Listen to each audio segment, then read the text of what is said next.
bersama pakar kebijakan publik, Pak Rian Nugroho yang sudah bergabung di Rumah Pemilu pada sore hari ini. Selamat sore Pak Rian, terima kasih atas waktunya. Selamat sore, sehat selalu.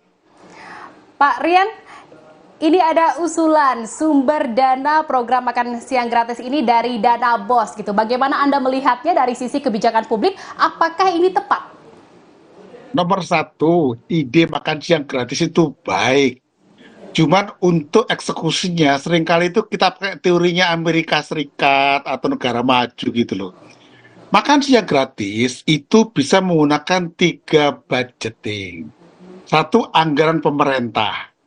Kedua, anggaran dari volunteer. Tadi kan Pak Erlangga cerita ada volunteer, toh ada siapa bisa pengusaha, bupati, wali kota, siapa saja. Yang ketiga, gotong royong dari yang namanya komunitas sekolah itu. Di Jembrana Bali, tahun 2000 itu sudah makan siang gratis itu. Duitnya dari siapa? Gotong royong di sekolah itu. Intinya adalah makan siang gratis itu membuat anak-anak itu terjaga makanannya, artinya mereka makan ya. Kedua, gizinya. Nah, perihal penggunaan dana, tadi kan sebut berapa triliun tadi. Itu karena kita berpikirnya semuanya pemerintah. Kita kan negara Pancasila, ada gotong royongnya. Jadi kebutuhan penggunaan uang itu betul-betul hanya digunakan untuk kawasan yang tidak mampu membiayai itu. Jadi dengan demikian anggaran pemerintah tidak disia-siakan dengan demikian. Misalnya kawasan yang kurang berkembang, yang penduduknya katakanlah tingkat pendidikannya kurang kuat, dan itu kombinasi. Jadi penggunaannya lebih efisien. Nah, perihal dana BOS. Perihal penggunaan dana BOS, saya secara rata-rata pemindahan dana BOS menjadi makan siang gratis itu ada baiknya juga. Karena sejauh yang saya pelajari, teliti, ternyata dana BOS tidak cukup, tidak sesuai dengan lebih banyak ketimbang kebutuhan sekolah. Jadi hitungan kami sementara ini kira-kira dana BOS itu dibutuhkan sekolah cuma sepertiganya. Dua per tiga bisa ke sana. Tentunya ini masuk kasuistik ya. Dengan demikian, masalah makan siang gratis dari mana? Pertama, jangan hanya mikir dari pemerintah. Ada dua pola lagi, dan dua pernah dikerjakan di tahun 2000 dan berhasil. Kedua, dana BOS. Bagus. Kenapa? Dana BOS sekarang itu banyak sekolah bingung dikasih duit buat apa. Sehingga sering terjadi ada penyelewengan. Di dalam kajian yang kami pernah lakukan, kira-kira sekolah itu hanya sepertiga saja kok. Yang lain itu bisa dikonversi ke sana. Nah itu, Mbak. Jadi bisa dikatakan ini usulan yang baik gitu ya untuk program makan siang gratis yang dicanangkan oleh Capres-Cawapres Prabowo Gibran. Seperti itu ya Pak Rian ya. Lalu yang juga menjadi pertanyaan ini kan untuk melaksanakan program ini jika nantinya terpilih Capres-Cawapres Prabowo Gibran ini di KPU gitu terpilih menjadi capres-cawapres terpilih, presiden dan juga wakil presiden terpilih, nantinya program ini akan dijalankan, namun ternyata memang akan menggelontorkan dana yang cukup besar, tadi sudah dikatakan sampai lebih dari 200 triliun rupiah. Ini bagaimana kira-kira dari respon masyarakat sendiri, apakah nantinya akan menyambut ini positif atau justru sebaliknya? Begini, Mbak, seperti saya katakan tadi ya, bahwa yang namanya kebutuhan anggaran itu tidak semuanya oleh anggaran. Perkiraan saya, paling kira-kira cuma antara 50-70 triliun saja kok ini. Kenapa? Sebagian besar kita akan menggerakkan pendekatan gotong royong dengan volunteeristik. Jadi tolong dicatat bahwa persetujuan saya sebagai yang pengajar public policy bukan semata-mata setuju dengan dana bosnya, tetapi kita petakan dulu mana yang harus pakai dana pemerintah, mana yang tidak. Dengan demikian, kita menggunakan teori pembiayaan tidak ala Amerika atau ala Eropa. Bahkan Eropa itu gotong royong loh. Jadi kita gunakan kombinasi antara government budgeting dengan namanya kebersamaan atau gotong royong itu. Ini dicatat loh, agar nggak semata-mata masalah dana bos loh. Sehingga dana BOS itu akan digunakan terutama untuk kawasan-kawasan yang nggak bisa subsidi sendiri. Itu masih ada dimungkinkan budget di luar dana BOS juga. Tetapi jika dana BOS di rata-rata dipakai, maka kira-kira hanya sepertiga dana BOS yang digunakan untuk pengeluaran yang ada sampai sekarang ini, 2/3 bisa dikonversi. Karena kalau nggak dana BOS buat beli seragam lah, kemudian alat musik lah, dan ini menurut teman saya justru tidak directly menguntungkan kepada siswa, begitu, Mbak. Boleh dijelaskan sedikit maksudnya dana gotong royong itu seperti apa? Oke, saya ceritakan ya. Di Jembrana Bali, pada tahun 2000-an itu, anak-anak pergi ke sekolah, mereka itu dibekali dari rumah. Ada yang bekalnya pakai daging, pakai ayam, pakai tempe, ada yang nggak pakai lauk. Nah, pada saat itu, Bupati Jembrana mengatakan bahwa setiap sekolah negeri harus gotong royong. Jadi akhirnya apa? Yang kaya itu menyumbang beras. Kemudian minggu ini ada yang nyumbang telur. Kemudian yang nggak punya, dia nyumbang masaknya. Dengan demikian anak satu sekolah makanannya sama. Kalau telur semua, tempe semua, dan ini tanpa biaya pemerintah. Ini sudah dipraktekkan. Nanti silakan bertanya kepada teman-teman di Kabupaten Jembrana. Udah berlangsung itu. Dan ini kita harus lebih cerdas ketimbang hanya sekedar mengatakan pemerintah biaya ini pendekatan yang menurut hemat saya tidak begitu. Ya mungkin bagus tapi tidak cerdas. Jadi kita harus bantu pemerintah supaya keluar dari kesulitan yang ratusan triliun itu. Kalau enggak nanti namanya kebutuhan untuk memberi makan adik-adik kita sekolah ini dijadikan sebagai sebuah target politik gitu, ditembaki dari sini. Jadi idenya bagus tapi jangan jadikan politik. Cara target politik adalah dibawa ke ranah pembiayaan yang 200 triliun tadi. Jadi begitulah yang jadi masalah kita. Gagasan bagus tapi dihela ke masalah pembiayaan yang gede banget terus jadi bingung. Kenapa? Karena policy maker-nya perlu kita bantu agar lebih cerdas solusinya. Itu, Mbak. Jadi solusinya memang ada dana bantuan gotong royong dari masyarakat yang mampu atau donatur seperti itu ya Pak Rian ya. Dan ini juga menjadi pertanyaan juga nih Pak. Ini kan kemarin sudah disimulasikan program makan siang gratis ini. Kira-kira dari pandangan dan perspektifnya Pak Rian, program ini apakah akan berjalan mulus dan juga cepat, lancar, atau akan terkendala di parlemen? Gini Mbak, nomor satu, jangan bingkai dulu dalam jumlah budget. Nanti justru berbahaya, karena ada vendor yang bermain di situ. Jadikan sebagai program wajib bagi sekolah negeri untuk bisa mengarahkan makan siang gratis. Nah, disitulah muncul kreativitas. Jadi jangan sampai menjadikan sebuah gagasan yang baik tentang makan siang gratis menjadi pemborosan anggaran. Oh, ini kebijakan pemerintah dibiayai, loh kan harus kreatif, cerdas. Jadi kita bantu pemerintah dengan ide yang cerdas dan pernah dilakukan. Lagi-lagi, lihat ke Jembrana tahun 2000, bagaimana cara mereka memberikan makan siang gratis tanpa APBN dan tanpa APBD. Itu udah berhasil itu. Kita tidak usah mulai barang yang baru lagi. Kita kembangkan barang yang lama dan udah berhasil berjalan dengan baik gitu, Mbak. Ingat loh ya, istilahnya bukan... Baik, terima kasih. Ini akan jadi bahan evaluasi ke depannya. Baik, terima kasih atas informasi dan juga bincang-bincangnya. Pakar Kebijakan Publik Pak Rian Nugroho telah bergabung bersama kami di Rumah Pemilu Kompas TV. Salam sehat. Terima kasih. Sehat. Saudara, Rumah Pemilu masih akan kembali seusai jeda dengan informasi lain, di antaranya Wakil Ketua Tim Kampanye Prabowo Gibran Habibur Rahman menyebut akan ada beberapa partai politik yang akan bergabung ke koalisi Prabowo Gibran. Lalu siapa yang akan bergabung koalisi dan siapa yang tetap di oposisi? Tetaplah di Rumah Pemilu.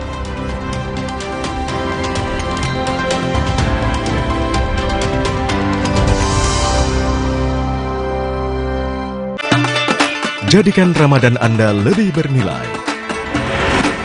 Ketahui secara resmi awal Ramadan tahun ini. Lengkap dengan laporan langsung dari sejumlah titik pengamatan hilal di seluruh Indonesia. Ikuti sidang isbat penentuan 1 Ramadan 1445 Hijriah. Minggu 10 Maret pukul 4 sore. Live di Kompas TV. Teman Ramadan. Kakak, sahur. Sahur ya, Bu. Sahur kan penting, Kak. Makan sedikit aja ya. Biar kuat puasanya, lengkapi ya sahurnya dengan Energen. Nutrisinya lengkap, kenyang lebih lama. Kuat puasa seharian. Setelah kerja seharian, ibadah harus terus disempurnakan. Cepat minum Bodrek. Dapat diminum sebelum makan. Siap menjalani aktivitas sepenuh hati. Bodrek terus menangkan harimu. Energi kehidupan diambil Tuan Cungkat yang tamak. Sampai alam ia rusak. Putri Hijau bertekad menyelamatkan. Berbuka dan hidupkan harapan. Marja. hidup jadi nggak penuh beban lagi karena dia. Paket Telkomsel Lite, 25.000 dapat 6 GB dan kuota 1 GB tiap bulan. Telkomsel Lite, dibawa relax aja. Bosen nih. Diputar, dijilat, dan dicelupin.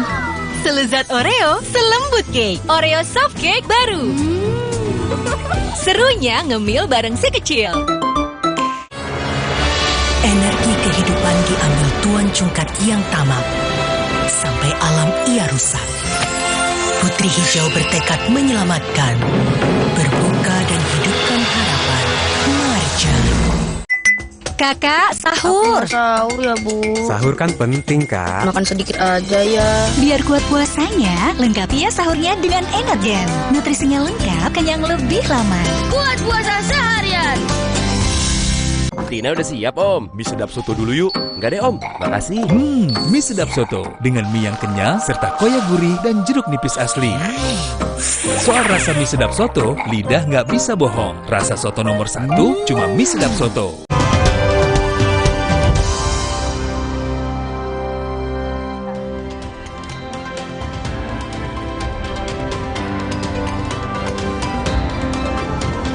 Anda kembali di Rumah Pemilu bersama saya Jihan Novita. Saudara Wakil Ketua Tim Kampanye Prabowo Gibran, Habibur Rahman, menyebut akan ada beberapa partai politik yang akan bergabung ke koalisi Prabowo Gibran. Habibur Rahman menyebut komunikasi berjalan baik dengan setiap partai di dalam ataupun di luar koalisi, bahkan sebelum pemilu berlangsung. Meski belum menyebut secara lugas siapa partai-partai yang akan bergabung, namun Habibur Rahman mengklaim sudah ada komunikasi yang terjalin dan memiliki komitmen untuk mendukung pemerintahan Prabowo Gibran. Komunikasi dengan partai-partai politik yang ada di DPR sejauh ini berlangsung baik ya. Bahkan sejak sebelum pemilu, secara garis besar kami punya komitmen saling menghormati satu sama lain, siapapun yang menang dan siapapun yang kalah dalam pemilu ini. Teman-teman juga saat ini ya di berbagai level, di pucuk pimpinan, di second liner-nya juga terus menjaga komunikasi yang baik. Ya, kalau feeling saya memang dalam beberapa waktu ke depan ada beberapa partai politik yang akan punya komitmen dengan kami. Di tengah upaya lobi-lobi kubu Prabowo Gibran, Wakil Sekjen PKB Saiful Huda menyebut koalisi partai politik Anies Muhaimin yang di dalamnya turut pula ada PKB, PKS, dan Nasdem masih solid. Apalagi Saiful menyebut beberapa waktu lalu 3 ketua umum parpol koalisi Amin bertemu bersama dengan Anies Muhaimin. Terlalu dini jika pembahasan soal koalisi dibahas saat ini, apalagi proses rekapitulasi masih berlangsung. Ngomongin soal koalisi gabung pemerintah atau oposisi, saya kira terlalu ke depan ya, terlalu di depan. Jadi masih terlalu karena dini. Sekali lagi, betul, karena sekali lagi ini tahapan yang saya kira momentum terbaik kita untuk melakukan evaluasi secara menyeluruh dari pelaksanaan pemilu kita. Saya tidak ingin mengandai-andai, tapi yang pasti partai koalisi perubahan masih solid sampai hari ini. Terakhir pertemuan 3 ketua umum partai. Saudara ex-ketua Mahkamah Konstitusi Mahfud MD mengaku salut dengan putusan MK yang melarang jadwal Pilkada serentak 2024 diubah kembali. MK menegaskan Pilkada harus tetap digelar di bulan November 2024 sesuai dengan Undang-Undang Pilkada. Ditemui seusai lagi lari pagi di kawasan Senayan, Jakarta terkait putusan Pilkada serentak tersebut, Mahfud mengaku salut dan terkejut. Terlebih terkait pembahasan ini sebelumnya juga tidak terlalu terdengar masyarakat. Namun hasilnya justru sangat memuaskan, yang dimana Mahfud MD menilai putusan MK dalam hal ini dapat menghentikan dugaan langkah-langkah Presiden Joko Widodo yang diduga melakukan pengendalian di Pilkada 2024. Dari putusan ini, Mahfud menilai bahwa MK sudah kembali dengan marwahnya menggunakan hati nuraninya dalam memutuskan hal ini. Sangat salut dan terkejut karena putusan MK nomor 12 tahun 2024 ini tidak menjadi diskusi publik, tiba-tiba keluar. Dan putusannya sangat bagus untuk menghentikan dugaan langkah-langkah Pak Jokowi untuk mengendalikan pilkada tahun 2024. Pak Jokowi mengajukan rancangan undang-undang agar dimajukan September dengan alasan agar lebih mudah. Karena kalau pemerintah baru tidak bisa mengendalikan, padahal itu kan bisa aja untuk birokrasi pemerintahnya tetap. Saudara Presiden Joko Widodo menyampaikan progres pembangunan tower hunian aparatur negara sebanyak 47 unit akan rampung secara bertahap mulai Juli hingga November 2024. Progres ini juga akan sejalan bertahap dengan pemindahan aparatur negara, baik dari pemerintahan, TNI Polri, dan juga Hankam. Di sela-sela kunjungannya ke Ibu Kota Nusantara, Presiden Republik Indonesia Joko Widodo Jumat pagi tadi meninjau lokasi proyek pembangunan tower hunian untuk ASN TNI Polri. Presiden menyampaikan pada Juli 2024 ini untuk tahap awal, 12 tower hunian akan rampung, kemudian pada September 2024, 21 tower rampung, dan November 2024, 14 tower hunian. Secara menyeluruh artinya tahun 2024 setidaknya jumlah seluruh tower hunian ASN TNI Polri akan rampung 47 unit. Pemerintah akan memindahkan 3.246 aparatur sipil negara ke Ibu Kota Nusantara pada tahap pertama. Secara bertahap, pemindahan ini akan dimulai pada bulan Juli hingga November 2024 mendatang. Ini salah satunya untuk memastikan bahwa tower untuk ASN kita, untuk Hankam itu bisa selesai dengan tepat waktu.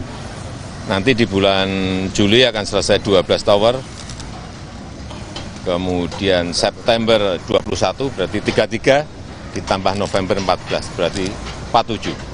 Selesai kira-kira di akhir November.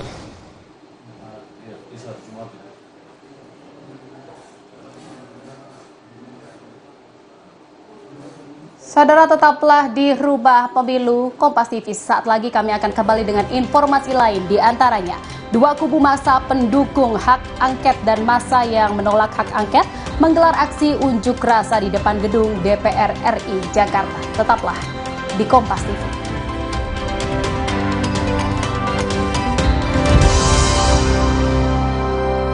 Jadikan Ramadan Anda lebih bernilai bersama program-program istimewa Kompas TV.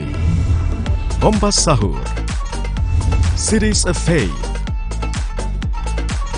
Suci Barbar Show, Kalam Hati Spesial Ramadan, Cooking is Fun, Mutiara Ramadan, Kurma Kuliah Ramadan. Pastikan Ramadan Anda lebih bermakna bersama teman Ramadan. Kompas TV. Energi kehidupan diambil Tuan Cungkat yang tamak, sampai alam ia rusak. Putri Hijau bertekad menyelamatkan, berbuka dan hidupkan harapan. Marjan. Enaknya buka puasa, makan aroma kelapa, manis dan gurih, bermeri mulu, dicelup semua makin suka. Manis dari air kelapa, gurih dari daging kelapa, terasa juga manis lapanya. Ramadan di rumah wajib ada, gurihnya kelapa asli, hangatkan Ramadan. Hidup jadi nggak penuh beban lagi karena dia. Paket Telkomsel Lite, 25.000 dapat 6 GB dan kuota 1 GB tiap bulan. Telkomsel Lite, dibawa relax aja. Aku awali hariku dengan berolahraga dan minum Neo Ultra Cup Gold bila perlu. Dilengkapi dengan vitamin C, kombinasi vitamin B kompleks, vitamin E, kafein, dan zinc yang diperlukan untuk bantu jaga daya tahan tubuhmu. Neo Ultra Cup Gold. Hey guys.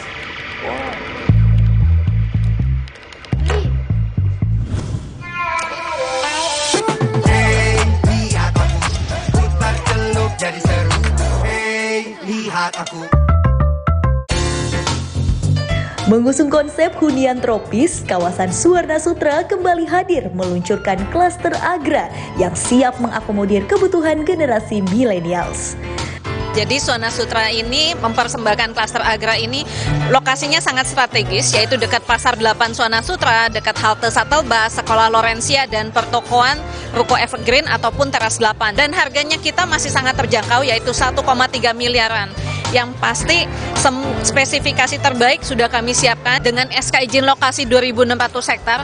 Tentunya akan menjadi area kota yang mandiri dan pasti nilainya akan berlipat terus. Selain hunian yang didesain modern minimalis serta fitur rumah pintar, area klaster dilengkapi dengan ruang komunal seperti sport lounge yang menyediakan taman, kolam renang, dan ruang serbaguna. Agra, nature awaits you.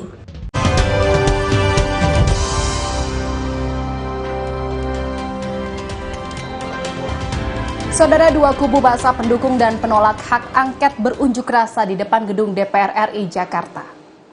Massa yang tergabung dalam Aliansi Rakyat Perubahan suarakan sejumlah tuntutan di depan gedung DPR MPR, salah satunya meminta keadilan dalam pemilu yang tengah berlangsung. Mereka juga meminta hak angket digulirkan. Sementara massa dari Aliansi Mahasiswa Jabodetabek, mereka berharap situasi politik di Indonesia tetap aman dan damai pasca pemilu 2024. Mereka juga mengutuk pihak-pihak yang mencoba untuk memecah belah bangsa.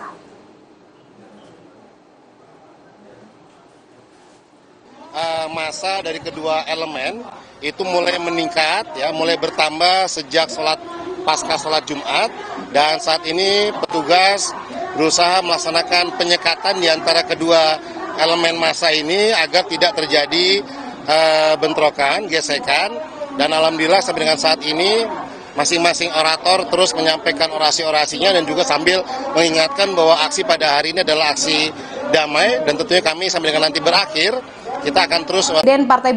Dan saudara, Partai Buruh berunjuk rasa di depan Istana Negara Jakarta kemarin. Salah satu tuntutannya yakni meminta hak angket turut dilakukan kepada Pileg dan bukan hanya untuk Pilpres. Presiden Partai Buruh Said Iqbal menilai adanya kecurangan dalam penghitungan suara pemilihan legislatif yang membuat partainya mendapatkan suara yang kecil. Said menuturkan adanya suara terhadap Partai Buruh yang cukup banyak hilang saat pencatatan di formulir C ataupun Sirekap sehingga merugikan Partai Buruh di sejumlah wilayah tanah air. Partai Buruh pun menyebut dan juga meminta hak angket turut dilakukan kepada Pileg dan bukan hanya untuk Pilpres. Angket jangan hanya Pilpres, tapi juga Pileg. Periksa itu partai-partai politik, berani nggak kalau mau jujur dan mau bersih, mendapatkan pemilu yang bersih. Hak angket itu tidak membatalkan pemilu, kata para pakar. Tapi hak rakyat untuk mendapatkan bahwa pemilu bersih dan jujur dan adil harus diberikan. Pintunya secara konstitusional hanya hak angket. Tapi hak angket nggak boleh hanya untuk Pilpres, tapi Pileg. Periksa itu partai-partai politik dengan money politiknya, politik uang yang sekarang hari ini mereka menang. Saudara, demikian Rumah Pemilu. Akhir kata saya Jihan Novita pamit undur diri. Terima kasih. Sampai jumpa.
Pastikan Ramadan Anda lebih bernilai bersama program-program istimewa Kompas TV. Kompas Sahur, Series of Faith, Suci Barbar Show, Kalam Hati Spesial Ramadan, Cooking is Fun, Mutiara Ramadan, Kurma Kuliah Ramadan. Pastikan Ramadan Anda lebih bermakna bersama teman Ramadan, Kompas TV. Sesaat lagi Anda akan menyaksikan Kompas Petang, didukung oleh This is my way. Cobain deh.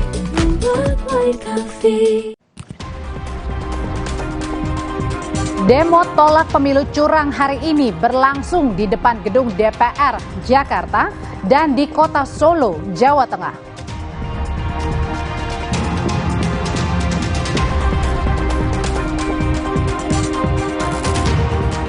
Polisi menetapkan 4 tersangka dalam kasus bullying geng SMA yang melibatkan anak seorang artis.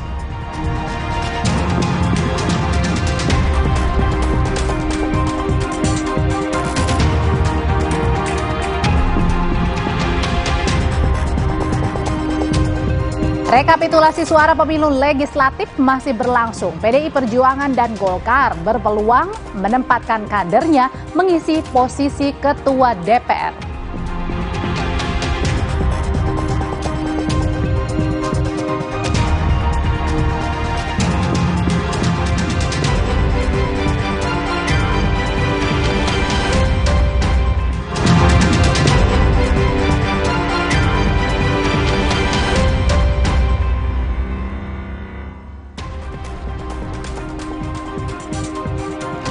Sudah memasuki awal Maret 2024. Selamat datang dalam Kompas Petang hanya di Kompas TV, independen, terpercaya.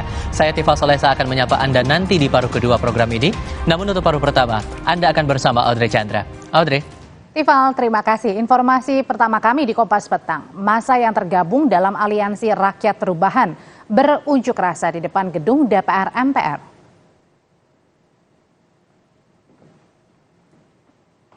Dalam aksinya, massa melakukan orasi secara bergantian di depan pintu gerbang gedung DPR MPR RI di Jalan Gatot Subroto, Jakarta Pusat. Massa menyuarakan sejumlah tuntutan, antara lain dukungan terhadap hak angket, penurunan harga bahan pokok, dan pemakzulan Jokowi.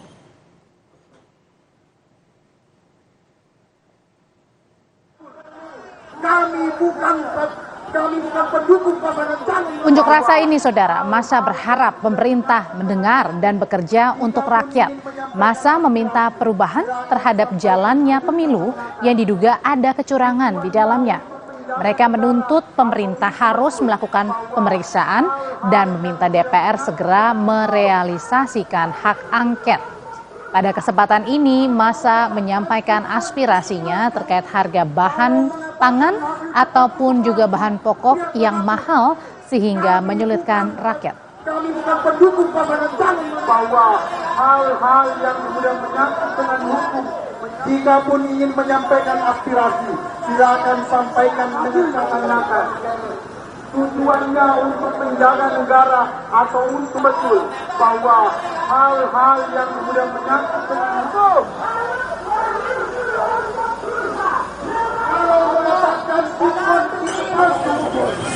Kawan-kawan semuanya, kita bergerak bukan atas hari ini kita.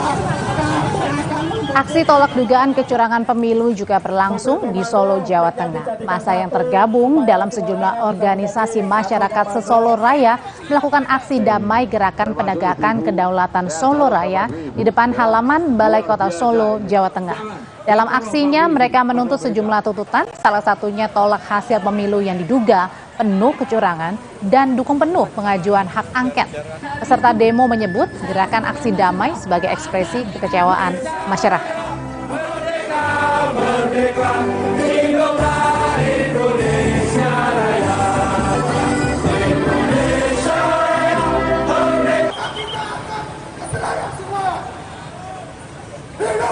sudah sangat memahami teriakan-teriakan sudah tidak berarti, omongan-omongan sudah tidak didengar, karena ketentuan-ketentuan hukum sudah diterabas dengan terus-menerus. Paling tidak hari ini ada di Solo, ada di Jogja, ada di Temanggung, dan pastinya di Jakarta. Kepentingan acara kita hari ini adalah kita ingin mengatakan bahwa sekecil apapun peluang, sekecil apapun ruang, bahwa kita masih ingin mengatakan bahwa kita tidak pernah mau disikapi dengan cara-cara yang seperti ini. Karena bagaimanapun hal-hal yang inkonstitusional, hal-hal yang sifatnya menyelingkuhi konstitusi, hal-hal yang berhubungan dengan kerja-kerja, pengelolaan kenegaraan dengan format semau gue, itu menjadi hal yang sangat ditampakkan. Calon Wakil Presiden Gibran Rakabuming Raka mempersilahkan demonstrasi yang mengkritisi kondisi politik Indonesia, menuntut pengusutan kecurangan pemilu hingga pemakzulan Presiden Joko Widodo. Dirinya berpesan agar demonstrasi berlangsung tertib, aspirasi disampaikan secara baik dan damai.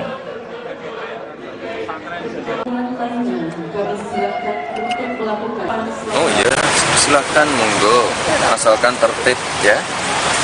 Ada pemakzulan Jokowi sama dukung hak angket itu gimana itu Mas? Oh ya silakan, asalkan demonya tertib. Ya, monggo silakan.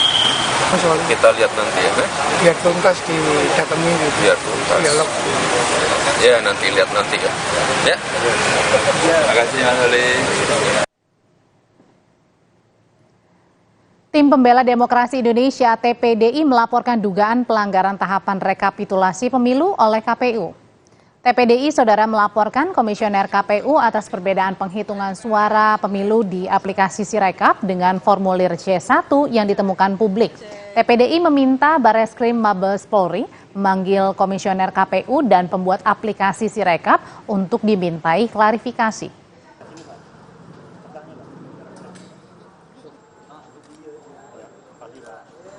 Akan melaporkan dugaan pelanggaran terkait dengan tahapan proses dan hasil pemilu dilaporkan dalam pelaporan ke Bareskrim.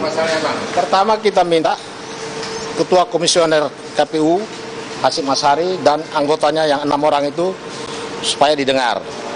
Kemudian juga karena disebut-sebut bahwa Sirekap itu adalah hasil kerjasama antara KPU dengan ITB, maka Rektor ITB perlu didengar juga untuk menjelaskan apakah betul Sirekap yang sekarang jadi perdebatan publik itu produk dari ITB.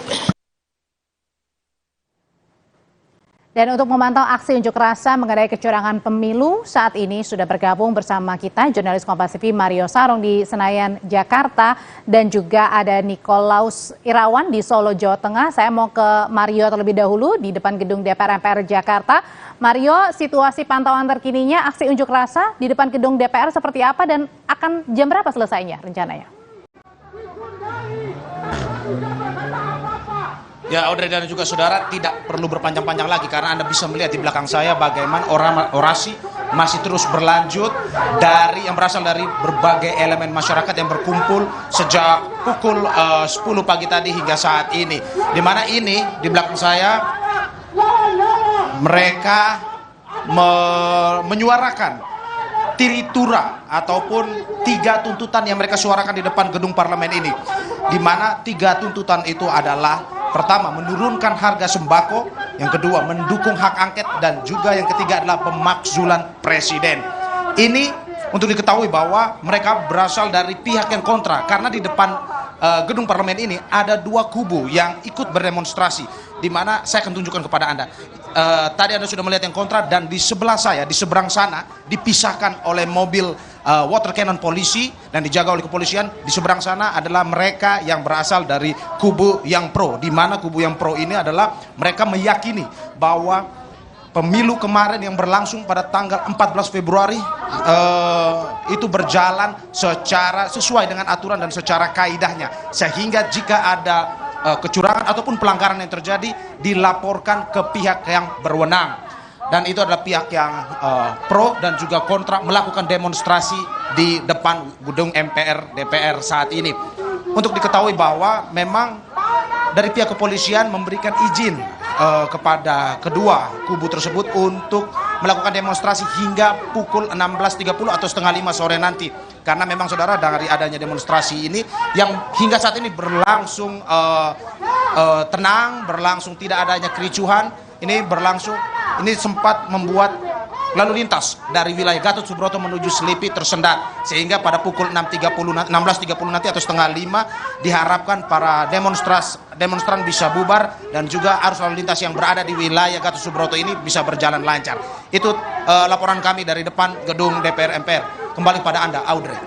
Mario, tuntutan massa selain tadi usut dugaan kecurangan pemilu, apakah dengan kenaikan harga bahan pokok ini juga massa yang pro dan kontra juga sama-sama bersuara atau juga pro dan kontra ini?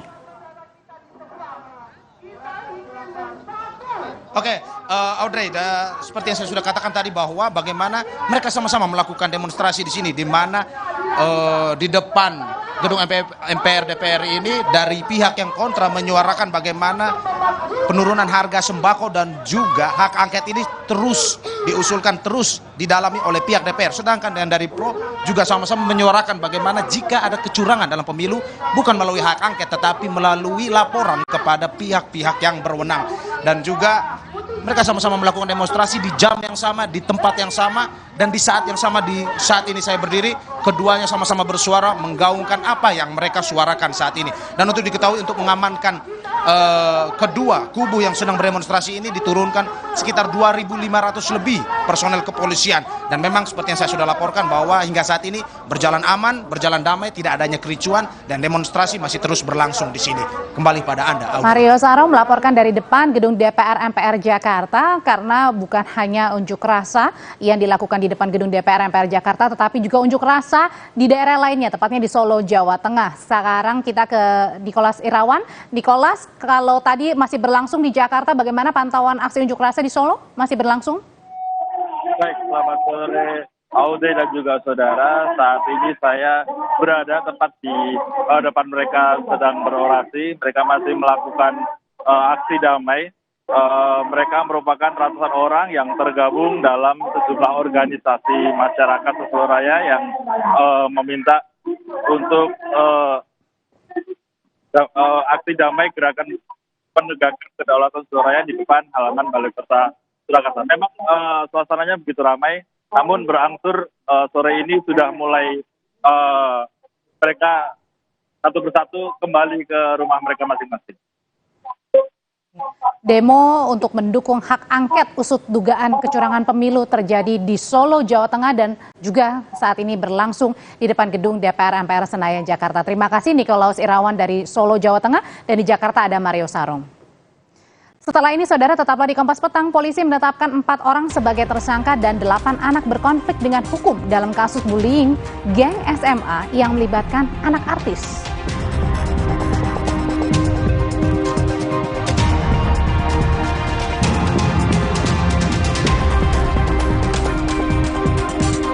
Pengusutan kasus tewasnya santri Pondok Pesantren Al-Hanifiyah Kediri terus bergulir. Satreskrim Polres Kediri Kota kini memeriksa pengasuh pondok pesantren.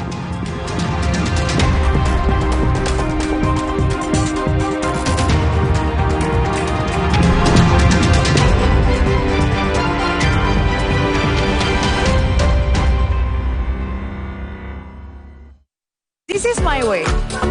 Cobain deh. Hari-hari sibuk, itu pilihan. Tapi Luwak White Coffee selalu menemaniku. This is my way. Cobain deh. Now I'm here because of Luwak hitam baru 21. 21. 2 sendok kopi Dan 1 sendok gula. 21. Bubuk kopi lebih kental. Diberikan bola ke depan. Kopi Luwak hitam baru. Omehar, minyak ikan pilihan dari laut dalam. Omehar, suplemen omega 3 esensial. Dalam mini kapsul, lebih mudah ditelan. Diproses dengan teknologi modern di Amerika. Bantu pelihara kesehatan tubuh kini dan nanti. Pak, ada kurma? Yakin cari kurma, Bu? Kan bukan Ramadan. Sari kurma Arab, yakin ada di Sari Kurma TJ. Baik diminum kapan aja. Dipanen di Arab, dikemas di Indonesia. Sari Kurma TJ, enak halal, yakin. Kakak, sahur. Sahur ya, Bu. Sahur kan penting, Kak. Makan sedikit aja ya. Biar kuat puasanya, lengkapi ya sahurnya dengan Energen. Nutrisinya lengkap, kenyang lebih lama. Kuat puasa seharian. Energi kehidupan diambil Tuan Cungkat yang tamak. Sampai alam ia rusak. Putri Hijau bertekad menyelamatkan. Berbuka dan hidupkan harapan. Marjan. Hidup jadi nggak penuh beban lagi karena dia. Paket Telkomsel Lite, 25.000 dapat 6 GB dan kuota 1 GB tiap bulan. Telkomsel Lite, dibawa relax aja. Cowok idaman aku tuh nerdy-nerdy gitu. Nggak jadi deh, balikin aja. Untung di Shopee ada garansi bebas pengembalian. Berubah pikiran, balikin aja. Tidak sesuai, balikin aja. Barang rusak, balikin aja. Gampang. Shopee garansi bebas pengembalian. Halo teman-teman, Bobo keluarin edisi koleksi terbaru nih. Edisi koleksi hadir lagi dengan 132 halaman. Ada 20 halaman cergam panjang yang baru dan eksklusif. Selain bisa bernostalgia, edisi koleksi ini juga bisa menjadi bahan bacaan bersama si kecil. Paling spesial lagi, ada door prize senilai ratusan juta rupiah. Tunggu apa lagi? Segera dapatkan melalui pre-order di e-commerce, gridstore.id dan Grapedia hingga 11 Maret 2024. This is my way. Cobain deh.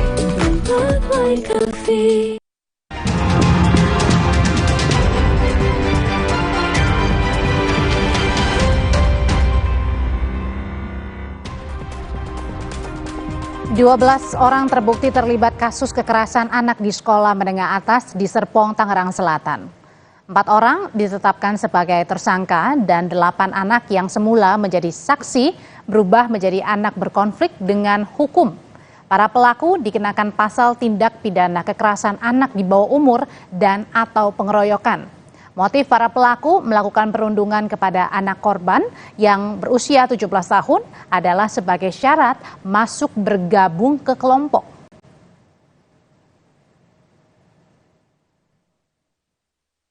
Antara anak korban dan anak pelaku merupakan siswa dari salah satu sekolah menengah atas swasta di wilayah kota Tangerang Selatan.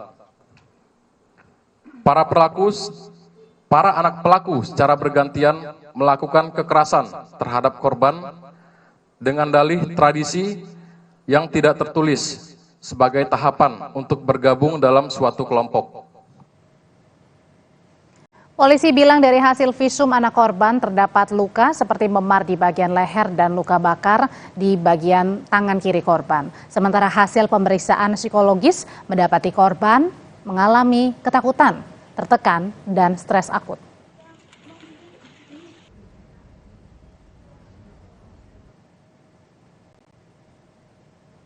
Sebelumnya dalam penyelidikan kasus kekerasan anak di bawah umur, penyidik juga telah meriksa sejumlah siswa yang terlibat dalam kasus ini. Dalam pemeriksaan sejumlah orang tua pun juga ikut hadir dalam pemeriksaan, termasuk salah satunya selebritas Vincent Rompis.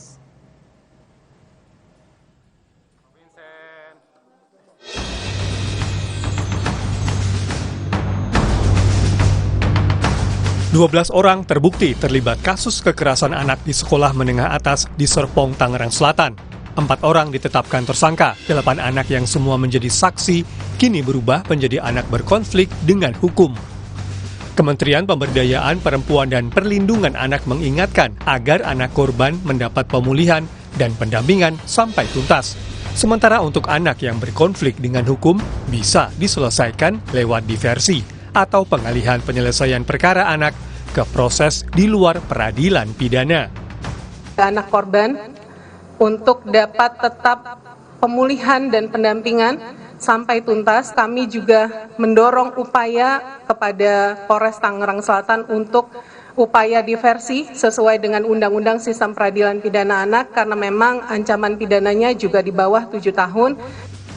Dari kejadian ini, Komisioner KPAI Diah Puspitarini mengingatkan segala perundungan dan bentuk kekerasan harus dihapus, tapi sebagai orang tua wajib memberikan edukasi.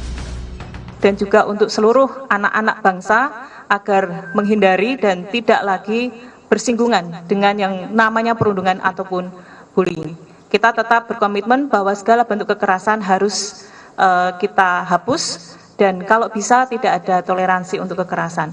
Namun kita juga harus punya kewajiban untuk mengedukasi, mencegah dan mengkampanyekan agar kekerasan ini tidak terulang kembali. 12 orang dikenakan pasal tindak pidana kekerasan anak di bawah umur dan atau pengeroyokan. Tim Liputan Kompas TV. Polisi telah menetapkan 4 orang sebagai tersangka dan 8 orang anak berkonflik dengan hukum dalam kasus bullying geng SMA yang melibatkan anak artis. Polisi menyebut ada motif tradisi dalam kasus bullying ini dan lebih lengkapnya kita bahas bersama Guru Besar Kriminologi Universitas Indonesia Adrianus Meliala dan pengamat pendidikan Retno Listiarti. Selamat sore Bapak dan juga Ibu. Selamat sore Bu, selamat sore Mbak Desi. Ya, Pak Adri, ini kan tadi polisi sebut ya, ada motif tradisi dalam kasus kekerasan dalam anak ini. Ini gimana dilihatnya, Prof? Ya, sebagai suatu komunitas memang cukup dikenal ya proses yang namanya inisiasi atau ritus.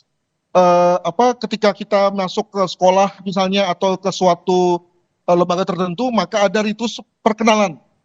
Ada inisiasi di mana kita diajak tur ya untuk mengenal kantor kita yang baru. Nah, itu adalah sesuatu hal yang sebetulnya baik sebetulnya. Namun kemudian berkembang sehingga menjadi suatu ritus yang malah kemudian mengarah pada derogasi itu, perendahan nilai-nilai kemanusiaan, kekerasan, ya pemunculan yang namanya struktur eksploitasi dari senior kepada junior. Maka lalu kemudian banyak pihak yang sudah mulai menjauhkan atau meniadakan konteks inisiasi itu, mengingat tadi dampak-dampak yang sering ditimbulkan oleh kegiatan seperti yang kita kenal dengan MAPRAM, OPSPEC, POSMA, PRONCO, yang tadi saya katakan sebagai sesuatu yang sudah mengarah kepada hal-hal yang negatif, begitu. Tapi kalau misalnya meskipun orang ini kemudian mau begitu, tetap saja kan apapun segala bentuk tindak kekerasan ini juga dilarang begitu kan, Prof? Memang agak tricky ya ketika yang bersangkutan itu ada konsen atau ada persetujuan. Masalahnya kan dia konsen untuk ikut serta dalam kelompok itu, bukan konsen dalam konteks dikerjai ya, gitu. Jadi saya kira perlu kita bedakan antara konsen dari segi kedewasaan untuk memasuki satu komunitas yang dewasa atau konsen untuk dipukuli. Nggak ada orang yang mau konsen dipukuli, Pak, begitu. Kalau gitu sekarang kita mendalami soal 8 anak yang berkonflik dengan hukum. 4 orang sudah ditetapkan sebagai tersangka. Bu Retno, ini gimana proses hukumnya? Ada pemisahnya dan tadi juga ada keinginan dari Kemen PPPA untuk melakukan diversi atau proses di luar peradilan pidana. Masih di mute, Bu Retno? Sebenarnya kalau kita melihat diversi ya, penyelesaian di luar pengadilan memang ada dalam Undang-Undang 11 2012 tentang sistem peradilan pidana anak. Nah, atau Undang-Undang SPPA. Nah, itu harus ada ketentuan. Saya juga tidak tahu apakah ke-12 anak ini yang sudah ditetapkan sebagai anak berkonflik dengan hukum usianya berapa. Kalau usianya dia 18 ke atas ya, 18 lebih sehari saja sebenarnya sudah tidak bisa menggunakan Undang-Undang SPPA, berarti dia perlakuan untuk dia adalah dewasa. Nah, sementara untuk yang usianya di bawah 18, berarti masuk usia anak, itu memang bisa dipergunakan nih untuk kasus ini. Namun sebenarnya kalau korban atau keluarga korban sepakat, ya bisa saja semua usia berapapun kemudian diselesaikan dengan pendekatan tadi diversi. Kalau korbannya atau keluarga korbannya bersedia, tapi kalau tidak bersedia maka proses hukumnya juga harus berlanjut. Nah, lalu nanti bermainnya di tadi ya, tuntutan untuk anak yang sudah bukan anak lagi dengan yang masih di bawah umur tentu nanti berbeda tuh kalau di pengadilan nanti. Tapi kalau diversi ya semua pihak ini memang bisa dan memungkinkan. Tapi tergantung juga dengan pelapornya ya. Keluarga korban. Jadi kalau keluarga korban nggak setuju sih nggak bisa juga, Mbak. Gimana, Bu? Kalau keluarga korban tidak bersedia diversi, akan lanjut. Tetap lanjut prosesnya ke peradilan pidana ya. Oke, balik lagi Prof. Adri, ini kan semuanya dikenain pasal tentang kekerasan dalam anak dan atau pengeroyokan. Nah, untuk peran-perannya sendiri, apakah memang harus dipastikan perannya seperti apa untuk membedakan nantinya hukuman yang diterapkan kepada masing-masing tersangka? Kelihatannya polisi tidak memakai pendekatan peran tersebut, jadi dengan kata lain tidak melihat pada apa yang namanya aktor intelektual atau dader atau penyerta atau akomplice, semua dianggap sama ya. Karena ini adalah satu kegiatan kelompok, maka walaupun mungkin ada satu orang yang menjadi atasan atau ketua, tapi oleh polisi dianggap sebagai sama. Gitu. Atau karena ini juga melibatkan anak, Pak Adri, makanya seperti itu. Tapi mungkin juga lebih kepada karena tadi semua pihak mengaku bahwa mereka bersama-sama untuk gitu ya. Jadi tidak ada yang diperintah atau memerintah, semua mengaku bahwa mereka bersama-sama spontan untuk ngerjain gitu ya. Sehingga lalu konteks atasan bawahannya nggak kelihatan sebagaimana layaknya dalam satu organisasi yang hierarkis ya. Maka atas dasar itu lalu kemudian polisi mengambil struktur sangkaan seperti itu. Tapi juga di pihak lain kalau nanti misalnya jaksa misalnya tidak setuju, tentu lalu kemudian kepolisian akan merombaknya. Bu Retno, ini kan sudah ditetapkan 4 orang tersangka, 8 anak berkonflik dengan hukum. Nah, sekolah dalam hal ini apakah juga bisa mendapatkan sanksi mungkin?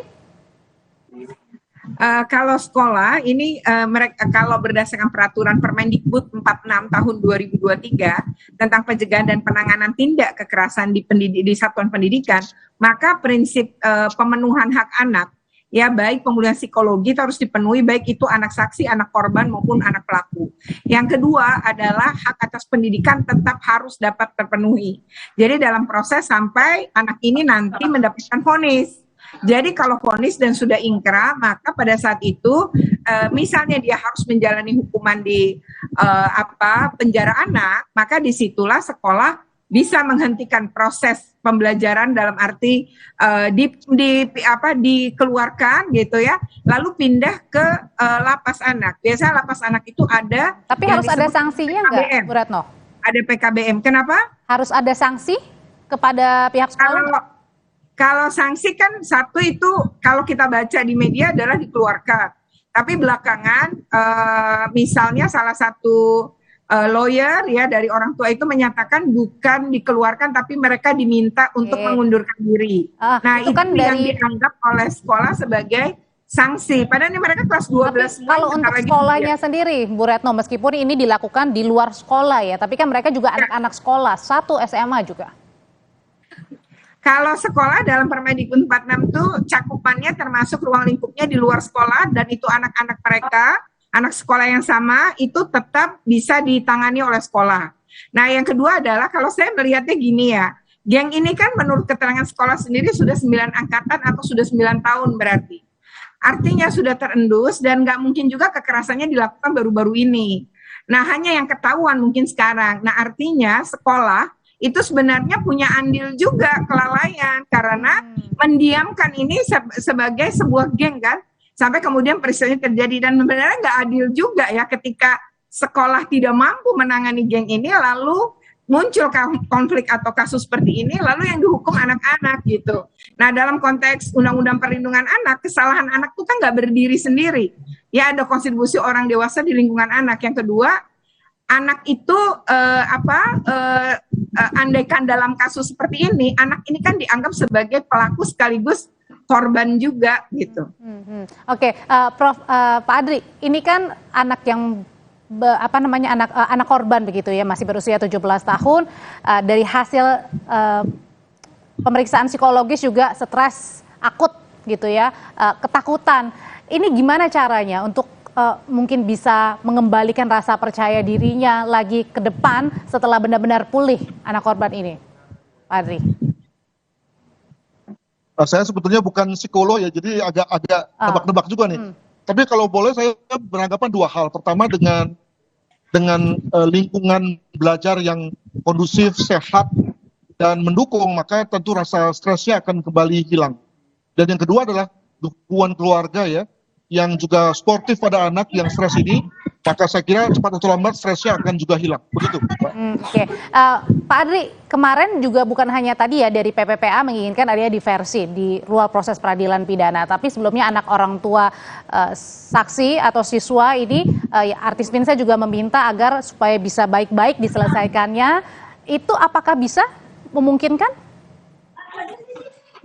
Saya kira saya sepakat dengan yang dikatakan oleh Bu Retno soal mediasi tadi ya, melalui diversi. Cuma jangan tiba-tiba atau jangan ucuk-ucuk soal diversi dong ya. Ada komanya itu. Ya tadi bahwa korban harus oke dulu. Korban harus bersedia dulu untuk kemudian dimediasikan, barulah kemudian diversi jalan.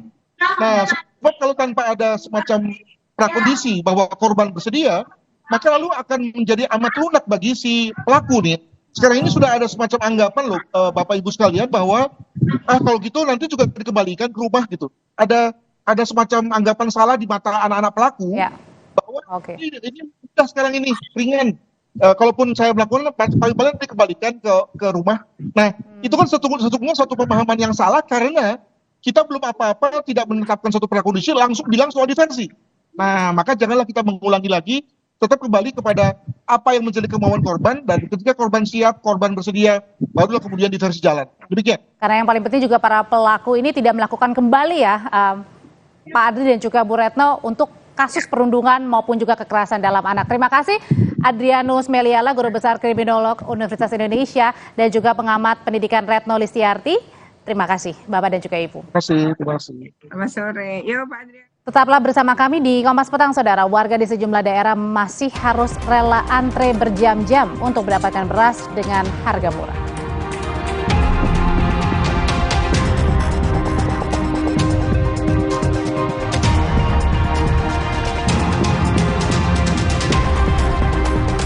Pengusutan kasus tewasnya santri Pondok Pesantren Al-Hanifiyah Kediri terus bergulir. Satreskrim Polres Kediri Kota kini memeriksa pengasuh pondok pesantren.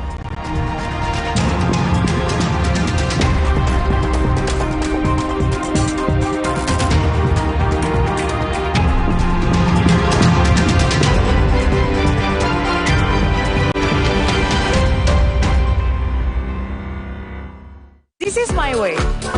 Cobain deh. Hey guys.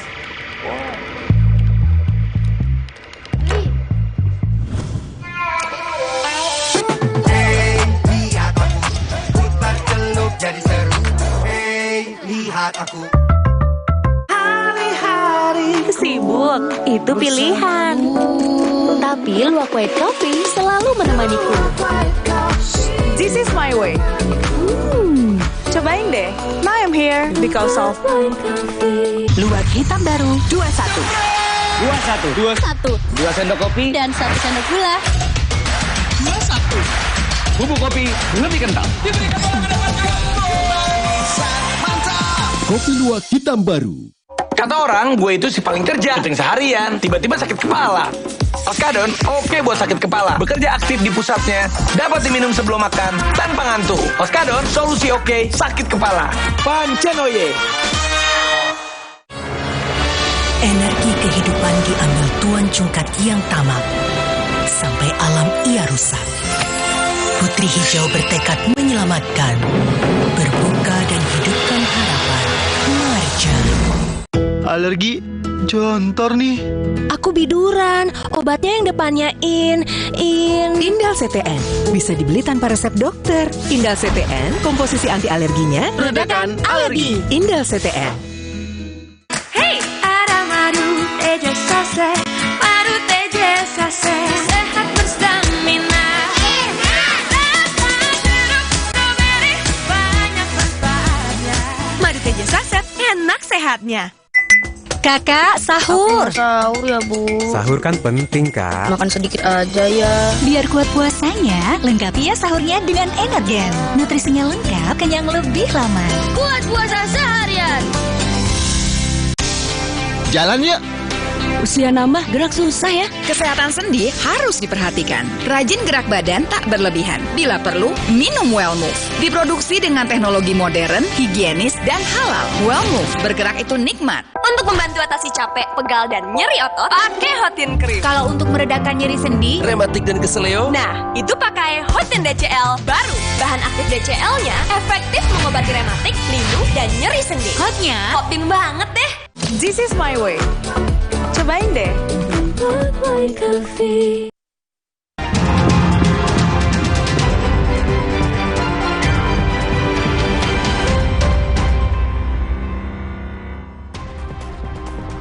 Massa yang tergabung dalam Aliansi Rakyat Perubahan berunjuk rasa di depan gedung DPR MPR. Dalam aksinya, massa melakukan orasi secara bergantian di depan pintu gerbang gedung DPR MPR RI di Jalan Gatot Subroto, Jakarta Pusat. Massa menyuarakan sejumlah tuntutan, antara lain mendukung hak angket, penurunan harga bahan pokok, dan pemakzulan Jokowi.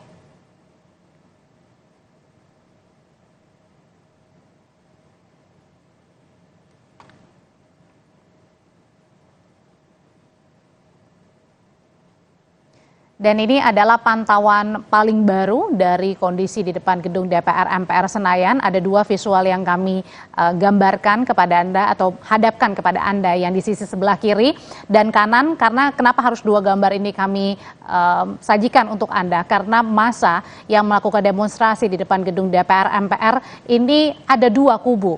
Ada yang pro alias mendukung pemakzulan Presiden Jokowi, mendukung penggunaan hak angket untuk mengusut dugaan kecurangan pemilu, tapi di satu sisi ada massa juga yang tergabung dalam kontra, artinya adalah yang tidak mendukung pemakzulan Presiden Jokowi, tidak mendukung juga terhadap penggunaan hak angket untuk mengusut dugaan kecurangan pemilu. Jadi memang ada dua massa yang melakukan orasi di depan gedung DPR MPR Senayan Jakarta dan ditengahi oleh polisi yang berjaga supaya kejadian-kejadian yang tidak kita inginkan, misalnya saling beradu argumen yang pro maupun yang kontra, ini kemudian bisa diantisipasi oleh polisi. Nah, kalau yang ini adalah massa-massa yang kontra. Memang tadi kalau dikatakan dalam liputan sebelumnya ini diberikan secara bergantian begitu. Kalau sekarang yang berorasi adalah yang pro terhadap pengusutan hak angket, maka yang di sisi sebelah kanan bagian dari depan gedung DPR MPR Senayan yang ada di hadapan Anda, yang Anda lihat ini adalah massa yang kontra, alias massa yang tidak setuju untuk penggunaan hak angket mengusut dugaan kecurangan pemilu. Akibat dari demonstrasi yang berlangsung sampai dengan sore hari ini, terlihat juga bahwa kendaraan tidak bisa melintas di depan gedung DPR MPR, yang bisa hanya melalui lewat tol saja, dan juga dijaga ketat atau dikawal ketat oleh polisi supaya tidak terjadi hal-hal yang tidak diinginkan, karena memang sangat berdekatan sekali ini ya jaraknya antara massa yang mendukung pengusutan dugaan kecurangan pemilu dengan massa yang menolak penggunaan hak angket untuk mengusut dugaan kecurangan pemilu. Karena demonstrasi ini sebenarnya juga tidak hanya berlangsung di Jakarta, tetapi juga di Solo. Tadi juga calon wakil presiden Gibran Rakabuming Raka juga menyatakan silakan saja jika mau berdemonstrasi asal taati aturan dan juga tertib.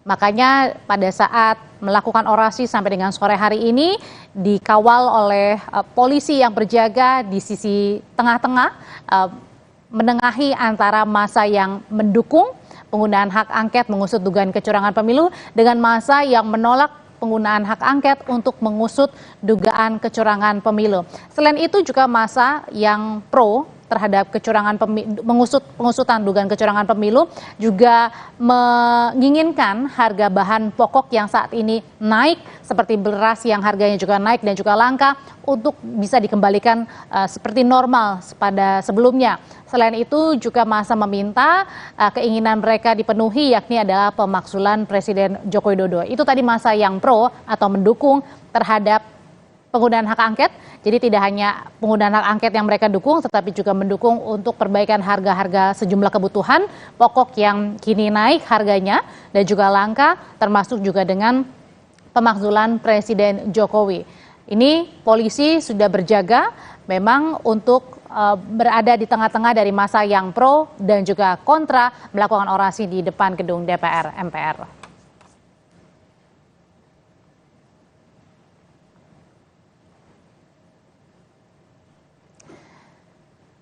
Berikutnya, warga rela harus antre panjang di Kelurahan Polowijen, Kota Malang, Jawa Timur. 1.000 lebih warga rela antre demi mencairkan bansos program Keluarga Harapan. Meski warga sudah menerima jadwal pencairan agar tidak terjadi antrean panjang, tetapi tetap saja warga memilih datang pagi untuk bisa mencairkan bantuan yang nilainya berbeda untuk tiap orangnya, mulai dari Rp225.000 sampai Rp750.000. Setiap warga menerima 4 kali pencairan dalam jangka waktu 1 tahun. Untuk mendapatkan bansos, warga harus antre antara 1 hingga 3 jam, termasuk sejumlah ibu hamil juga ikut antre. Tadi antri berapa lama nih Mbak? 1 jam lebih Mbak. 1 jam lebih berdiri. Iya. Sebelumnya udah pernah dapat Mbak? Belum, pertama kali. Baru pertama kali. Iya. Dapat berapa ini tadi Mbak? 975. Mbak mau dibuat apa nih Mbak uangnya ini nanti Mbak rencananya? Buat kebutuhan sehari-hari. Bersyukur Mbak kalau langsung dapat bantuan gini, semua mahal. Bu, ini tadi antri berapa jam Bu? Mulai tadi jam 8. Mulai jam 8. Berapa ratus ribu Bu? Ini 600. 600.000. Bu, sebelumnya udah pernah dapat Bu? Nah, ya sama. Ini informasinya undangannya mulai kapan Bu diterima? Tadi malam. Tadi malam kan. Sementara puluhan warga di Situbondo, Jawa Timur kecewa karena tidak kebagian beras murah. Stok beras murah habis karena diduga ada oknum yang menduplikasi kupon beras. Semula, operasi pasar murah di Kelurahan Mimbaan, Kecamatan Panji, Kabupaten Situbondo berlangsung tertib. Namun sejumlah warga memprotes karena sudah antre lama tapi tidak kebagian beras. Panitia yang menyediakan beras murah 5 ton tidak mencukupi kuota karena diduga ada oknum yang menduplikasi kupon antrean beras. Warga setempat berharap ada tambahan lagi untuk kuota beras murah. Tinggal yang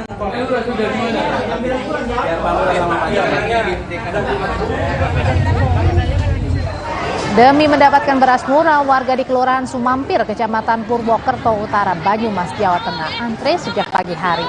Beras murah dijual dengan harga Rp10.500 per kilogramnya dan operasi beras murah 1 ton disalurkan oleh Dinas Pertanian Kabupaten Banyumas. Adanya beras murah diharapkan membantu meringankan beban rakyat di tengah mahalnya harga beras.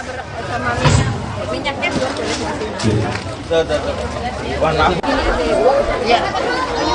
Ya, yuk minum di sana.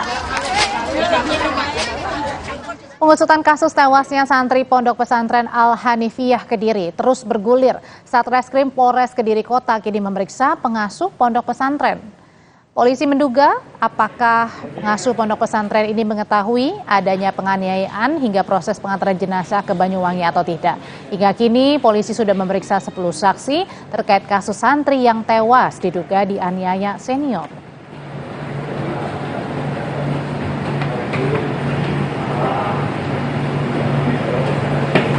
Terakhir masih kami dalami terkait untuk pengetahuan dari pihak pondok akan pemberitahuan dari para santri sejak kapan beliau mengetahui dan sampai dengan tahapan beliau mengantarkan korban kepada keluarga di Banyuwangi.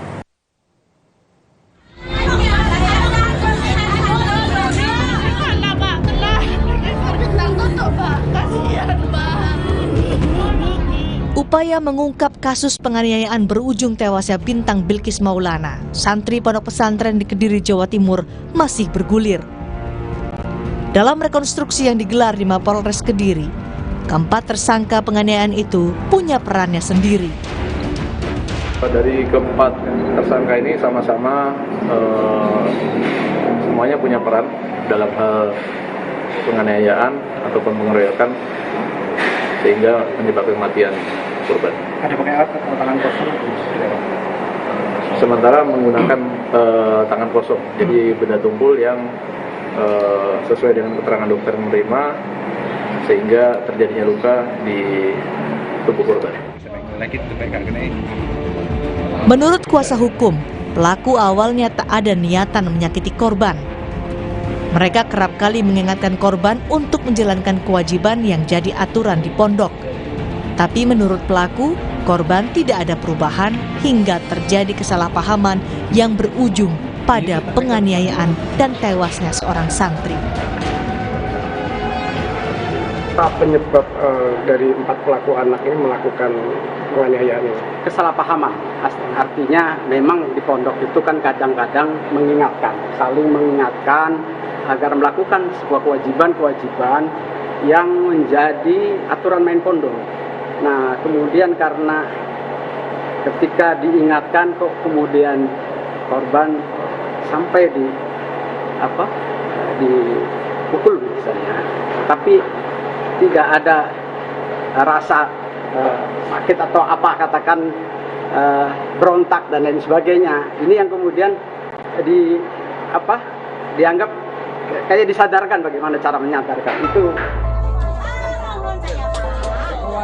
Di tengah proses penyelidikan, ibunda korban menyayangkan belum ada permintaan maaf dari pondok pesantren atas kematian anaknya. Ibu korban kini menyerahkan sepenuhnya pengusutan kasus ini ke polisi.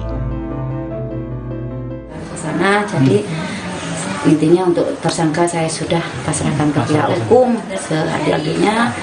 Dan yang disayangkan sekarang saya kenapa sampai detik ini dengan kepulangan anak saya, kepergian anak saya itu pihak pondok pesantren sampai saya ini tidak ada kata inisiatif atau berbelasungkawa ataupun kata maaf kepada pihak keluarga yang sedang berduka saat ini. Itu saja. Dalam penyelidikan terbuka fakta baru. Pondok pesantren tempat korban dianiaya ternyata belum mengantongi izin. Kementerian Agama Jawa Timur menyatakan tidak akan menutup pesantren itu. Namun untuk penanganan selanjutnya, Kementerian Agama Jawa Timur akan melakukan pembinaan terhadap ponpes itu. Tindakan Kementerian Agama dari Jawa Timur, di Kanwil Jawa Timur, akan ditutup ponpesnya atau seperti apa? Kalau penutupan tidak mungkin lah, karena memang belum ada aspek administrasi yang berhubungan dengan kami. Tapi nanti kita akan ada pendampingan, kemudian juga ada pembinaan terkait dengan itu, karena insya Allah tidak hanya kami nanti yang akan hadir, tapi juga ada dari Dinas Kesehatan, dari DP3A, dari KPAI, semua akan ikut ke sana, saya kira itu.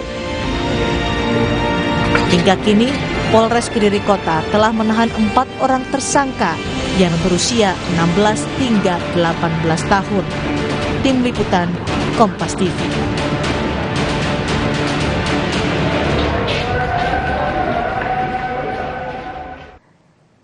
Kompas Petang masih berlanjut yang akan dibawakan rekan saya Tifal Solesa. Tifal? Ya Audrey, Partai Golkar optimistis bisa meraih suara tertinggi dan berpotensi merebut kursi Ketua DPR RI berdasarkan hasil perolehan pemilihan legislatif 2024. Kami segera kembali.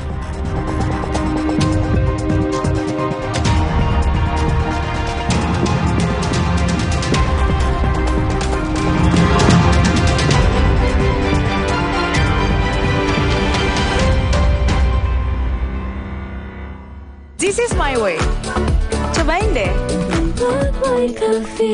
Kata orang, gue itu si paling kerja, kencing seharian, tiba-tiba sakit kepala. Oskadon, oke buat sakit kepala. Bekerja aktif di pusatnya, dapat diminum sebelum makan, tanpa ngantuk. Oskadon, solusi oke, sakit kepala. Pancenoye. Energi kehidupan diambil Tuan Cungkat yang tamak, sampai alam ia rusak. Putri Hijau bertekad menyelamatkan, berbuka dan hidupkan harapan. Marjan. Indahnya warna alam sambut bulan Ramadan, jadi pengingat untuk selalu bersyukur dengan hikmat. Damainya warna biru bahari, hangatnya warna kuning pagi, manisnya warna mawar merah muda, dan warna coklat hangat yang ramah menyambut keluarga di bulan penuh berkah. Sambut sentuhan warna baru Ramadan dari Nippon Paint. Hidup jadi nggak penuh beban lagi karena dia. Paket Telkomsel Lite, 25.000 dapat 6 GB dan kuota 1 GB tiap bulan. Telkomsel Lite, dibawa relax aja.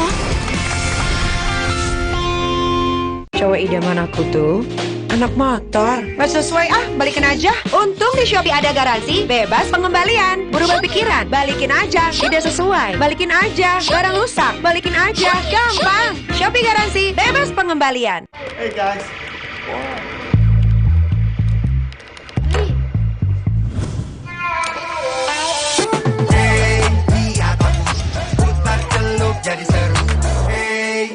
lihat aku. Rasa lapar saat puasa kadang naik, kadang turun. Tapi gula darah harus tetap stabil. Baru rasa almond oat. Vita Digest-nya bantu kontrol gula darah. Bikin kenyang lebih lama, jadi lancar puasanya.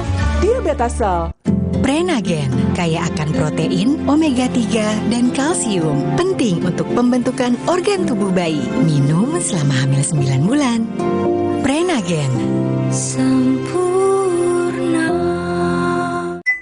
Kakak, sahur. Sahur ya, Bu. Sahur kan penting, Kak. Makan sedikit aja ya. Biar kuat puasanya, lengkapi ya sahurnya dengan Energen. Nutrisinya lengkap, kenyang lebih lama. Kuat puasa seharian.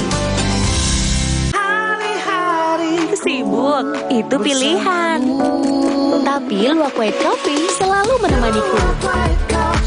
This is my way. Cobain deh.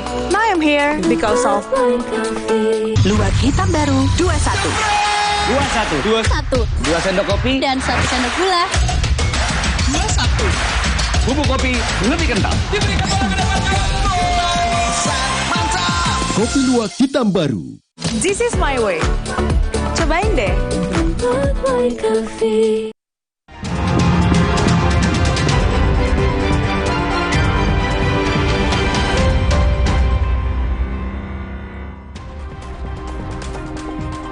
Bertemu kembali, Saudara. Kepala Staf Kepresidenan Muldoko angkat bicara soal upaya Jokowi menarik sebanyak-banyaknya parpol oposisi ke pemerintahan. Muldoko menyebut semakin banyak parpol di pemerintahan, semakin baik pula stabilitas pemerintahan. Menurut KSP, fungsi pengawasan bisa dilakukan siapa saja, tidak harus berseberangan menjadi oposisi. Berikut cuplikan Muldoko dalam program Rosi. Tidak pernah memikirkan ini orang ini orang ini, nggak ada. Itu. Jadi sebenarnya semakin banyak yang terlibat dalam pemerintahan itu semakin bisa memberikan jaminan keyakinan kepada masyarakat bahwa Anda semuanya terlayani dengan baik. Tidak ada kami membedakan siapapun. Nah, Pak Muldoko, tapi kalau kita lihat dari kacamata lain, untuk menjaga demokrasi juga kan butuh checks and balances. Kalau semuanya diajak ke pemerintahan nggak ada oposisinya, juga nggak imbang dong, nggak ada kritiknya. Iya, memang check and balances itu bukan saja ada di legislatif, tapi zaman sekarang ini siapa sih yang nggak bisa berani mengoreksi pemerintahan? Ya, nggak ada. Apalagi demokrasi yang seperti di Indonesia ini, semua orang bisa berbicara apa saja, bahkan bisa marahin presiden. Itu bagian dari check and balances dalam konteks negara, ya. Ada instrumennya, itu baik melalui legislatif maupun melalui NGO, melalui LSM. Semua punya peran untuk mengoreksi pemerintah, semua punya peran untuk mengoreksi jalannya demokrasi dan seterusnya. Jadi bukan berarti presiden untuk mengurangi tekanan dan seterusnya akhirnya mengakomodasi semuanya. Sebenarnya enggak seperti itu. Ya, enggak. Tapi intinya agar stabilitas pemerintahan bisa berjalan secara efektif, maka perlu didukung oleh berbagai pihak. Strategi merangkul pihak yang berseberangan pilihan juga mulai dilakukan Prabowo Gibran. Wakil Ketua Tim Kampanye Nasional Prabowo Gibran, Habibur Rahman, menyebut akan ada beberapa partai politik yang bergabung ke Koalisi Indonesia Maju. Habibur Rahman mengatakan komunikasi antar partai politik baik di dalam maupun luar koalisi tetap berjalan baik bahkan sebelum pemilu berlangsung. Ia yakin dalam waktu dekat akan ada beberapa parpol yang berkomitmen mendukung pasangan Prabowo Gibran. Di berbagai level, di pucuk pimpinan, di second linernya juga terus menjaga komunikasi yang baik. Ya, kalau feeling saya memang dalam beberapa waktu ke depan ada beberapa partai politik yang akan punya komitmen dengan kami. Ya, artinya bagaimana bersama-sama bekerja untuk bangsa dan negara. soal sinyal sejumlah parpol merapat ke koalisi Prabowo Gibran, salah satunya P3 yang tak menutup opsi, Sekjen PDI Perjuangan Hasto Kristianto enggan berkomentar. Hasto bilang pihaknya sudah menerima klarifikasi dari P3 maupun Sandiaga Uno terkait kemungkinan itu. Namun Hasto enggan menjelaskan lebih rinci.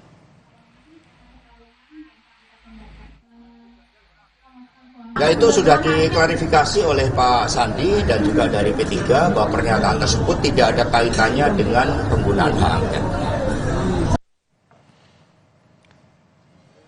Di lain pihak, Wakil Sekjen PKB Syaiful Huda menyebut koalisi partai politik Anies Mohaimin yang terdiri dari PKB, PKS, dan Partai Nasdem masih solid. Apalagi, kata Syaiful, beberapa waktu lalu 3 ketua umum partai politik koalisi perubahan bersama dengan Anies Mohaimin melakukan pertemuan. Terlalu dini katanya jika pembahasan soal koalisi dibahas saat ini, apalagi proses rekapitulasi masih berlangsung.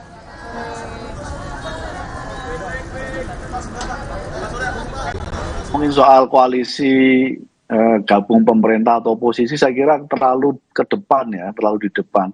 Jadi masih terlalu dini. Karena sekali lagi betul, karena sekali lagi ini tahapan yang saya kira momentum terbaik kita untuk melakukan evaluasi secara menyeluruh dari pelaksanaan pemilu kita.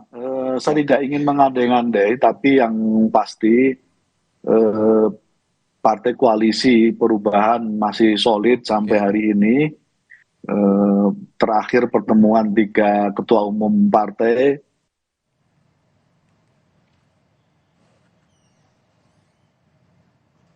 Partai Golkar optimistis bisa meraih suara tertinggi dan berpotensi merebut kursi ketua DPR berdasarkan hasil perolehan pemilihan legislatif 2024. Kami akan hadirkan diskusinya sesaat lagi, tetap di Kompas Petang.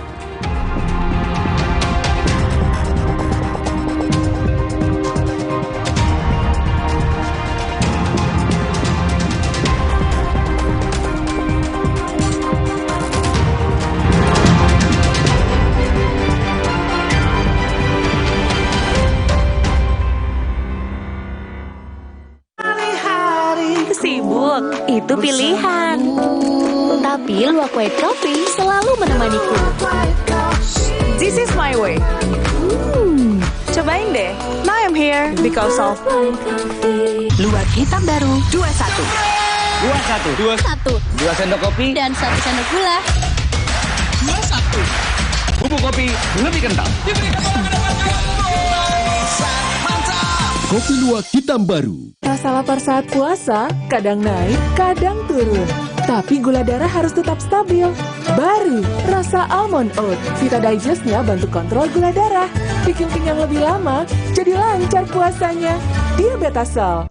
Prenagen, kaya akan protein, omega 3, dan kalsium. Penting untuk pembentukan organ tubuh bayi. Minum selama hamil 9 bulan. Prenagen.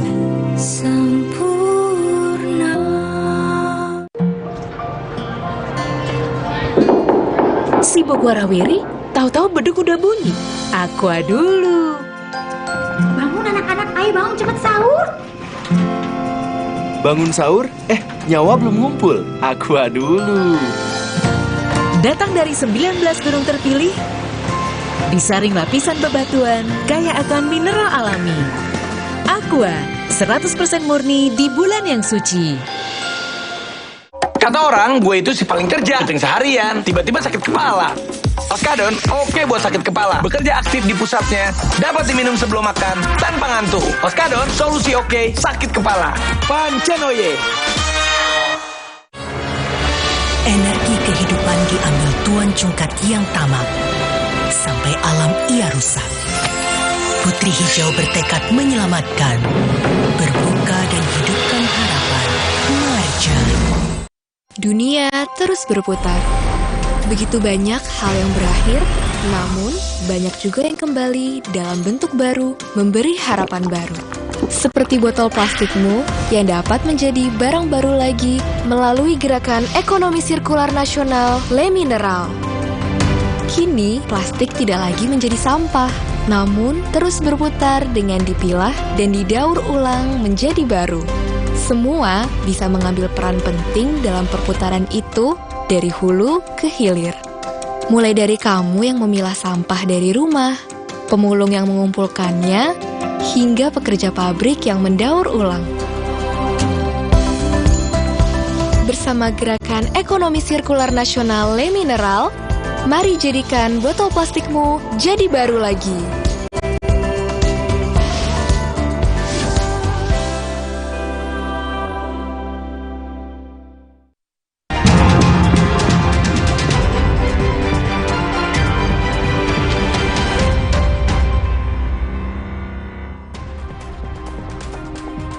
Partai Golkar optimistis bisa meraih suara tertinggi dan berpotensi merebut kursi Ketua DPR RI berdasarkan hasil perolehan pemilihan legislatif 2024. Ketua DPP Partai Golkar Aceh Hasan Syazili menyebut sebaran suara Golkar lebih merata, sehingga yakin bisa meraih kursi Ketua DPR RI 2024-2029. Aceh menyebut pihaknya masih menghitung suara yang didapat dan tengah mengonversikannya ke dalam perolehan kursi. Namun, Golkar menegaskan masih menunggu penghitungan resmi KPU yang masih berlangsung.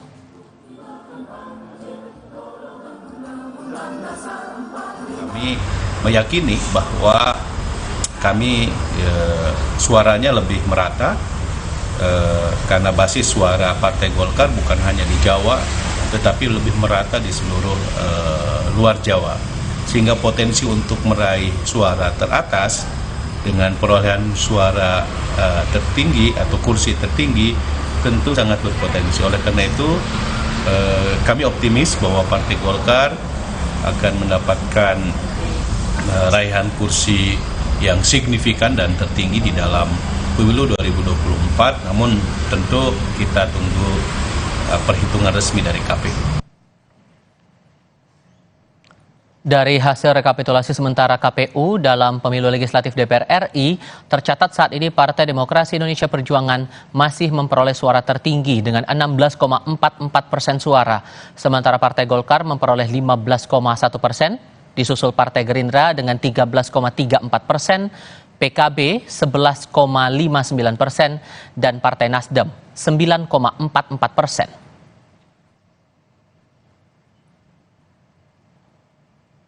Penetapan kursi Ketua DPR diatur dalam Undang-Undang Nomor 2 Tahun 2018 tentang MD3 pada poin 1B disebutkan, Ketua DPR ialah anggota DPR yang berasal dari partai politik yang memperoleh kursi terbanyak pertama di DPR.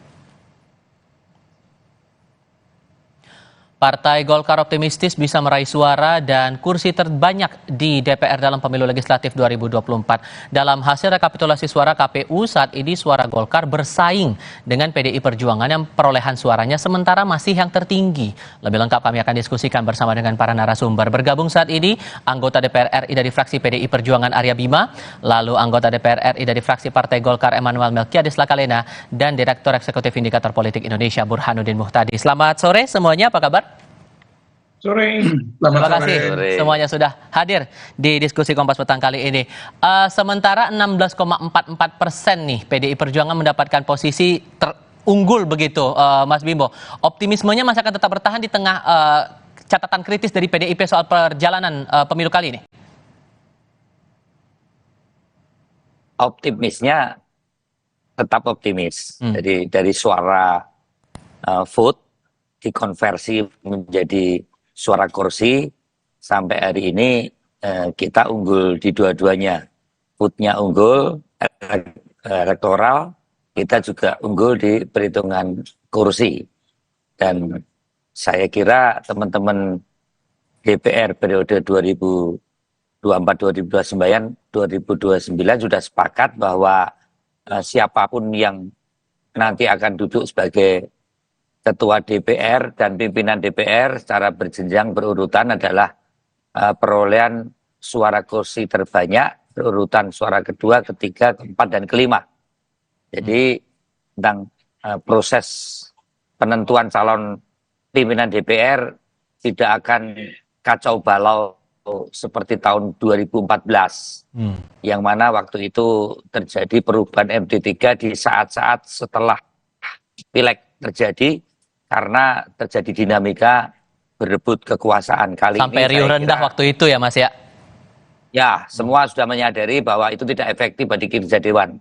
Apalagi kalau dengan Golkar dan PDI itu tahu persis kapan mengedepankan kepentingan bangsa, negara dan rakyat, kapan harus berkontestasi untuk memperoleh dukungan elektoral. Saya kira itu. Tapi dengan selisih suara yang tidak sampai 1,5% kalau dari suara sementara ya, Golkar 15,09%, itu nggak takut disalib nanti deh Mas? Ketakutan pertamanya ada, kita tetap mencermati perubahan-perubahan sejak waktu itu ya, kita berpositif thinking, tapi bukan tidak tahu hal yang negatif.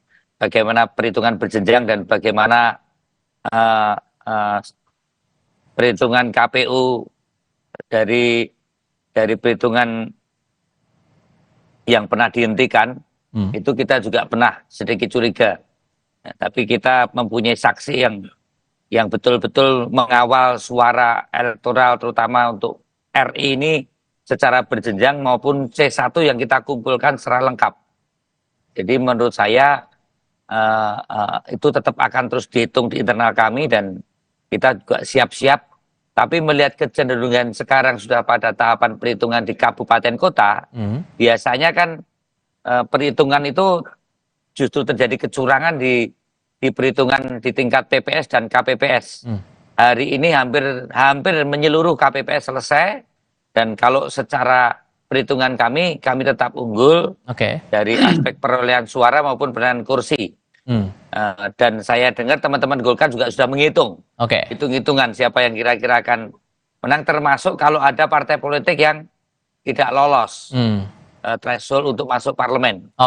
Jadi sebenarnya kalau antar PDI dan antar Golkar ini sudah tahu perhitungan-perhitungan di lapangan, termasuk bagaimana mengamankan partai-partai kecil yang kadang disunat untuk menjadi suara antara partai-partai yang ada. Saya kira itu. Kalau gitu saya kasih giliran ke Bang Melki. 15,09% suara Golkar sementara di bawah PDI Perjuangan, dan tapi ada optimisme dari Kang Aceh, dibilang bahwa suara dari Golkar sebetulnya lebih tersebar merata terutama di luar Pulau Jawa. Itu gimana hitung-hitungan atau pantauan dari teman-teman Golkar, Bang Melki? Ya, jadi kalau kita cermati kan ini perhitungan lagi berjalan ya. Ini sudah di masa-masa yang tadi disampaikan oleh Mas Aryo Bima tadi, bahwa ini sudah masa-masa kita menghitung kursi-kursi yang ada di semua tingkatan itu sudah bisa lebih kelihatan, dari mulai tingkat 2, provinsi juga RI. Nah, memang sisa di RI itu akan nanti sangat ditentukan lagi, ada mungkin belasan kursi atau puluhan kursi itu akan ditentukan nanti setelah habis pleno kabupaten. Itu akan kelihatan kursi-kursi terakhir di beberapa dapil itu, akan kelihatan nanti yang terakhir itu dapatnya ke siapa nanti, terutama apakah ke kami, ke Golkar, atau ke PDIP, atau Gerindra, itu masih akan tentukan. Ada kira-kira kami hitung itu sekitar hampir puluhan kursi terakhir lah, atau belasan atau puluhan kursi terakhir. Nah, jadi kalau kita cermati perhitungan yang berkembang sekarang ini, memang angka yang dimiliki oleh Partai Golkar itu kurang lebih sekitar 102 kursi, plus minus ya, di situ. Dan masih tadi yang saya katakan, masih menyisakan ada kurang lebih belasan sampai puluhan kursi yang itu akan nanti ditentukan oleh hasil pleno perhitungan suara tingkat kabupaten yang lagi sementara dilakukan saat ini. Nah, tapi prinsipnya begini, pengalaman kami itu waktu 2019 itu kan secara suara Partai Golkar kalah sama Gerindra. Itu secara suara ya, jadi Gerindra itu unggul dari Partai Golkar dari segi suara, tapi ketika dikonversi menjadi kursi, nah ini yang menarik dari sistem pemilu kita ini, ketika dikonversi menjadi kursi malah justru kami unggul dari Gerindra, dari perhitungan suara gitu. Sehingga ada optimisme begitu dengan selisih suara yang kurang dari 1,5% untuk sementara begitu bisa menyusul suara PDI Perjuangan Golkar ini ya? Ya, kami tidak mau mengandai-andai, tapi tentu yang tadi saya sampaikan tadi itu, perhitungan di kursi-kursi terakhir ada sekitar belasan sampai puluhan kursi terakhir yang di beberapa dapil ini akan sangat menentukan nanti apakah konversi suara menuju kursi seperti yang teman-teman PDIP sampaikan, atau mungkin kejadian yang Golkar alami 2019 bakal terulang lagi, mungkin kami kalah di jumlah suara, tapi ketika dikonversi menjadi kursi. Partai Golkar menang. Saya terus ambil jauh-jauh ya, mungkin dikontoh di NTT saja yang saya tahu ya, itu mungkin dari segi suara mungkin PDIP unggul tuh dari segi suara, tapi kalau kursi bisa nanti yang menang Golkar di situ. Ini contoh ya, dari segi kursi DPR RI itu di NTT itu mungkin dari segi jumlah suara mungkin menang PDIP ya, dari segi suara di NTT, tapi mungkin nanti Golkar akan menang dari segi kursi nanti. Oke, kalau hitung-hitungan, oke, hitung-hitungan Anda, Mas Burhan dan teman-teman indikator mungkin sudah mengeluarkan proyeksi begitu untuk perolehan kursi di Pileg DPR RI kali ini gimana tuh? Apakah sesuai dengan hitung suara yang masih berjalan sampai dengan saat ini kita juga masih tampilkan di layar kaca? Ya, begini Tifal, kalau kita melakukan estimasi berdasarkan perolehan suara yang diperoleh oleh PDI Perjuangan maupun oleh Golkar, kami memakai range ya, karena hasil quick count-nya didasarkan pada 3.000 TPS. Jadi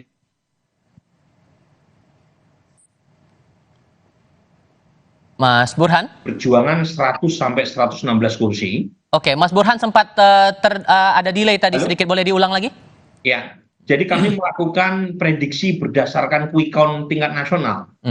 3.000 TPS dengan sampel suara sah 520.000 sekian. Nah, dari hasil analisis kami, itu PDI Perjuangan itu range kursinya 100 sampai 116. Sementara Golkar 94 sampai 109 kursi. Jadi memang ada irisan tuh. Secara absolut, potensi PDI Perjuangan untuk mendapatkan kursi lebih banyak ketimbang Golkar lebih punya potensi. Tetapi Golkar juga masih punya potensi untuk menyalip di tikungan karena ada irisan tertinggi atau upper estimate kami untuk kursi Golkar adalah 109. Nah, ini asumsinya tidak ada partai politik baru yang lolos PT di luar dari PAN yang potensi lolos PT-nya lebih besar ya ketimbang misalnya P3 atau PSI. Kalau misalnya P3 atau PSI lolos PT, dan itu sebenarnya unlikely ya, terutama buat PSI ya, menurut quick count kami. Tetapi kalau misalnya PSI masuk, lolos PT 4%, itu yang dirugikan adalah PDI Perjuangan. Ada potensi kursi PDI Perjuangan turun kalau PSI lolos. Karena ada banyak irisan kursi yang diperebutkan antara PDI Perjuangan dengan PSI. Nah itu kira-kira. Jadi range-nya segitu, kita tidak tahu siapa yang unggul karena ada overlap. Itu range untuk perolehan kursinya, tapi bagaimana memproyeksikan dinamika untuk perebutan kursi ketua DPR RI-nya ke depan dengan dinamika politik yang kita baca saat ini? Apakah akan terbilang panas atau justru akan ada momen-momen unik yang mungkin bisa kita tunggu nanti? Tapi jawabnya nanti ya, Mas Burhan. Kita akan lanjutkan diskusi di segmen berikut, jauh saja berikut ini.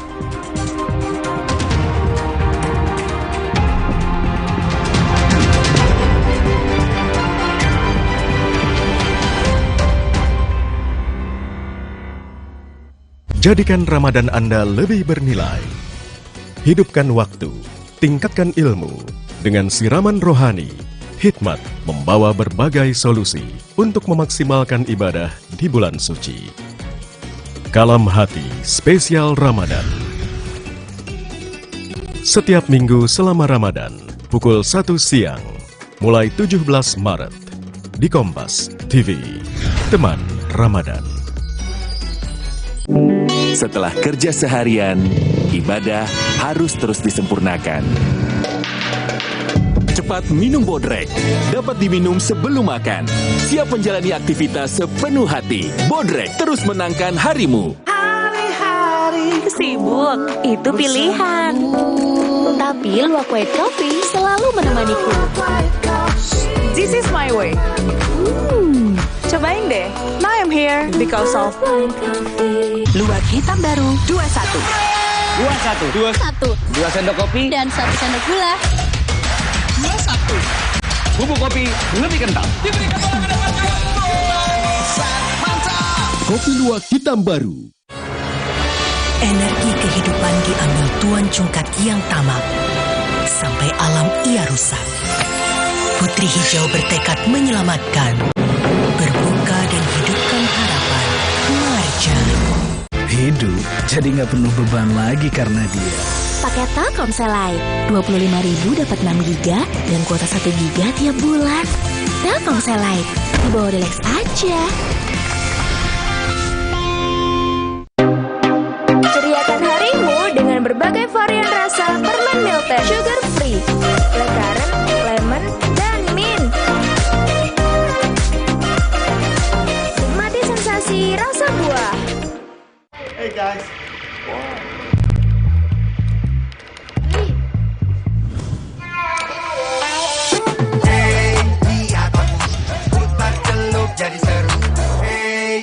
saat aku. Kakak, sahur. Sahur ya, Bu. Sahur kan penting, Kak. Makan sedikit aja ya. Biar kuat puasanya, lengkapi ya sahurnya dengan Energen. Nutrisinya lengkap, kenyang lebih lama. Kuat puasa seharian.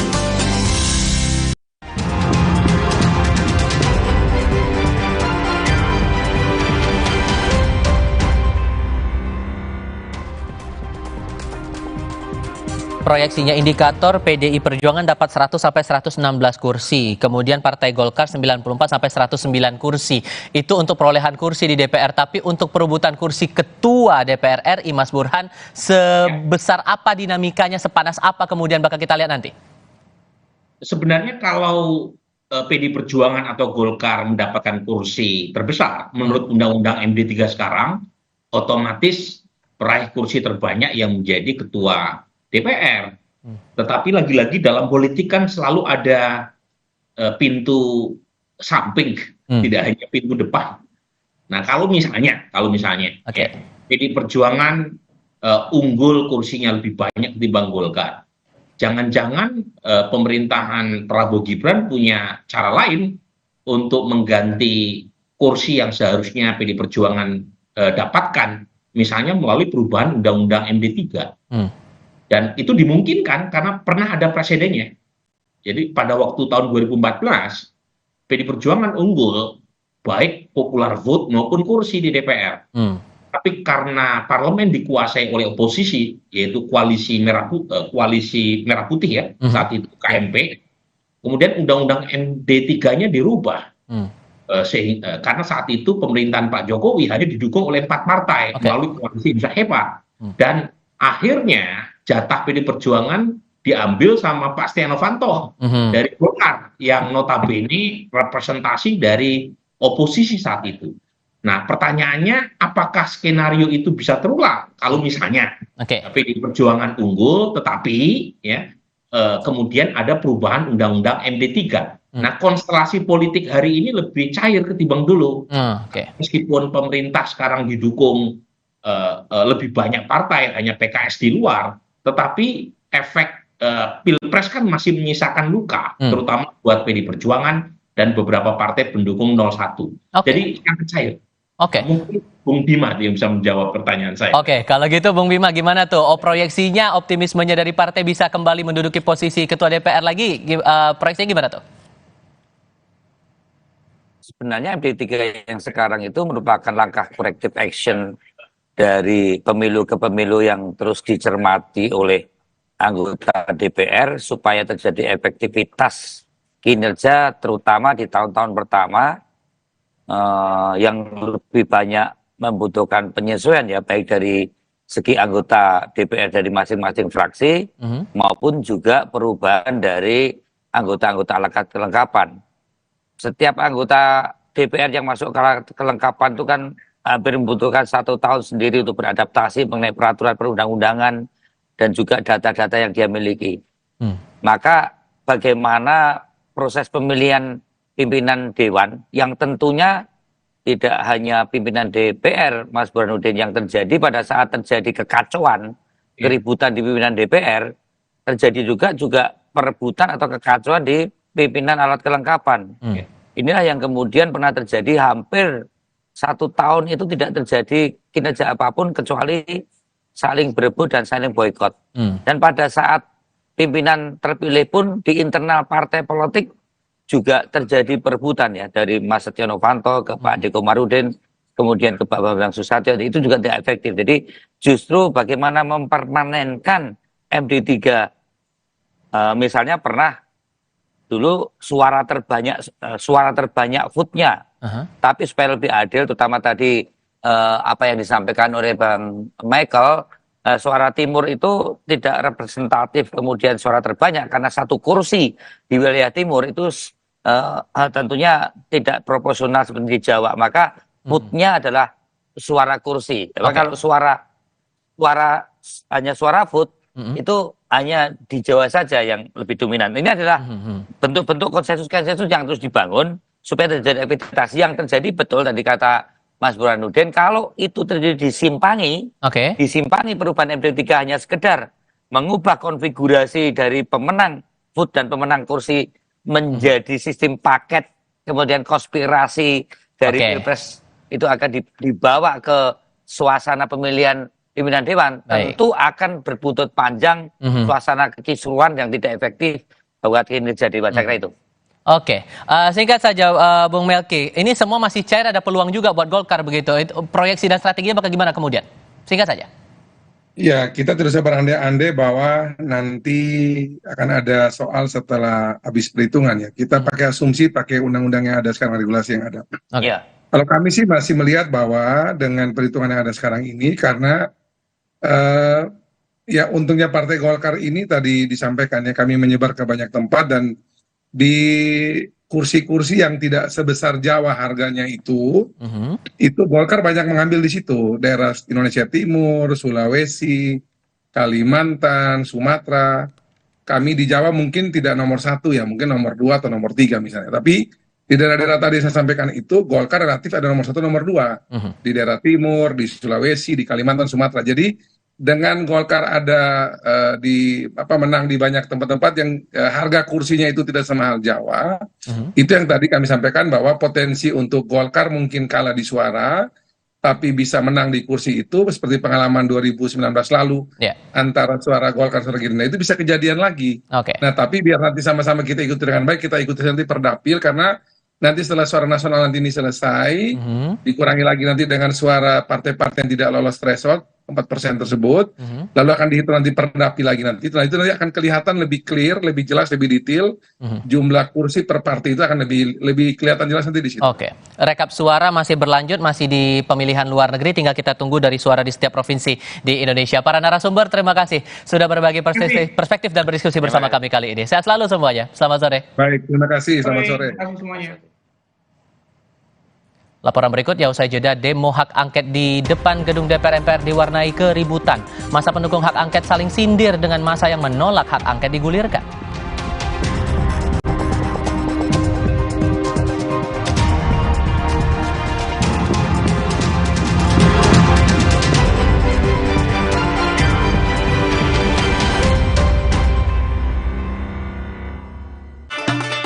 Jadikan Ramadan Anda lebih bernilai. Ketahui secara resmi awal Ramadan tahun ini.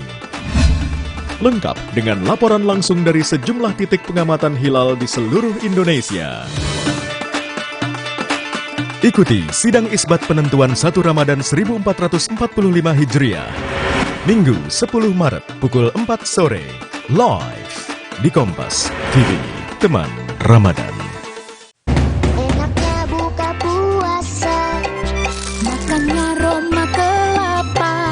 Manis dan gurih, memeri mulu, dicelup semua makin suka. Manis dari air kelapa, gurih dari daging kelapa, terasa juga manis kelapanya. Ramadan di rumah wajib ada, gurihnya kelapa asli, hangatkan Ramadan. Terasa gigi ngilu kalau minum dingin, terus kondisi gigi sensitif. Jika dibiarkan lebih lama, ada kemungkinan untuk memburuk. Sensodyne memberikan perlindungan hingga 24 jam. Saya merekomendasikan Sensodyne untuk perawatan gigi ngilu. Kakak, sahur. Sahur ya, Bu. Sahur kan penting, Kak. Makan sedikit aja ya. Biar kuat puasanya, lengkapi ya sahurnya dengan Energen. Nutrisinya lengkap, kenyang lebih lama. Kuat puasa seharian. hidup jadi nggak penuh beban lagi karena dia. Paket Telkomsel Lite, 25.000 dapat 6 GB dan kuota 1 GB tiap bulan. Telkomsel Lite, dibawa relax aja. Selamat datang, silakan. Hah? Emangnya ada waktu buat sakit kepala? Panadol Extra, cepat redakan sakit kepala dan nyeri yang mengganggu. Panadol Extra, cepat redakan sakit kepala, dapat diminum sebelum makan. Jamur ngeselin? Untung ada Zoralin. Obat spesialis bantu cabutin jamur. Jamur ngeselin? Olesin Zoralin. Diproduksi oleh Medicon. Kakak, sahur. Sahur ya, Bu. Sahur kan penting, Kak. Makan sedikit aja ya. Biar kuat puasanya, lengkapi ya sahurnya dengan Energen. Nutrisinya lengkap, kenyang lebih lama. Kuat puasa seharian. Selamat datang, silakan. Emangnya ada waktu buat sakit kepala? Panadol Extra, cepat redakan sakit kepala dan nyeri yang mengganggu. Panadol Extra, cepat redakan sakit kepala, dapat diminum sebelum makan.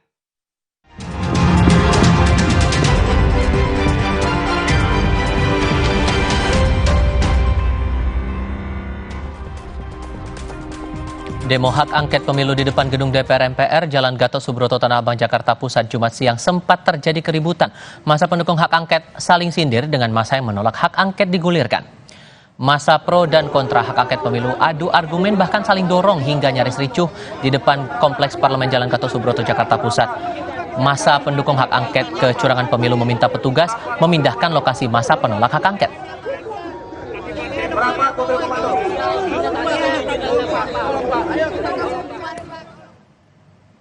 Kami berikan gambar terbaru saat ini di sekitar Kompleks Parlemen Senayan, Jakarta. Saat ini massa sudah mulai perlahan membubarkan diri. Petugas keamanan juga melakukan sterilisasi area terakhir sebelum akhirnya massa sudah membubarkan diri ke area masing-masing menyelesaikan massa ataupun juga unjuk rasa di depan Kompleks Parlemen Senayan, Jakarta. Ada dua kubu di sini. Tadi dilaporkan oleh tim liputan kami yang berada di sana. Ada massa yang pro pada usulan hak angket dugaan kecurangan pemilu 2024 dan ada massa yang menolak atas usulan hak angket ini digulirkan di DPR RI. Dan ini persis gambaran terbaru di depan gedung DPR MPR Senayan, Jakarta. Massa perlahan sudah mulai membubarkan diri, petugas keamanan juga melakukan sterilisasi dan akses jalan perlahan sudah mulai dibuka.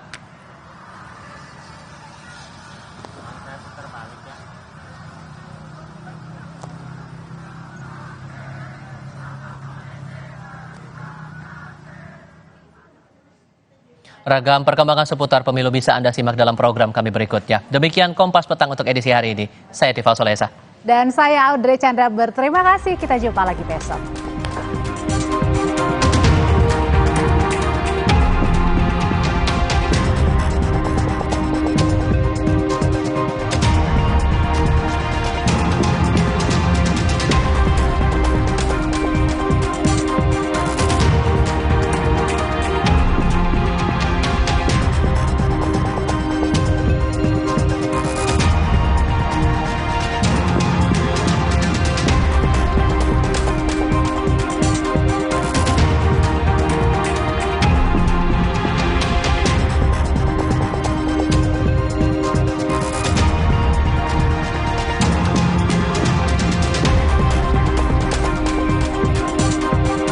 Terima kasih Anda telah menyaksikan Kompas Petang.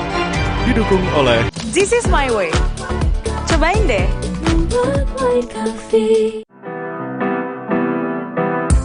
Merayakan hari ulang tahun ke-67, Bank Sentral Asia gelar BCA Expoversary 2024 di 10 hall gedung ASBSD sekaligus. Event yang diselenggarakan mulai 29 Februari hingga 3 Maret ini memberikan kesempatan bagi masyarakat dan nasabah BCA untuk mewujudkan impian dan harapan. Ini acara yang kita adakan setiap tahun sekali, Expoversary ya, ada lagi nanti Expo saja.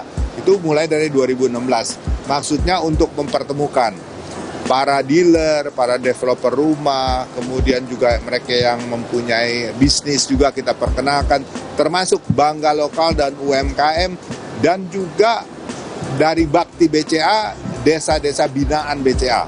Kita undang kemari. BCA memberikan berbagai penawaran menarik pada event khusus ini. Beragam produk seperti kredit kendaraan bermotor, kredit kepemilikan rumah, kredit sepeda motor, dan ratusan mitra lainnya siap melayani kebutuhan nasabah.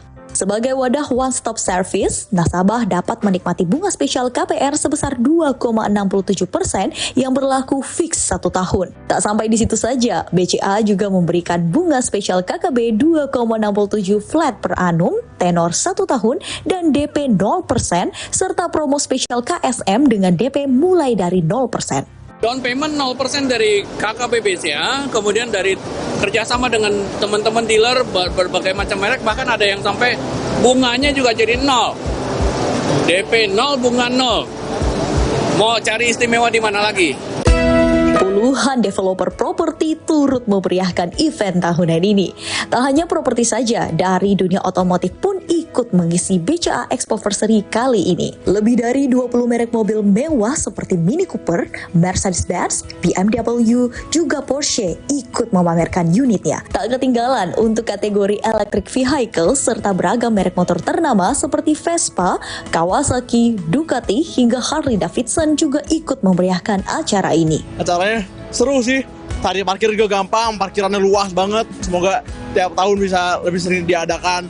Melalui gelaran ini, BCA juga turut mendukung pemerintah dalam sektor perekonomian dengan menghadirkan UMKM BCA Bangga Lokal, serta secara khusus menyediakan area Bakti BCA yang menampilkan sejumlah produk unggulan dari Desa Bakti BCA hingga UMKM binaan Bakti BCA. Tak perlu khawatir bagi nasabah yang berada di luar Jakarta, BCA juga menggelar BCA Expoversary Online yang berlangsung pada 29 Februari hingga 31 Maret 2024 yang dapat diakses melalui website di www.expo.bca.co.id. BCA senantiasa di sisi Anda.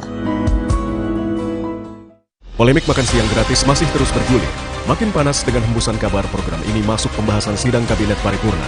Disinyalir pemotongan subsidi BBM hingga pajak yang naik akan jadi sumber anggaran program Prabowo Gibran ini. Pemilu belum usai, tapi mengapa program makan siang gratis terkesan difasilitasi dan buru-buru demi kabinet selanjutnya? Simak pembahasannya dalam Dua Arah. Makan siang gratis, program Jokowi atau Prabowo? Malam ini, pukul 8:30, live di Kompas TV.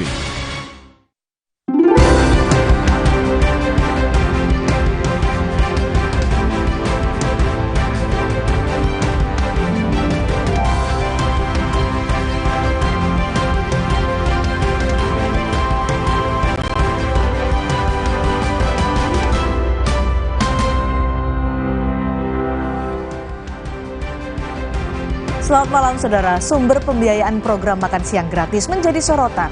Menko Perekonomian Erlangga Hartarto mengusulkan program makan siang gratis dari Prabowo Gibran menggunakan dana BOS. Lalu bagaimana skema yang tepat agar program ini tidak membebani keuangan negara? Sapa Indonesia Malam juga akan menghadirkan sorotan putusan Mahkamah Konstitusi yang meminta persyaratan ambang batas suara 4% bagi partai politik untuk masuk parlemen diubah. Bagaimana konsekuensi putusan ini untuk memperkuat sistem pemerintahan? Kita akan membahas di Sapa Indonesia Malam. Saya Friska Clarissa. Dan saya Cindy Sistiarani.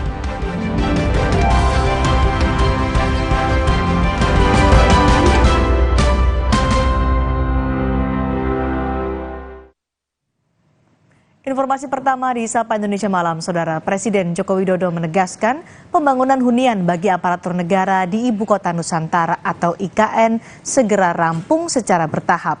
Hal ini diungkap Jokowi saat meninjau perkembangan pembangunan IKN. Jokowi bilang sudah ada 41 unit hunian untuk aparatur negara yang sudah rampung. Ditargetkan akan rampung pada November 2024. Dengan hasil ini, Jokowi optimistis pemindahan aparatur negara dari Polri, TNI, dan ASN berjalan mulai Juni 2024. Rencananya, pemerintah memindahkan 3.246 aparatur negara ke IKN untuk tahap pertama. Selain meninjau pembangunan hunian, Jokowi juga meninjau perkembangan pembangunan kantor kepresidenan.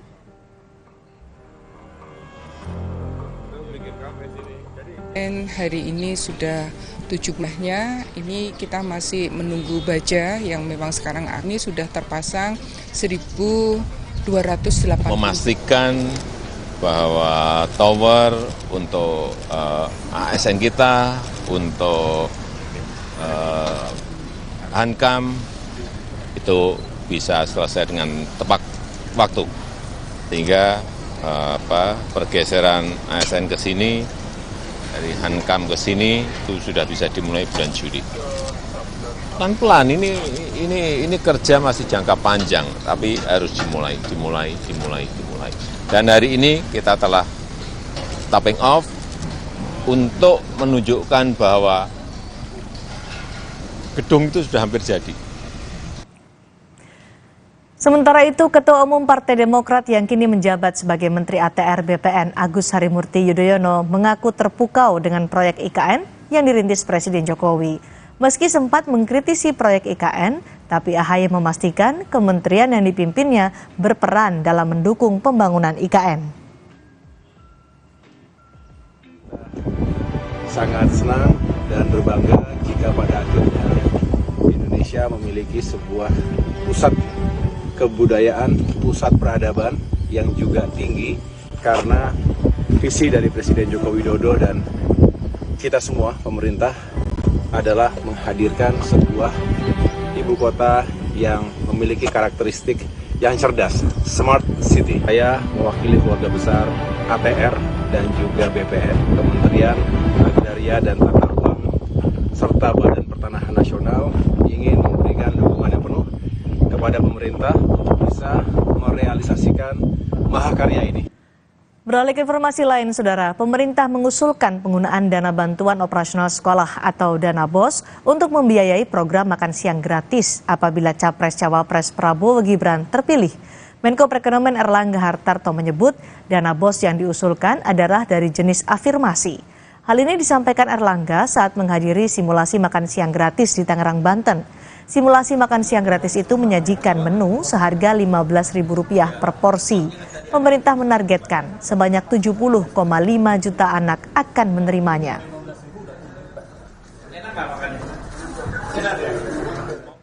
Seperti dikutip dari Tempo.co Kamis kemarin, kami mengusulkan pola pendanaannya melalui dana bantuan operasional sekolah atau BOS spesifik atau BOS afirmasi untuk khusus menyediakan makan siang bagi siswa, kata Menko Perekonomian Erlangga Hartarto.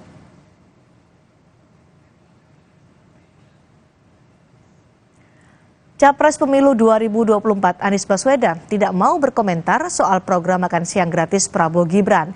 Anies mengatakan ingin fokus pada proses penghitungan suara Pemilu 2024. Ditanya soal program makan siang gratis yang mulai disimulasikan, Anies menyebut ia masih mengawal keputusan final pemilu. Anies dan timnya masih terus bekerja mengumpulkan bukti dugaan kecurangan dan siap melaporkan sesuai prosedur.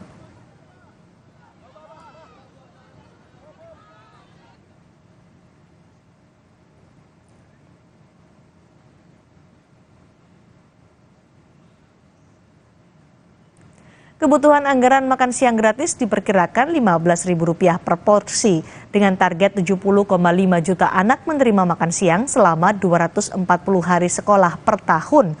Maka perkiraan anggaran makan siang gratis ada Rp253,8 triliun per tahun.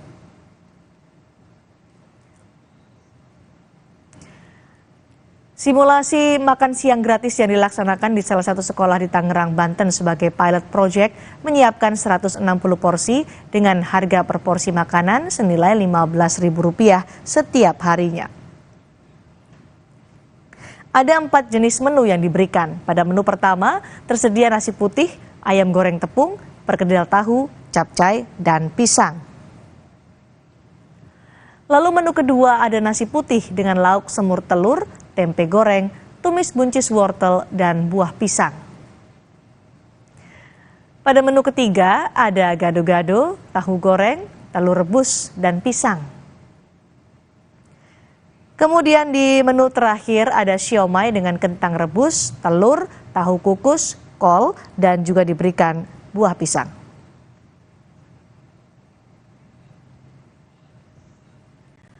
Untuk mengetahui selengkapnya soal usulan pembiayaan makan siang gratis dari dana BOS, akan kita simak laporan jurnalis Kompas TV Alfa Nia Rizky. Alfa, mengapa Menko Perekonomian Erlangga Hartarto mengungkap usulan pembiayaan makan siang gratis itu menggunakan dana BOS atau dana bantuan operasional sekolah? Cindy dan juga saudara, terkait dengan pernyataan Menko Perekonomian untuk skema pendanaan terhadap program makan siang gratis ini memang belum pasti karena skemanya masih disusun oleh pemerintah. Karena beberapa waktu lalu ini baru saja dibahas di rapat atau sidang kabinet paripurna terkait dengan program-program strategis dari Presiden terpilih yang akan dimasukkan ke dalam RAPBN tahun 2025. Salah satunya yaitu program makan siang gratis. Walaupun tidak secara khusus dibahas, tetapi pemerintah tentu saja harus segera menyiapkan sumber pendanaan terhadap program makan siang gratis ini karena mengingat kebutuhan dananya juga sangat tinggi. Walaupun kemudian Airlangga menyebutkan bahwa rencananya sumber dana dari makan siang gratis ini akan berasal dari dana bantuan operasional sekolah, berbeda dengan dana BOS yang sudah reguler ditransfer ke rekening masing-masing sekolah. Nantinya rencananya dana makan siang gratis ini akan mengambil dana BOS spesifik atau BOS afirmasi dan akan ditransfer di rekening terpisah ke sekolah masing-masing. Dan BOS afirmasi ini adalah program pemerintah pusat yang dialokasikan bagi satuan sekolah dan penyelenggaranya adalah kementerian tertentu. Tentu saja ini kemudian paham dengan apa yang disampaikan oleh Menteri Keuangan Sri Mulyani terkait dengan pembahasan anggaran saat ini masih di tataran pagu indikatif atau pagu anggaran dari masing-masing kementerian. Penyusunannya harus matang karena angkanya ratusan triliun dan sampai saat ini belum ada skema pasti dari mana dana yang akan digunakan untuk program makan siang gratis ini. Tetapi pemerintah sudah memastikan bahwa program ini akan dimasukkan ke RAPBN tahun 2025 yang akan segera mulai dibahas pada sebulan setelah pengumuman KPU pada 20 Maret 2024 mendatang. Artinya pemerintah ini akan menggodok RAPBN tahun 2025 pada bulan April dan nantinya kita akan mengetahui seperti apa skema pendanaan terhadap program makan siang gratis yang membutuhkan dana hingga ratusan triliun ini. Cindy. Terima kasih Alvania Rizky melaporkan langsung terkait dengan sumber dana program makan siang gratis yang diusulkan dari dana BOS. Dan saudara, kita beralih ke informasi lain. Wakil Ketua Tim Kampanye Prabowo Gibran Habibur Rahman menyebut akan ada beberapa partai politik yang bergabung ke koalisi Prabowo Gibran. Habibur Rahman menyebut komunikasi berjalan baik dengan setiap partai di dalam ataupun di luar koalisi, bahkan sebelum pemilu berlangsung. Meski belum menyebut secara lugas siapa partai-partai yang akan bergabung, Habibur Rahman sudah mengklaim ada komunikasi yang terjalin dan punya komitmen untuk mendukung pemerintahan Prabowo Gibran. Komunikasi dengan partai-partai politik yang ada di DPR sejauh ini berlangsung baik ya. Bahkan sejak sebelum pemilu, secara garis besar kami punya komitmen saling menghormati satu sama lain, siapapun yang menang dan siapapun yang kalah dalam pemilu ini. Teman-teman juga saat ini ya di berbagai level, di pucuk pimpinan, di second liner-nya juga terus menjaga komunikasi yang baik. Ya, kalau feeling saya memang dalam beberapa waktu ke depan ada beberapa partai politik yang akan punya komitmen dengan kami. Di tengah upaya lobi-lobi kubu Prabowo Gibran, Wakil Sekjen PKB Saiful Huda menyebut koalisi partai politik Anies Muhaimin yang di dalamnya ada PKB, PKS, dan Nasdem masih solid. Apalagi Saiful menyebut beberapa waktu lalu 3 ketua umum partai politik koalisi Amin bertemu dengan Anies Muhaimin. Terlalu dini jika pembahasan soal koalisi dibahas saat ini, apalagi proses rekapitulasi masih berlangsung. Mungkin soal koalisi gabung pemerintah atau oposisi saya kira terlalu ke depan ya, terlalu di depan. Jadi masih terlalu karena dini. Sekali lagi, betul, karena sekali lagi ini tahapan yang saya kira momentum terbaik kita untuk melakukan evaluasi secara menyeluruh dari pelaksanaan pemilu kita. Saya tidak ingin mengandai-andai, tapi yang pasti partai koalisi perubahan masih solid sampai hari ini. Terakhir pertemuan 3 ketua umum partai. Saudara, kericuhan mewarnai aksi protes 2 kelompok yang berlangsung di depan gedung DPR Jakarta. Massa menyuarakan dugaan pemilu curang, sementara kelompok lainnya mendukung pemilu damai.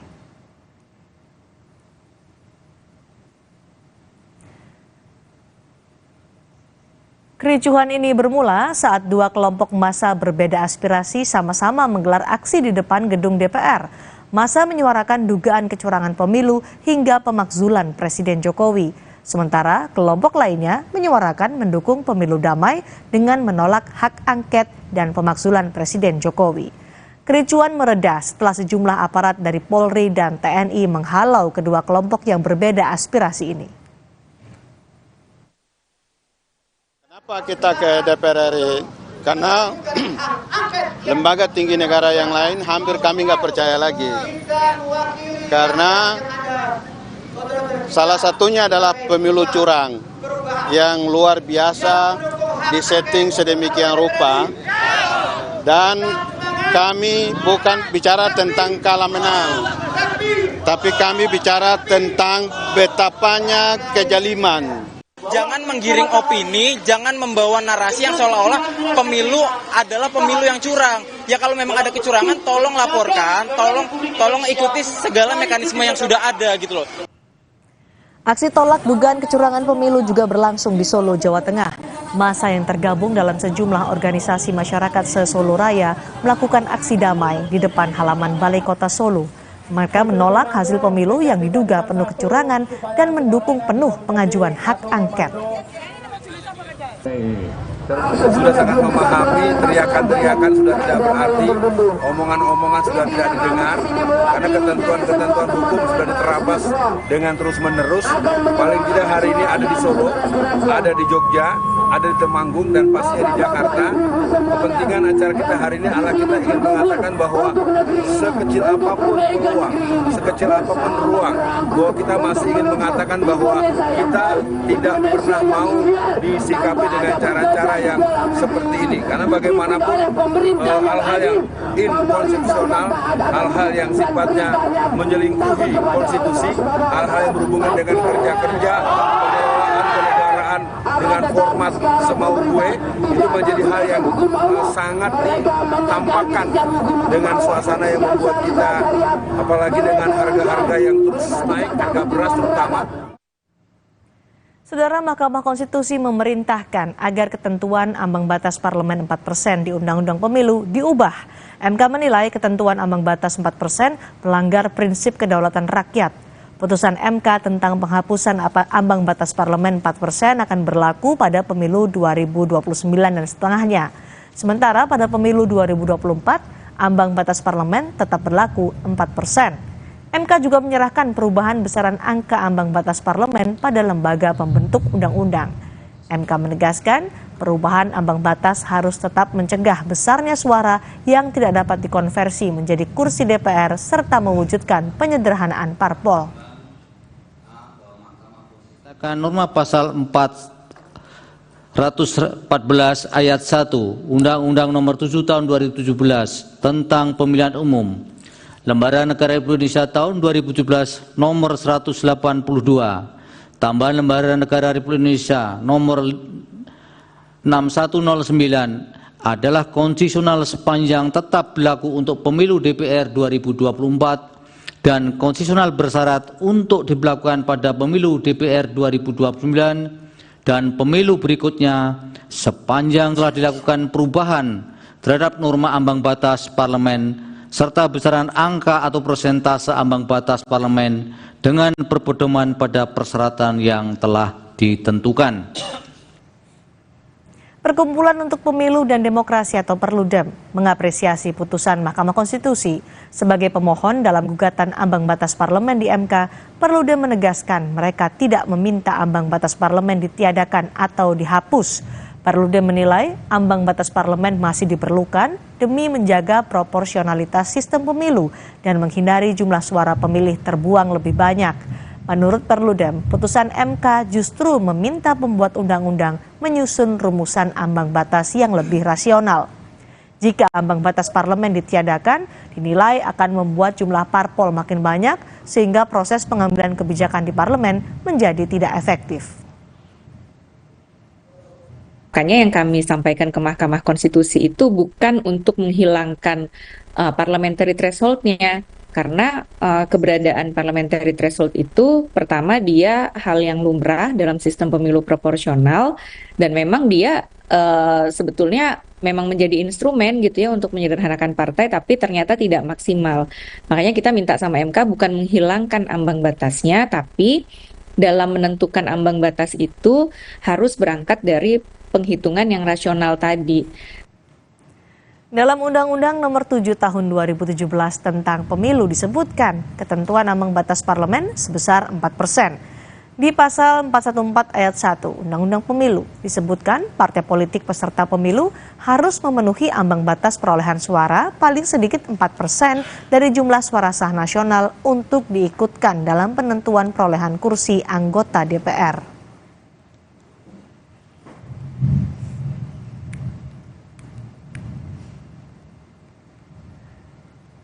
Perludem menggugat ambang batas parlemen 4%. Adapun yang menjadi dasar gugatan yakni ambang batas parlemen 4% justru membuat suara pemilih yang terbuang atau tidak dapat dikonversi menjadi kursi DPR semakin besar. Perludem juga mempertanyakan dasar penentuan angka ambang batas parlemen. Selain itu, menurut Perludem, penyederhanaan parpol tidak harus melalui ambang batas parlemen. Masih ada instrumen lain untuk menyederhanakan jumlah partai politik. Dalam putusannya kemarin, MK menilai ketentuan ambang batas parlemen 4% tidak memiliki dasar rasional sehingga harus diubah. MK meminta lembaga pembentuk undang-undang menyusun atau menentukan angka ambang batas parlemen yang rasional. Ambang batas parlemen 4% tetap berlaku untuk pemilu 2024. Perubahan ambang batas 4% akan berlaku untuk pemilu 2029 dan harus diubah sebelum pemilu 2029. Cawapres Pemilu 2024 Mahfud MD menegaskan putusan MK soal perubahan ambang batas parlemen 4% diberlakukan di pemilu 2029 mendatang. Di pemilu 2024, partai politik yang suaranya di bawah 4% tetap tidak akan lolos ke Senayan. Menurut Mahfud, putusan MK yang menyatakan revisi aturan itu berlaku sebelum pemilu 2029. Sedangkan pemilu 2024 masih menggunakan aturan yang lama, yakni ambang batas parlemen 4%. Mahfud sempat menyinggung soal putusan MK terkait syarat usia capres-cawapres. Menurut Mahfud, seharusnya putusan MK itu juga berlaku di pemilu mendatang. Memang harus begitu, berlakunya itu harus di dalam tradisi hukum di seluruh dunia. Kalau ada perubahan aturan yang memberatkan atau menguntungkan seseorang harus pada periode berikutnya. Termasuk misalnya seharusnya usia calon presiden, wakil presiden itu kalau mau berlaku pemilu yang akan datang seharusnya ya. Dan itu sudah disuarakan, tapi waktu itu MK-nya ya begitu memutuskannya, meskipun itu sebenarnya substansinya putusan itu salah. Berlakukan sebelum pemilu 2029, artinya bisa berlaku untuk pemilu sekarang atau bagaimana? Enggak, sebelum pemilu 2029 ya, artinya nanti pemilu 2009 itu diubah dulu kan undang-undang, bunyinya kan mengubah undang-undang dulu. Ya kan? Diubah dulu nanti berapa? Kan itu belum tentu berarti nol juga. Ya, tapi dia menghapus, lalu apa syaratnya? Partai Solidaritas Indonesia menyambut gembira putusan MK terkait revisi ambang batas parlemen di Undang-Undang Pemilu. Politisi PSI Adi Armando menyebut angka ideal ambang batas parlemen adalah 2,5%.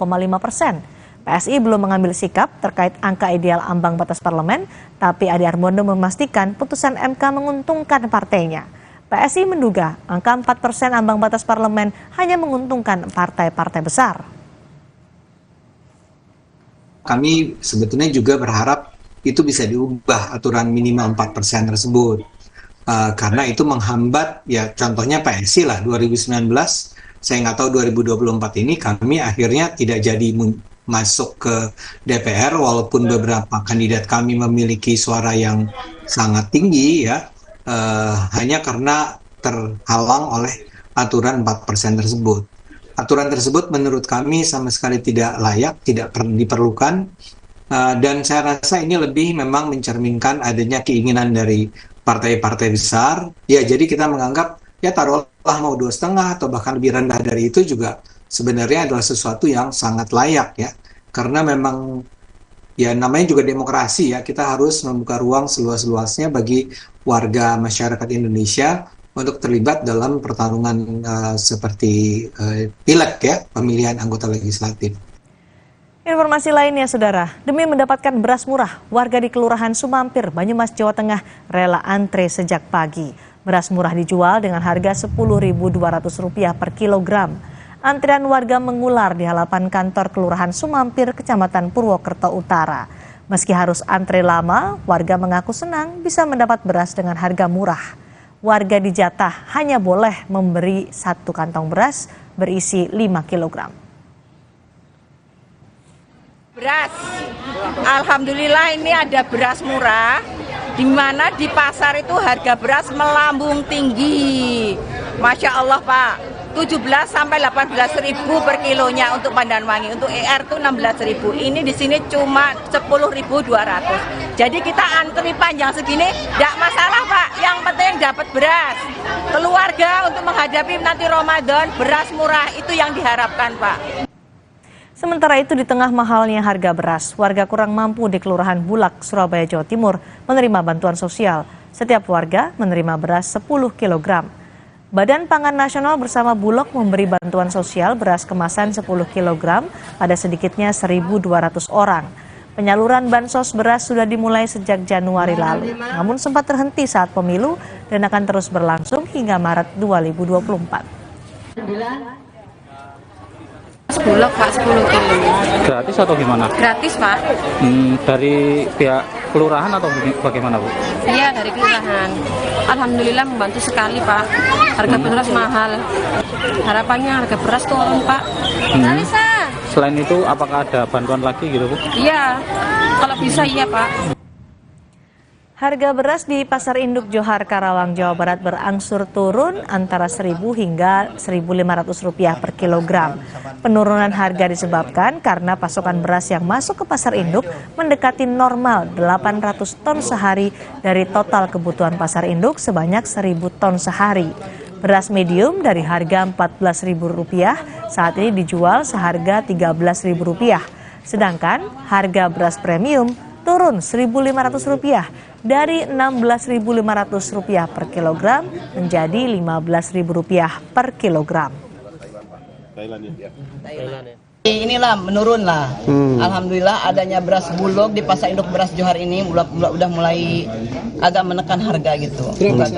Sekarang medium biasanya 15.000, 14.500, sekarang udah bisa ada yang 14.000, 13.500 Pak, udah alhamdulillah. Itu medium Bu ya? Iya medium. Untuk premium kemarin ini bisa 16.000, 16.500 malah udah nyampe hampir ke 17.000. Ini turunnya gara-gara apa Bu? Ya turunnya gara-gara adanya beras Bulog ini. Kenaikan harga beras saudara diikuti pada kenaikan harga bahan pokok lainnya seperti telur ayam, ayam potong, dan daging sapi. Di Pasar Kranji, Kota Bekasi, Jawa Barat, harga telur ayam naik menjadi Rp31.000 per kilogram.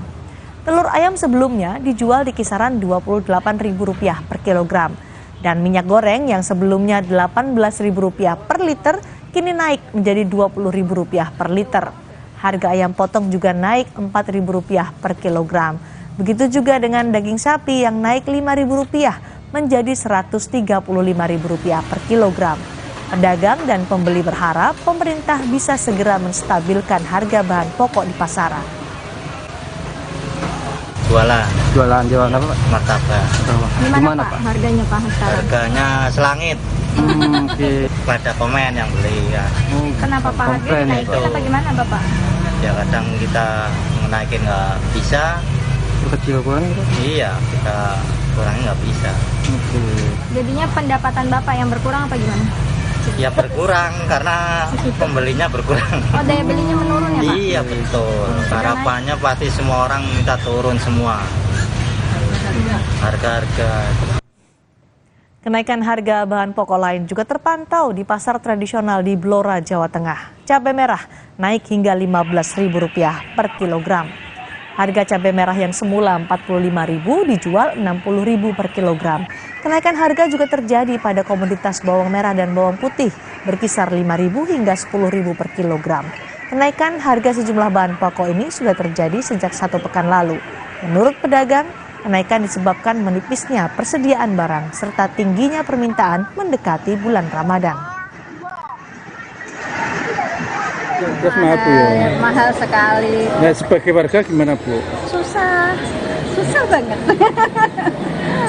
Susah banget masalah harga beras, harga sembako ini mahal sekali. Bu, irit lah. Pasti ya jatahnya begitu ya beli segitu. Nggak bisa diirit dong, bisa namanya makan. Program makan siang gratis Prabowo Gibran sudah disimulasikan di Tangerang, Banten. Pertanyaannya bagaimana merealisasikan anggarannya? Pembahasannya hadir usai jeda.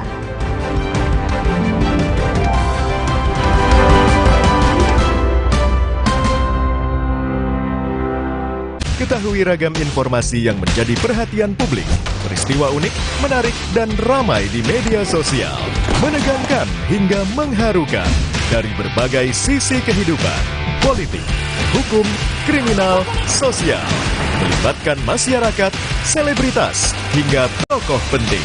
Tetap update bersama Pop News. Setiap Sabtu dan Minggu, pukul 9:30 pagi, di Kompas TV. Alam permai di desa ini berasal dari energi kehidupan yang dilindungi Sang Penjaga. Tapi datang Tuan Cungkat, pembawa bencana. Ia ingin kuasai energi kehidupan. Putri Hijau bertekad, dia akan melindungi semua. Berbuka dan hidupkan harapan. Merger. Jamur ngeselin, untung ada Zoralin. Obat spesialis bantu cabutin jamur. Jamur ngeselin, olesin Zoralin. Diproduksi oleh Medicon. Hidup jadi nggak penuh beban lagi karena dia. Pakai Telkomsel Lite, 25.000 dapat 6 GB dan kuota 1 GB tiap bulan. Telkomsel Lite, dibawa relax aja. Energi kehidupan diambil Tuan Cungkat yang tamak. Sampai alam ia rusak.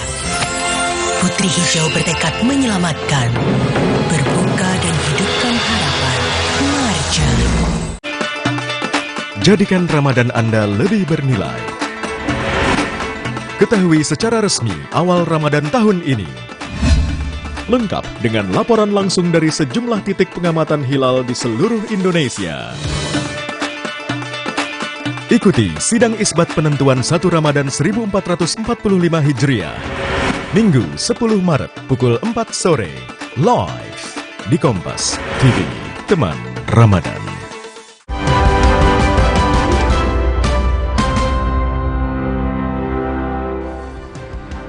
Anggaran makan siang gratis program Prabowo Gibran diproyeksikan akan tembus lebih dari 253,8 triliun rupiah, saudara. Merujuk keterangan Menko Perekonomian Erlangga Hartarto, perkiraan anggaran program makan siang gratis yang baru saja disimulasikan tembus 253,8 triliun rupiah dengan biaya per porsi sebesar Rp15.000 per anak. Sementara target penerima program yang digagas oleh koalisi Prabowo Gibran mencapai 70,5 juta orang. Dengan perhitungan 22,3 juta anak balita, 7,7 pelajar TK, 28 juta pelajar SD, dan 12,5 juta adalah pelajar SMP. Tapi hingga kini belum ada kepastian sumber dana hingga proporsi alokasi anggaran untuk program makan siang gratis itu. Untuk lebih jelasnya akan kami bahas usai informasi berikut ini. Pemerintah saat ini tengah menyiapkan program makan siang gratis dari pasangan Prabowo Gibran. Bahkan, Menteri Perekonomian Erlangga Hartarto menghadiri simulasi makan siang gratis Rp15.000 per porsi di SMPN 2 Curug, Tangerang, Banten. Menyangkut anggaran, pemerintah mengusulkan bersumber dari dana bantuan operasional sekolah atau BOS dari Kementerian Pendidikan Kebudayaan, Riset, dan Teknologi. Kami mengusulkan pola pendanaannya melalui dana bantuan operasional sekolah BOS spesifik atau BOS afirmasi untuk khusus menyediakan makan siang untuk siswa, kata Menko Perekonomian Erlangga Hartarto, seperti dikutip dari Tempo.co Kamis kemarin. Hal yang sama diungkap politikus Partai Golkar Ahmad Zaki Iskandar yang mendampingi Erlangga. Menurutnya, bisa ada rekening terpisah, BOS reguler, dan BOS khusus makan siang. Pola pendanaannya, nah ini Pak, pola pendanaannya kita mengusulkan melalui bantuan operasional sekolah spesifik atau BOS spesifik atau BOS afirmatif untuk khusus penyediaan makan siang bagi siswa. Nah ini bisa dengan rekening yang terpisah, untuk setiap sekolah dari BOS reguler dipisah dengan BOS afirmatif atau BOS spesifik ini, agar nanti tahapan evaluasi, pemantauan dan penggunaan anggarannya juga jelas dan lebih tertib. Pemerintah memperkirakan biaya makan siang gratis Rp15.000 per porsi dengan target 70,5 juta anak menerima makan siang selama 240 hari sekolah per tahun. Maka perkiraan anggaran makan siang gratis adalah 253,8 triliun per tahun. Perkiraan anggaran makan siang gratis mencapai 253,8 triliun rupiah per tahun ini terbilang sangat besar dibanding program-program lainnya di APBN 2024. Anggaran kesehatan misalnya 184,6 triliun rupiah, anggaran ketahanan pangan 114,3 triliun rupiah, dan anggaran subsidi energi 189,1 triliun rupiah. Dengan anggaran sebesar itu, apa yang akan ada di menu makan siang gratis? Simulasi program makan siang gratis yang dilaksanakan di SMP Negeri 2 Curug Tangerang menyiapkan 160 porsi dengan harga per porsi makanan senilai Rp15.000. Ada 4 jenis menu yang diberikan. Pada menu pertama tersedia nasi putih, ayam goreng tepung, perkedel tahu, capcay, dan pisang. Lalu menu kedua ada nasi putih dengan lauk, semur telur, tempe goreng, tumis buncis wortel, dan buah pisang. Pada menu ketiga ada gado-gado, tahu goreng, telur rebus, dan pisang. Di menu terakhir ada siomay dengan kentang rebus, telur, tahu kukus, kol, serta diberikan buah pisang. Calon Wakil Presiden Gibran Rakabuming Raka menyebut program makan siang gratis telah diuji coba. Jika ada usulan, maka akan dievaluasi untuk mencari skema pembiayaan yang tepat. Kan kita uji coba dulu, kita evaluasi bersama murid-murid, orang tua murid, guru, kepala sekolah, dan lain-lain. Ya nanti kalau ada masukan, ada evaluasi, ya pasti akan diperbaiki lagi skema-skema yang ada sekarang. Berarti untuk sekarang saya fokus dengan pekerjaan yang di Solo dulu, gitu, Berarti soal dana bos tadi belum tentu ya, Mas? Belum pasti. Saya bilang itu tadi loh, untuk sekarang saya fokus dengan pekerjaan-pekerjaan yang ada di Solo dulu. Ini ya. Ekonom Institute for Development of Economics and Finance, Esther Sri Astuti menyebut, agar tidak membebani keuangan negara terlalu besar, maka anggaran makan siang gratis harus diupayakan dari berbagai sumber, misalnya dari CSR perusahaan swasta. Cukup bisa dijalankan ya, namun di tiap daerah mungkin harus ada adjustment ya, karena kan living cost di tiap daerah juga berbeda. Mungkin di Jakarta, Jabodetabek itu lebih tinggi ya harganya, sementara di tempat di daerah yang lain mungkin lebih murah. Program makan siang gratis merupakan salah satu program Capres-Cawapres Prabowo Gibran. Namun pemerintah saat ini ikut mencari skema pembiayaan yang tepat agar tak membebani keuangan negara. Tim Liputan, Kompas TV. Pemerintah mengusulkan penggunaan dana bantuan operasional sekolah atau dana BOS untuk membiayai program makan siang gratis jika Capres-Cawapres Prabowo Gibran terpilih. Kita akan membahasnya dengan Wakil Ketua Komisi 10 DPR RI Hetifah Syafuddian dan Wakil Direktur Indef Eko Listianto. Selamat sore Bu Hetifah. Eko. Sore Mbak Cindy, sore Mas Eko. Baik, terima kasih sudah bergabung. Bu Hetifah, menurut Anda apakah tepat menggunakan dana BOS untuk pembiayaan program makan siang gratis? Jadi dana BOS ini adalah satu skema ya, skema bantuan atau dana transfer dari pemerintah yang langsung diberikan ke sekolah. Nah, jadi ketika kita membicarakan program yang terkait dengan makan siang gratis ini, tentu saja kita juga harus memikirkan konsekuensi budgetnya seperti apa, karena cukup signifikan tadi sudah disebutkan ya, lebih dari 200 triliun untuk bisa membiayai apa yang memang sudah direncanakan oleh Presiden dan Wakil Presiden, yaitu Prabowo dan Gibran. Nah, selain anggaran besarannya, tentu saja mekanismenya ya, kelembagaannya itu seperti apa. Nah, jadi bisa saja ada yang berpikir, wah ini nanti akan ada tender ke perusahaan catering yang besar-besar, raksasa, atau bagaimana. Nah, salah satu usulan itu adalah mekanismenya langsung melalui sekolah. Nah, sekarang kan sebetulnya sudah berjalan nih dana BOS. Nah, besarannya pun gitu ya, kalau sebelumnya itu sama setiap daerah seluruh Indonesia per kepala berapa, namun belakangan ini sudah dilakukan adjustment atau evaluasi dengan memperhitungkan tingkat kemahalan. Nah, jika ada program baru yang diberikan, tentu saja bukan tidak mungkin dana BOS ini bisa diberikan tambahan nilainya, ya, dan itu pun bisa berbeda-beda tiap daerah. Hanya yang penting gitu bahwa di sini sekolah yang lebih bertanggung jawab untuk bisa melaksanakannya. Tadi besaran dana BOS yang diterima oleh setiap sekolah kan memang bervariasi dari tingkatan sekolah, dari daerahnya masing-masing. Tapi ada simulasi yang kemarin dilakukan oleh Menko Erlangga Hartarto, makan siang gratis itu per porsi Rp15.000 per anak. Cukupkah dana BOS yang dimiliki oleh sekolah untuk membiayai makan siang gratis ini? Sementara mereka juga masih harus mengeluarkan dana untuk biaya operasional sekolah seperti kebutuhan belajar mengajar, buku, listrik, dan fasilitas mengajar lainnya. Ya, jadi kalau menggunakan dana BOS yang existing, mungkin bisa jadi akan mengganggu beberapa prioritas yang sudah dialokasikan sebelumnya, ya kan?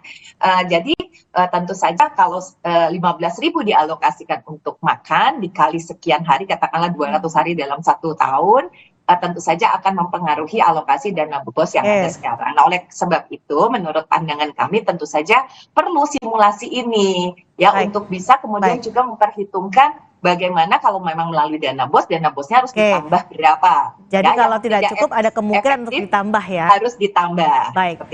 Pak Eko, menurut Anda tepatkah pembiayaan makan siang gratis ini menggunakan dana BOS? Ya, kalau secara istilahnya pipeline anggaran memang ada alasannya begitu ya. Jadi karena itu langsung kepada sekolah begitu. Nah, tetapi kalau saya lihat ya sebetulnya kan oke lah nanti misalkan ini nanti hasil realcon dari KPU memang memutuskan begitu ya Pak Prabowo dan Pak Gibran jadi presiden dan wakil presiden selanjutnya begitu. Nah, program ini kan memang sangat ikonik begitu ya, sangat mengena di masyarakat. Cuma menurut saya ya harus dikaji secara mendalam juga begitu karena begini, kalau kita lihat sebetulnya walaupun ini nanti langsung bisa ke sekolah, tapi juga sebetulnya beban guru ya, kepala sekolah pada hari ini itu kan sudah banyak sekali begitu.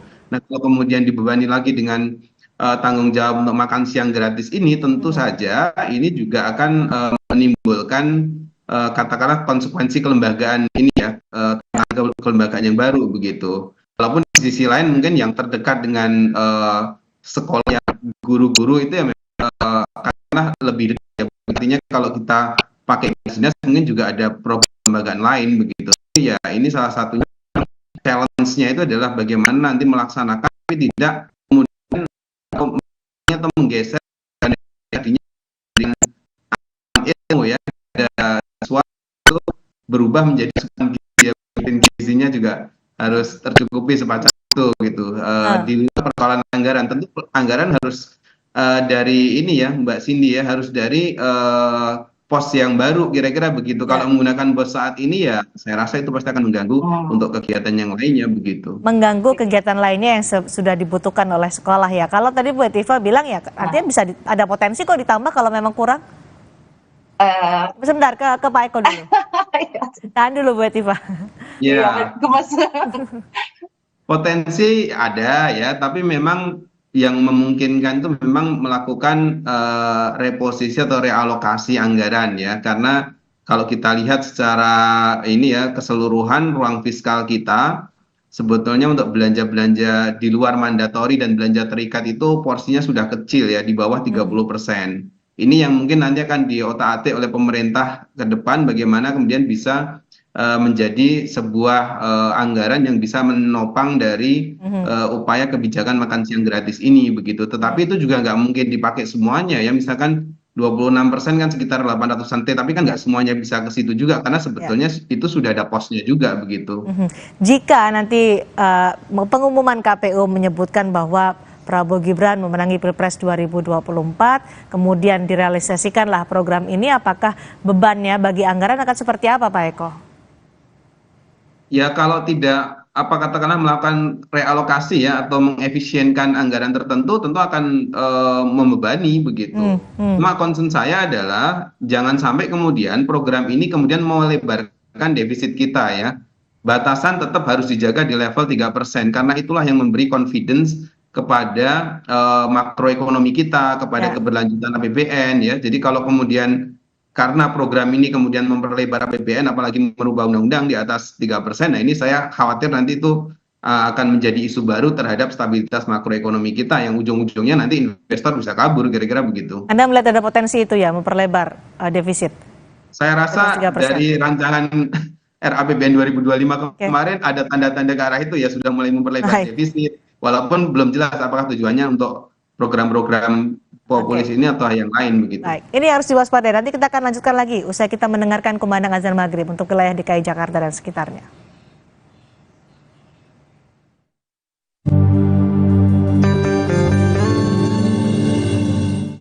Allahu Akbar, Allahu Akbar, Allahu Akbar,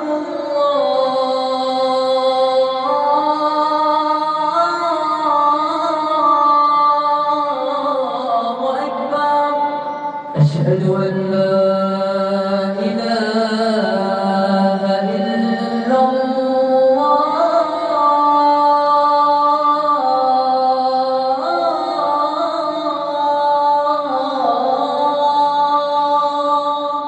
أشهد أن لا إله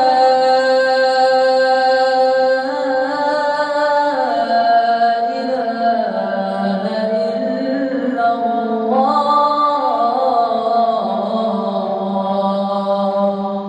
أشهد أن محمدا رسول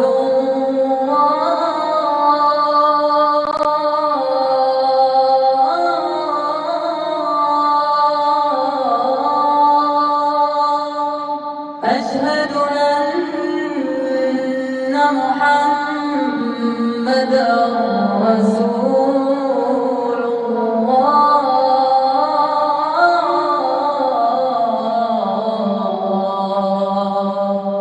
حي على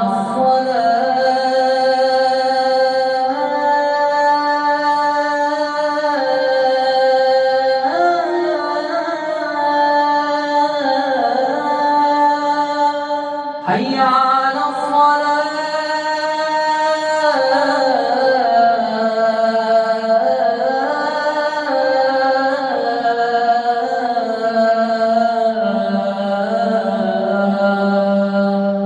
حي على الفلاح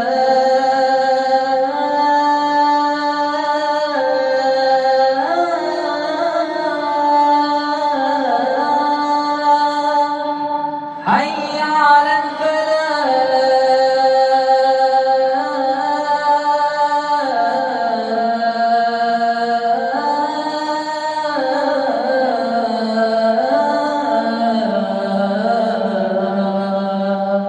الله أكبر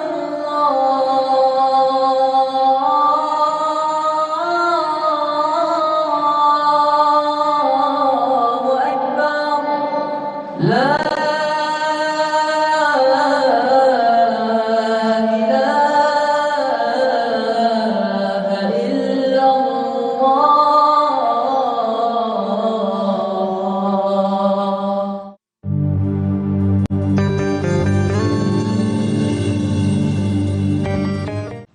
Selamat menunaikan ibadah sholat maghrib bagian yang menjalankan di wilayah DKI Jakarta dan sekitarnya, saudara. Kami lanjutkan kembali bersama Bu Hetifah dan juga ada Pak Eko Liscianto. Bu Hetifah, tadi Pak Eko mengingatkan akan ada potensi defisit anggaran yang lebar, bisa saja di atas 3% sesuai kesepakatan. Kemudian juga jika menggunakan dana BOS, justru akan memperberat beban dari sekolah, dan kalau ditambah akan lebih berat lagi di beban anggaran negara. Tanggapan Anda? Iya, apa yang disampaikan Mas Eko ini tentu saja sesuatu yang sangat penting ya di dalam satu proses pengambilan kebijakan publik. Saya yakinlah kalau Indef ini sudah sangat mahir sekali ya untuk bisa mengingatkan kita semua gitu. Satu agenda setting kita sudah prioritaskan nih, ada makan siang gratis. Pasti perlu legitimasi juga ya Mas Eko ya, gitu. Kita semua gitu ya, seluruh stakeholder, seluruh masyarakat harus bisa memberikan dukungan gitu, berbagai pihak, khususnya pihak-pihak terkait, termasuk satuan pendidikan di sekolah, guru-guru, siswa sendiri. Kalau terlalu banyak penolakan pasti sulit ya diimplementasikan. Nah, mudah-mudahan tanpa bermaksud ini mendahului keputusan atau penetapan KPU, sebenarnya upaya yang dilakukan melalui simulasi ataupun sosialisasi dan sebagainya itu adalah dalam upaya juga kita ingin mendapatkan berbagai masukan sehingga nanti legitimasi dari policy yang dibuat ini menjadi lebih tinggi, karena masukan seperti apa yang disampaikan oleh teman-teman Indef itu sangat penting dan menjadi pertimbangan yang serius juga. Nah, kemudian yang kedua tadi Mbak, soal instrumennya. Gitu ya, tadi kan pilihannya kan bisa tadi apakah itu melalui sekolah gitu ya, atau itu misalnya melalui pemerintah daerah atau melalui channeling seperti apa. Nah itu juga perlu ya Mas Eko supaya menghindari kemungkinan korupsi dan sebagainya, termasuk tadi kemungkinan mengganggu gitu ya stabilitas mungkin kerja, beban dan sebagainya. Tapi sebetulnya juga di sekolah bisa juga selama ini kan mereka juga ada proses pengadaan tertentu ya Mbak ya, yang bisa juga melibatkan pihak ketiga selama itu transparan. Baik, gitu. Pak Eko. Kemudian itu yang dikhawatirkan Pak Eko bisa dihilangkan. Pak Eko silakan ditanggapi. Ya benar dari Bu Hetty ya. Jadi memang ada beberapa aspek yang mungkin ini adalah sifatnya adalah istilahnya ya early warning lah gitu. Ketika kalau kemudian dalam konteks pelaksanaan ini tidak direncanakan dengan baik. Tapi ya saya yakin mudah-mudahan ini nanti setidaknya beberapa masukan ya terkait dengan pentahapan, terus juga governance yang ini 200 triliun lebih kalau dihitung tadi ya, itu adalah angka yang sangat besar, itu butuh sekali monitoring dan evaluasi yang juga harus harus proper begitu, dan di luar itu juga aspek yang lain adalah terkait tadi sustainability dari APBN itu sendiri ya, karena memang APBN kita ini walaupun besar ya 3.300-an triliun, tapi sebetulnya ini sudah memiliki pos-pos anggaran yang menurut saya sebagian besar ya, bahkan di atas 70% itu memang tidak bisa diotak-atik gitu ya. Jadi ada sekitar di bawah 30% yang masih bisa. Kalau sesuai dengan simulasi Rp15.000 per anak per hari seperti yang disimulasikan kemarin, akan seberat apa untuk APBN kita, Pak Eko? Ya. Kalau tadi dihitung sekitar 200-an berapa tadi ya? 253 ya kalau dengan anggaran 15.000 itu sudah anggaran yang sangat besar ya, hampir setara dengan subsidi BBM ya. Jadi saya rasa challenge pertama adalah bagaimana mengawasi ini, terus kemudian menyiapkan kelembagaannya, dan yang ketiga kita harus memastikan bahwa ketika program ini nanti hadir di sekolahan itu tidak kemudian menambah beban ya bagi para pengajar-pengajar kita gitu, karena di luar aspek makan juga anak-anak Indonesia butuh asupan ilmu yang cukup ya dari guru-guru mereka begitu. Baik, terima kasih Pak Eko Listianto, terima kasih juga Mbak Tifa sudah bergabung di Sapa Indonesia malam hari ini. Assalamualaikum. Saudara, warga masih berebut beras murah di tengah lonjakan harga beras. Di sisi lain, harga bahan pokok juga ikut naik. Kami akan bahas usai jeda.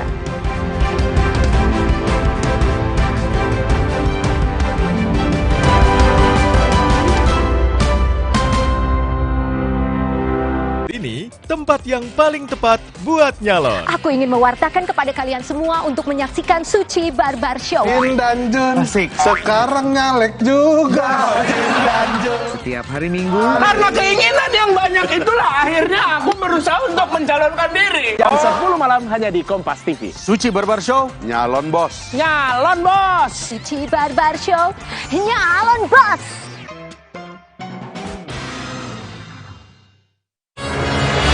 Energi kehidupan diambil Tuan Cungkat yang tamak, sampai alam ia rusak. Putri Hijau bertekad menyelamatkan, berbuka dan hidupkan harapan. Marja. Hidup jadi nggak penuh beban lagi karena dia. Pakai Telkomsel Lite, 25.000 dapat 6 GB dan kuota 1 GB tiap bulan.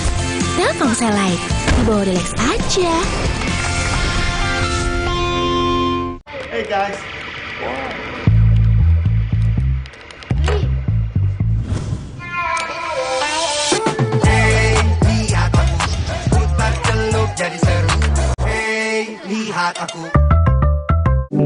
Setelah kerja seharian, ibadah harus terus disempurnakan. Cepat minum Bodrek. Dapat diminum sebelum makan. Siap menjalani aktivitas sepenuh hati. Bodrek terus menangkan harimu. Jadikan Ramadan Anda lebih bernilai. Ketahui secara resmi awal Ramadan tahun ini. lengkap dengan laporan langsung dari sejumlah titik pengamatan hilal di seluruh Indonesia. Ikuti sidang isbat penentuan 1 Ramadan 1445 Hijriah, Minggu 10 Maret pukul 4 sore, live di Kompas TV, teman Ramadan. Rasa lapar saat puasa kadang naik, kadang turun. Tapi gula darah harus tetap stabil. Baru rasa almond oat. Vita Digest-nya bantu kontrol gula darah. Bikin kenyang lebih lama, jadi lancar puasanya. Diabetasol. Prenagen, kaya akan protein, omega 3, dan kalsium. Penting untuk pembentukan organ tubuh bayi. Minum selama hamil 9 bulan. Prenagen. Sempurna.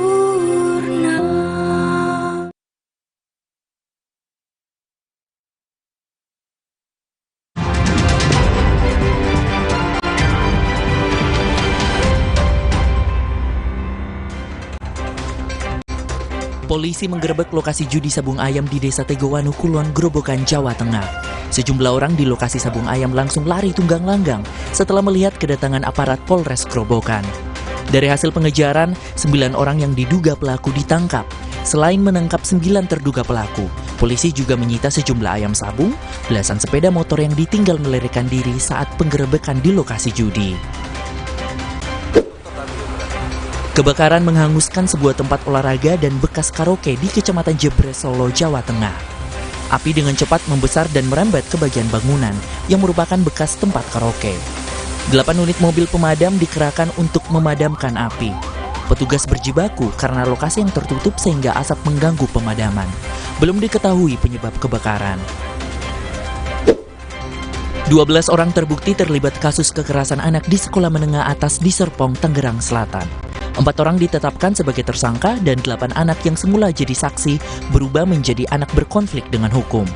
Para pelaku dikenakan pasal tindak pidana kekerasan anak di bawah umur dan atau pengeroyokan. Motif para pelaku melakukan perundungan kepada anak korban yang berusia 17 tahun adalah sebagai syarat masuk bergabung ke kelompok.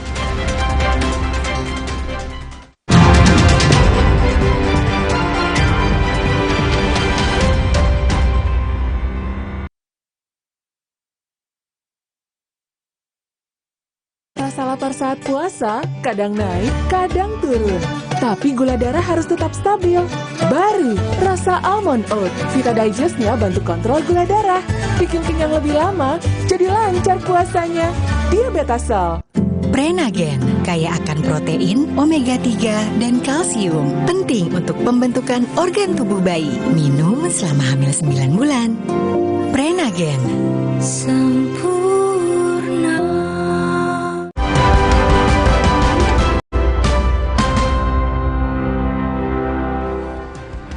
Di tengah melambungnya harga beras, harga bahan pokok lain juga ikut terkerek naik. Warga berharap semua harga pangan kembali stabil, terlebih menjelang bulan Ramadan.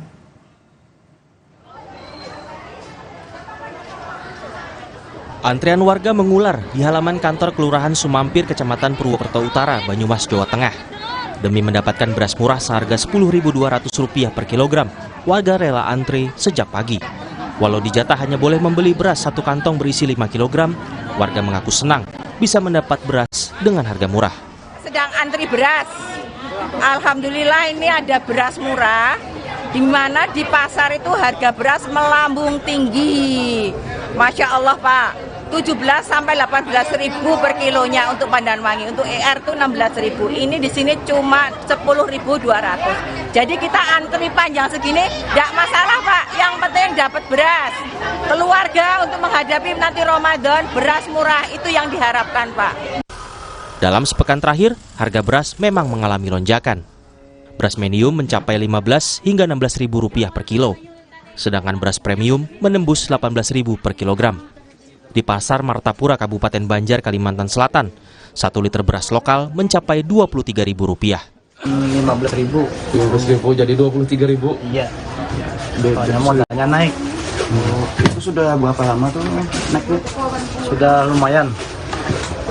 Semalam tuh ada semalam modalnya tuh sampai 1.050.000 aku menukar 1 saknya.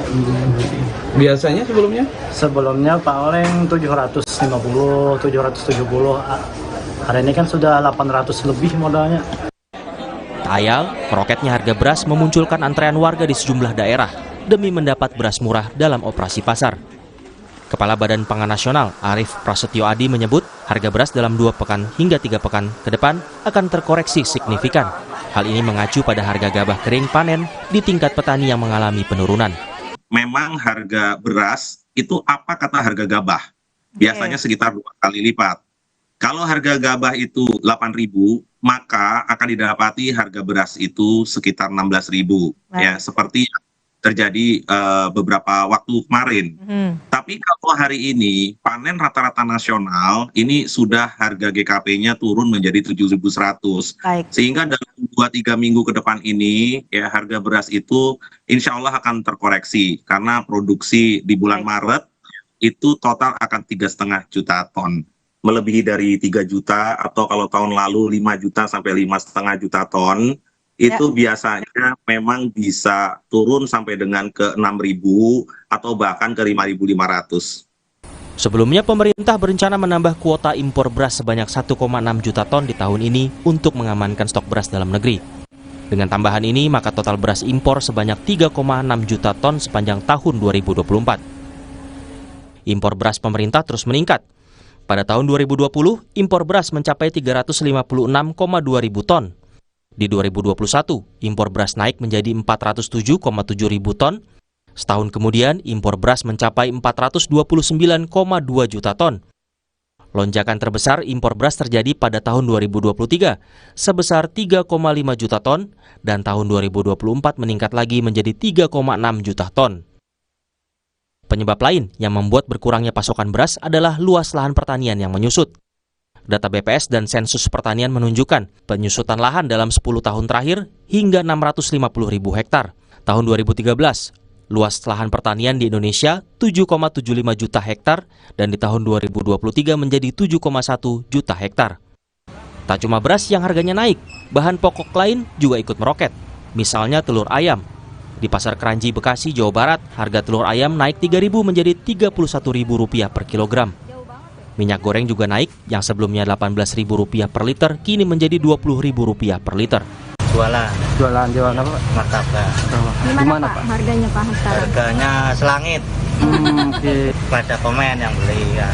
Kenapa Pak harganya naikin apa gimana Bapak? Ya kadang kita naikin nggak bisa. Kecil kurang gitu? Iya, kita kurangnya nggak bisa. Jadinya pendapatan Bapak yang berkurang apa gimana? Ya berkurang karena pembelinya berkurang. Oh, daya belinya menurun ya Pak? Iya betul. Harapannya pasti semua orang minta turun semua. Harga-harga semuanya pada naik semua. Terutama ya itu telur, beras, minyak, gula, itu semuanya pada naik. Terus kayak gula dari 16 sekarang ke 18. Minyak juga yang tadinya yang bermerek itu kisaran 18 sekarang sampai ke 20. Harga cabai merah juga naik. Di Blora, Jawa Tengah, terpantau kenaikan bisa mencapai Rp15.000 per kilogram. Menurut data Badan Pangan, harga telur ayam rata-rata pada Oktober 2023 sebesar Rp27.920 per kilogram. Lalu di akhir tahun 2023 naik menjadi Rp28.230 per kilo. Dan di Februari 2024 naik sekitar Rp700 menjadi Rp28.900 per kilogram. Kenaikan harga juga terlihat pada komoditas gula. Oktober 2023, harga gula sebesar Rp15.560 per kilo. Di Desember 2023, melonjak jadi Rp17.270. Dan di Februari 2024 kembali naik di atas Rp17.500 per kilo. Setali 3 uang, minyak curah juga alami kenaikan sejak Oktober 2023. Saat itu harga minyak Rp14.550 per liter, naik menjadi Rp14.690 di Desember, dan kembali naik di Februari 2024 menjadi Rp15.250 per liter. Agar daya beli tetap terjaga, warga berharap pemerintah harus segera menstabilkan harga beras maupun bahan pokok, terlebih dalam waktu dekat akan memasuki puasa Ramadan. Tim Liputan, Kompas TV. Kenaikan harga beras diikuti harga sejumlah bahan pokok lainnya. Bagaimana dampaknya pada daya beli masyarakat? Kita bahas bersama Tulus Abadi, Ketua Pengurus Harian Yayasan Konsumen Indonesia. Pak Tulus, harga bahan pokok naik imbasnya pada daya beli masyarakat. Apa kemudian yang YLK itu tuntut dari pemerintah supaya harga bisa stabil? Ya, terima kasih Mbak Cindy. Jadi saya kira hal yang terpenting dalam bahan pangan itu kan pertama menyangkut pasokan atau ketersediaan. Jadi ketersediaan itu harus ada. Jadi barang itu harus ada di pasaran, jangan sampai barang-barang kebutuhan pokok itu tidak ada, langka atau minim. Sehingga pemerintah harus mampu menjaga keandalan pasokan di pasaran, baik pasar modern maupun pasar tradisional. Kedua, pemerintah harus menjaga tadi harga yang terjangkau, ya, karena ketika pasokan ada tapi harganya tinggi itu juga berbahaya, karena kemudian masyarakat tidak bisa membeli dengan baik, khususnya masyarakat menengah bawah. Jadi pemerintah harus menjaga harga yang terjangkau dan kemudian apakah dengan intervensi pasar ataupun distribusinya diperbaiki dan lain sebagainya sehingga masyarakat dengan daya beli rendah pun bisa membeli. Karena itu tugas pemerintah untuk menjaga stabilitas harga. Dan syukur-syukur aspek kualitas juga harus terjaga. Karena jangan sampai pasokan minim atau ada, tetapi kemudian harganya tidak terjangkau, atau kalaupun ada, jangan sampai kualitasnya turun atau rendah. Sehingga tiga hal ini harus dijaga betul oleh pemerintah, sehingga masyarakat tidak dirugikan. Baik, tapi kemudian juga disebutkan bahwa kenaikan harga ini memang kerap terjadi, ini hal yang wajar karena menjelang Ramadan, menjelang bulan puasa. Tanggapan Anda soal ini? Ya, memang hukum pasar menyebutkan kalau demand sedang naik, ya pasti supply juga naik dan harga juga naik. Nah, cuma masalahnya apakah ini kenaikannya wajar dalam arti masih pada batas toleransi atau tidak gitu. Anda melihatnya? Karena ketika ya kalau dari sisi persentase yang ada di kenaikan harga-harga yang ada di pasaran yang saya monitor dan juga tadi ditampilkan oleh Kompas TV memang sudah melebihi batas kewajaran dari dampak psikologis terhadap misalnya adanya puasa Ramadan. Jadi saya kira ini ada persoalan lain selain persoalan permintaan yang tinggi atau sedang ada pengaruh dari Ramadan, tapi ada faktor-faktor lainnya. Inilah saya kira tugas pemerintah untuk memperbaiki agar harga-harga bisa terjangkau, kalaupun naik tentu dengan daya beli yang masih terjangkau oleh masyarakat. Nah, di tengah kenaikan harga beras yang sampai mencapai Rp18.000 per kilogram, Kepala Bappenas kemarin menyebut bahwa dengan adanya panen raya, kemudian stok saat ini sudah mulai membaik, harga beras akan terkoreksi, turun dalam 2 pekan ke depan. Mungkin terjadi menurut Anda, Pak Tulus? Ya, itu yang juga dijanjikan oleh Kepala Bulog, tetapi kan masyarakat tidak bisa menunggu sampai 2 minggu baru terkoreksi. Tetapi juga tadi saya katakan bahwa soal harga ini bukan soal pasokan ada, tapi juga apakah distribusinya bisa terjaga atau tidak. Karena dari banyak pengamat mengatakan persoalan harga ini juga menyangkut distribusi yang masih terlalu complicated, sehingga ketika distribusinya terlalu complicated itu akan berdampak kepada harga yang ada di pasaran, termasuk harga beras tentunya. Nah, kenaikan harga-harga yang begitu dominan ini memang bisa karena efek domino dari kenaikan harga beras yang sempat melonjak sangat tinggi. Sampai Rp18.000 per kilogram laporannya. Nah, di tengah kenaikan harga yang melonjak saat ini beras diikuti dengan bahan pokok lain seperti telur dan gula, masyarakat kemudian diminta untuk bersiasat untuk menyiasati kenaikan harga. Mungkinkah itu dilakukan dan bijakkah itu, Pak Tulus?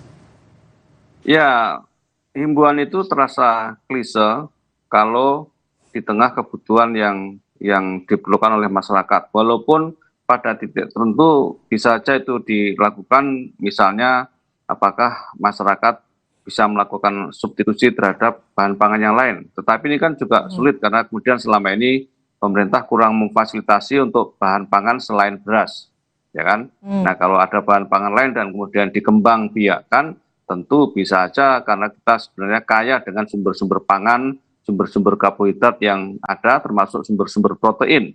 Tetapi sekali lagi selama ini tidak pernah dikembangkan dengan baik sehingga kita sangat tergantung kepada komoditas bernama beras. Dan mungkin karena menggampangkan impor saja. ya, karena dianggap lebih efisien. Nah, ini saya kira tidak mudah melakukan himbauan itu, tetapi juga dengan kondisi seperti ini yang bisa dilakukan masyarakat, misalnya memang jangan sampai kemudian melakukan panic buying atau melakukan pembelian secara berlebihan, karena ketika melakukan panic buying, ya kemudian justru akan merusak pasar, justru akan mendistorsi pasar itu sendiri dan kemudian harga naik. Karena sebanyak apapun pasokannya, kalau kemudian dibeli secara panik buying oleh masyarakat, nanti secara psikologis akan terbangun pasokannya kurang atau sedikit gitu. Baik, Pak Tulus, menurut Anda upaya yang dilakukan pemerintah untuk menstabilisasi harga sudahkah tepat? Kita melihat ada beberapa operasi pasar di sejumlah daerah, kemudian juga menambah impor beras untuk cadangan kebutuhan dalam negeri? Ya, dalam jangka pendek operasi pasar itu dianggap efektif, tapi seharusnya tidak dipermanenkan dengan operasi pasar yang ada. Karena yang terpenting adalah bagaimana pemerintah menjaga keamanan pasokan terhadap kebutuhan bahan pangan. Karena selama ini kan sebenarnya keamanan pasokan itulah masalahnya. Karena ketika kemarin ada data bahwa betul ada dampak perubahan iklim, tetapi di ASEAN misalnya yang mengalami penurunan produksi beras hanya Indonesia. Ya, nah ini harus ada perbaikan di sisi hulu. Jangan sampai kita hanya sisi hilir saja, tapi hulu tidak diperbaiki. Misalnya petani kesulitan mendapatkan pupuk, ya, atau juga tadi yang dikatakan di Kompas dan datanya memang seperti itu. Ini juga paradoks sekali, di mana lahan produktif pertanian turun secara signifikan, yang seharusnya ditambah, tapi malah mengalami penurunan sampai 650.000 hektar. Ini kan luar biasa besar dan artinya ini akan mengancam terhadap pasokan-pasokan produk pertanian khususnya beras. Baik, gitu. Baik, terima kasih pandangannya Pak Tulus Abadi, pengurus ketua harian dari YLKI. Terima kasih sudah bergabung di Sapa Indonesia Malam hari ini. Selamat malam. Ya, selamat malam. Saudara, Mahkamah Konstitusi menghapus ambang batas parlemen 4%. Lalu berapakah ambang batas parlemen yang ideal dan rasional? Kami akan bahas usai jeda bersama rekan saya, Friska Clarissa.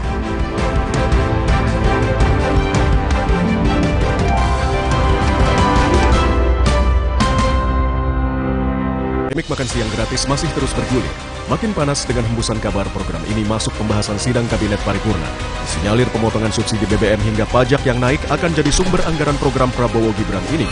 Pemilu belum usai, tapi mengapa program makan siang gratis terkesan difasilitasi dan buru-buru demi kabinet selanjutnya? Simak pembahasannya dalam Dua Arah. Makan siang gratis, program Jokowi atau Prabowo? Malam ini, pukul 8:30, live di Kompas TV. Energi kehidupan diambil Tuan Cungkat yang tamak, sampai alam ia rusak. Putri Hijau bertekad menyelamatkan, berbuka dan hidupkan harapan. Marja.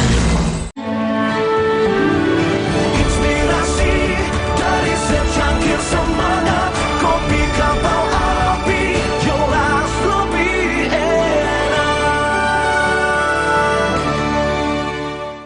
Jamur ngeselin, untung ada Zoralin. Obat spesialis bantu cabutin jamur. Jamur ngeselin, olesin Zoralin. Diproduksi oleh Medicon. Setelah kerja seharian, ibadah harus terus disempurnakan. Cepat minum Bodrek. Dapat diminum sebelum makan. Siap menjalani aktivitas sepenuh hati. Bodrek terus menangkan harimu. Energi kehidupan diambil Tuan Cungkat yang tamak, sampai alam ia rusak. Putri Hijau bertekad menyelamatkan, berbuka dan hidupkan harapan. Marja. Hidup jadi nggak penuh beban lagi karena dia. Pakai Telkomsel Lite, 25.000 dapat 6 GB dan kuota 1 GB tiap bulan. Telkomsel Lite, di bawah Lex aja. Kakak, sahur. Sahur ya, Bu. Sahur kan penting, Kak. Makan sedikit aja ya. Biar kuat puasanya, lengkapi ya sahurnya dengan Energen. Nutrisinya lengkap, kenyang lebih lama. Kuat puasa seharian. Bahagia menyambut bulan suci bersama Kompas TV. teman Ramadan.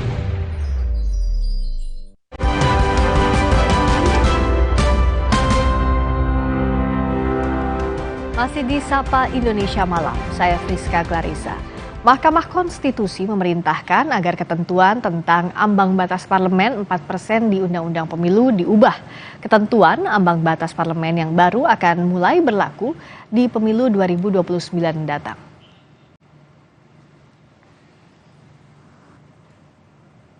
Mahkamah Konstitusi memerintahkan agar ketentuan tentang ambang batas parlemen 4% di UU Pemilu diubah. MK menilai ketentuan ambang batas 4% telah melanggar prinsip kedaulatan rakyat. MK menyerahkan perubahan besaran angka ambang batas parlemen pada lembaga pembentuk undang-undang. Perubahan ambang batas parlemen harus selesai sebelum penyelenggaraan pemilu 2029. Ketentuan ambang batas parlemen 4% tetap berlaku di pemilu 2024. Menyatakan norma pasal 414 ayat 1 Undang-Undang Nomor 7 Tahun 2017 tentang Pemilihan Umum, Lembaran Negara Republik Indonesia Tahun 2017 Nomor 182, tambahan Lembaran Negara Republik Indonesia Nomor 6109 adalah konstitusional sepanjang tetap berlaku untuk Pemilu DPR 2024 dan konstitusional bersyarat untuk diberlakukan pada Pemilu DPR 2029 dan pemilu berikutnya sepanjang telah dilakukan perubahan terhadap norma ambang batas parlemen serta besaran angka atau persentase ambang batas parlemen dengan berpedoman pada persyaratan yang telah ditentukan. Perludem sebagai pemohon dalam gugatan ambang batas parlemen di MK menegaskan tidak meminta ambang batas parlemen ditiadakan atau dihapus. Perludem mengklaim ambang batas parlemen masih diperlukan demi menjaga proporsionalitas sistem pemilu dan menghindari jumlah suara pemilih terbuang lebih banyak. Perludem mengapresiasi putusan MK yang meminta pembuat undang-undang menyusun angka ambang batas parlemen yang rasional. Makanya yang kami sampaikan ke Mahkamah Konstitusi itu bukan untuk menghilangkan parliamentary threshold-nya, karena keberadaan parliamentary threshold itu pertama dia hal yang lumrah dalam sistem pemilu proporsional dan memang dia sebetulnya memang menjadi instrumen gitu ya untuk menyederhanakan partai, tapi ternyata tidak maksimal. Makanya kita minta sama MK bukan menghilangkan ambang batasnya, tapi dalam menentukan ambang batas itu harus berangkat dari penghitungan yang rasional tadi. Partai Solidaritas Indonesia menyambut gembira putusan MK terkait revisi ambang batas parlemen di Undang-Undang Pemilu. Politisi PSI Ade Armando menyebut angka ideal ambang batas parlemen 2,5%. Kami sebetulnya juga berharap itu bisa diubah aturan minimal 4% tersebut.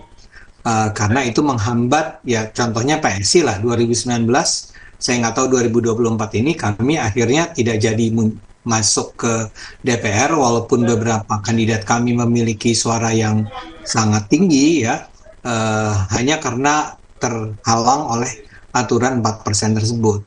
Aturan tersebut menurut kami sama sekali tidak layak, tidak diperlukan, dan saya rasa ini lebih memang mencerminkan adanya keinginan dari partai-partai besar. Ya jadi kita menganggap ya taruhlah mau 2,5 atau bahkan lebih rendah dari itu juga sebenarnya adalah sesuatu yang sangat layak ya, karena memang ya namanya juga demokrasi ya, kita harus membuka ruang seluas-luasnya bagi warga masyarakat Indonesia untuk terlibat dalam pertarungan seperti pileg ya, pemilihan anggota legislatif. Calon Wakil Presiden Pemilu 2024 Mahfud MD menilai pemberlakuan putusan MK soal ambang batas parlemen mulai pemilu 2029 sudah tepat. Menurut Mahfud, putusan MK soal syarat usia Capres-Cawapres seharusnya putusan MK itu juga berlaku mulai pemilu 2029 mendatang. Bagus, memang harus begitu. Berlakunya itu harus di dalam tradisi hukum, di sebuah aturan yang memberatkan atau menguntungkan seseorang harus pada periode berikutnya. Termasuk misalnya seharusnya usia calon presiden, wakil presiden itu kalau mau berlaku pemilu yang akan datang seharusnya ya, dan itu sudah disuarakan, tapi waktu itu MK-nya ya begitu memutuskannya, meskipun itu sebenarnya substansinya putusan itu salah. Ketentuan ambang batas parlemen telah beberapa kali digugat di Mahkamah Konstitusi. Sejak pemilu 2009, sedikitnya ada 6 gugatan ambang batas parlemen ditangani MK. Tim Liputan, Kompas TV.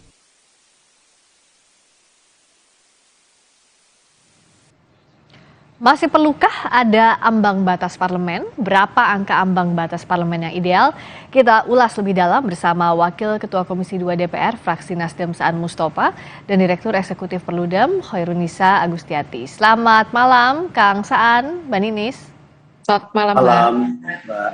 Malam, saya ke Mbak Ninis dulu. Jadi sebenarnya ambang batas parlemen ini masih perlu atau tidak di mata Perludem yang mengajukan permohonan ke MK? Idealnya kalaupun masih, berapa?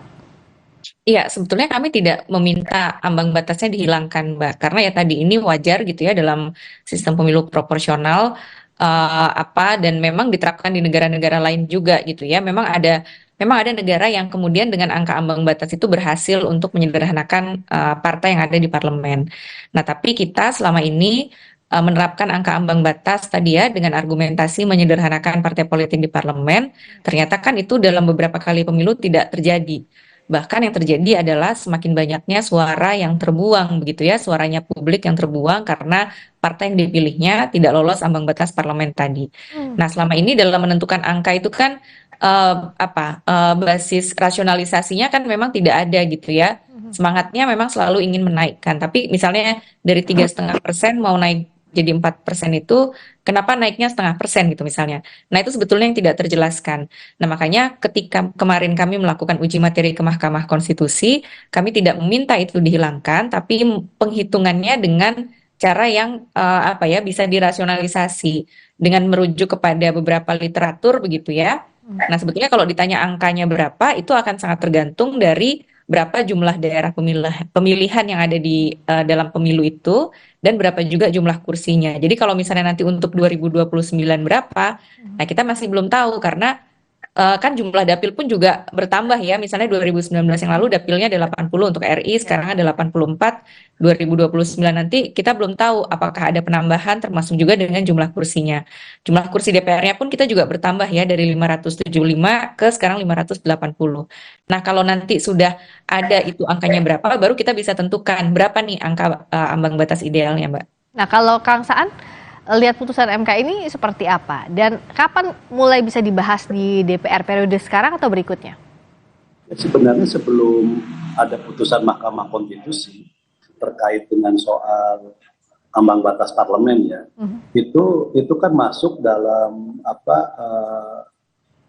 rencana waktu itu revisi undang-undang. Artinya gini lah, pada prinsipnya MK itu memerintahkan pembuat undang-undang lain DPR untuk melakukan revisi terhadap Undang-Undang Pemilu, Undang-Undang Nomor 7 2017 kan itu. Ya. Nah, salah satu poin yang direvisi itu adalah terkait dengan ambang batas parlemen atau parlemen threshold kan gitu. Nah, MK tidak menyebut angkanya berapa, bahkan harus 0% enggak. Ya. Tapi dicari rasionalisasi yang rasional yang sepadan dengan sistem proporsionalitas kita kan gitu. Ini yang pertama. Nah, DPR di awal periode juga sudah melakukan itu. Maka perdebatan terkait dengan soal parlemen threshold itu menjadi isu klasik dalam setiap revisi undang-undang pemilu kan. Jadi, nah kenapa ini selalu menjadi isu klasik soal parlemen threshold, soal dapil kan gitu kan? Ya. Ini selalu. Nah, karena ada upaya gini, ada semangat, sama semangat dengan MK, mungkin juga sama dengan semangatnya Mbak Ninis. Kita ingin antara sistem pemerintahan kita yang presidensial ini sepadan dengan posisi yang ada di parlemen. Jadi jangan sampai ada ungkapan kita sistem presidensial tapi rasa parlementer. Kenapa rasa parlementer? Karena di parlemen itu begitu banyak partai sehingga proses pengambilan keputusan itu mengabaikan sistem pemerintahan kita kan itu. Maka dicarilah upaya-upaya untuk mensejajarkan antara sistem pemerintahan kita dengan kondisi yang ada di parlemen atau dengan sistem kepartaian kita. Maka dari awal reformasi proses ini bergeser. Misalnya dulu di 99 kita mengenal yang namanya electoral threshold. Electoral threshold itu belum mampu membuat parlemen kita menjadi lebih efektif, menjadi lebih efisien. Sistem kepartaian kita masih sangat terasa parlementer kan gitu. Ini belum. Terus berjalan dan pelan-pelan kita masuk dari electoral threshold ke parlemen threshold. Ke parlemen threshold kan gitu. Nah, pelan-pelan banyak partai yang tidak masuk lolos parlemen. Dulu waktu menggunakan electoral threshold, ada satu partai aja cuma dapat satu anggota DPR, di DPR dia ada. Sehingga dia harus membuat fraksi gabungan. Ketika dia membuat fraksi gabungan, jangankan untuk mengambil keputusan lintas fraksi, untuk mengambil keputusan di internal fraksi yang beda latar belakang partainya, itu pun mereka mengalami kesulitan kan gitu loh. Jadi sekali lagi, yang namanya parlemen threshold adalah sebuah upaya yang dilakukan, bukan semata-mata dalam kerangka melakukan penyederhanaan tentang kepartaian, tapi juga sebagai sebuah upaya untuk memperkuat sistem pemerintahan kita yang menganut sistem presidensial itu tadi. Nah ini kuncinya kan gitu. Maka angkanya menjadi sangat relatif. Nah, karena saya sepakat nanti kita rasionalkan kan gitu. Betul. Angkanya relatif harus dirasionalkan, tapi catatan dari Mbak Ninis dari Perludem mumpung momentumnya ini dari setelah putusan MK, apa yang harus diperbaiki dalam penentuan parliamentary threshold ini? Nah sebetulnya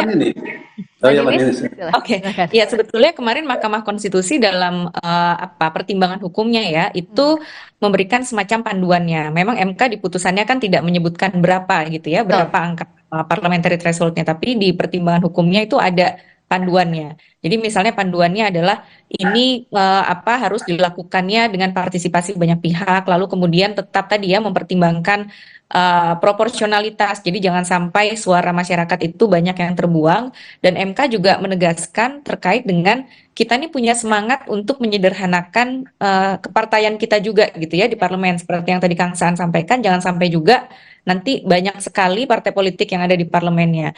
Nah, untuk menyederhanakan partai politik yang ada di parlemen, yang untuk bisa masuk ke parlemen, memang instrumennya kan tidak hanya melalui parliamentary threshold, bisa jadi instrumennya dengan cara yang lain. Misalnya dengan daerah pemilihannya yang diperkecil gitu ya. Sekarang kan untuk DPR itu paling sedikit 3 kursi, paling banyak 10 kursi untuk satu daerah pemilihan. Artinya kalau ada 10 kursi di satu dapil kan peluang partai politik yang bisa masuk dapat kursi kan ada 10. Nah, kalau ini misalnya dapilnya kita perkecil misalnya 3-6 atau 3-8, maka secara alamiah partai politiknya juga akan tersaring, Mbak. Jadi opsi-opsi itu tidak hanya dengan satu cara dengan parliamentary threshold, tapi juga dengan instrumen-instrumen sistem pemilu yang lainnya. Atau tadi misalnya disebutkan Kang Saan, apakah mau membentuk threshold tapi fraksinya gitu ya. Jadi untuk kalau sekarang kan satu partai politik satu fraksi. Nah, apakah thresholdnya itu dalam membentuk fraksi? Nah, ini yang sebetulnya harapannya nanti jadi begitu sudah ada DPR yang dilantik, pemerintah yang baru, ini bisa segera menjadi prioritas di prolegnasnya, Mbak, untuk segera dibahas supaya juga tidak terlalu mepet dengan pemilu 2029-nya. Oke, kalau dari Kang Saan, bagaimana untuk menentukan agar proporsional dalam penentuan parliamentary threshold, tapi juga penyederhanaannya tidak diabaikan? Ya, sebenarnya gini, ikhtiar ya untuk melakukan penyederhanaan partai sambil memperkuat sistem pemerintahan kita memang banyak jalan. Parliamentary threshold bukan satu-satunya. Ada tadi soal menata dapil ya. Menata dapil juga penting. Jadi semakin misalnya alokasi kursi di dapil itu semakin kecil, maka peluang partai untuk bertambah di parlemen juga semakin sulit kan gitu. Tapi sekali lagi itu tidak sesederhana itu. Yang paling bisa diterima itu dari semua upaya melakukan penyederhanaan partai itu di soal PT, itu pun masih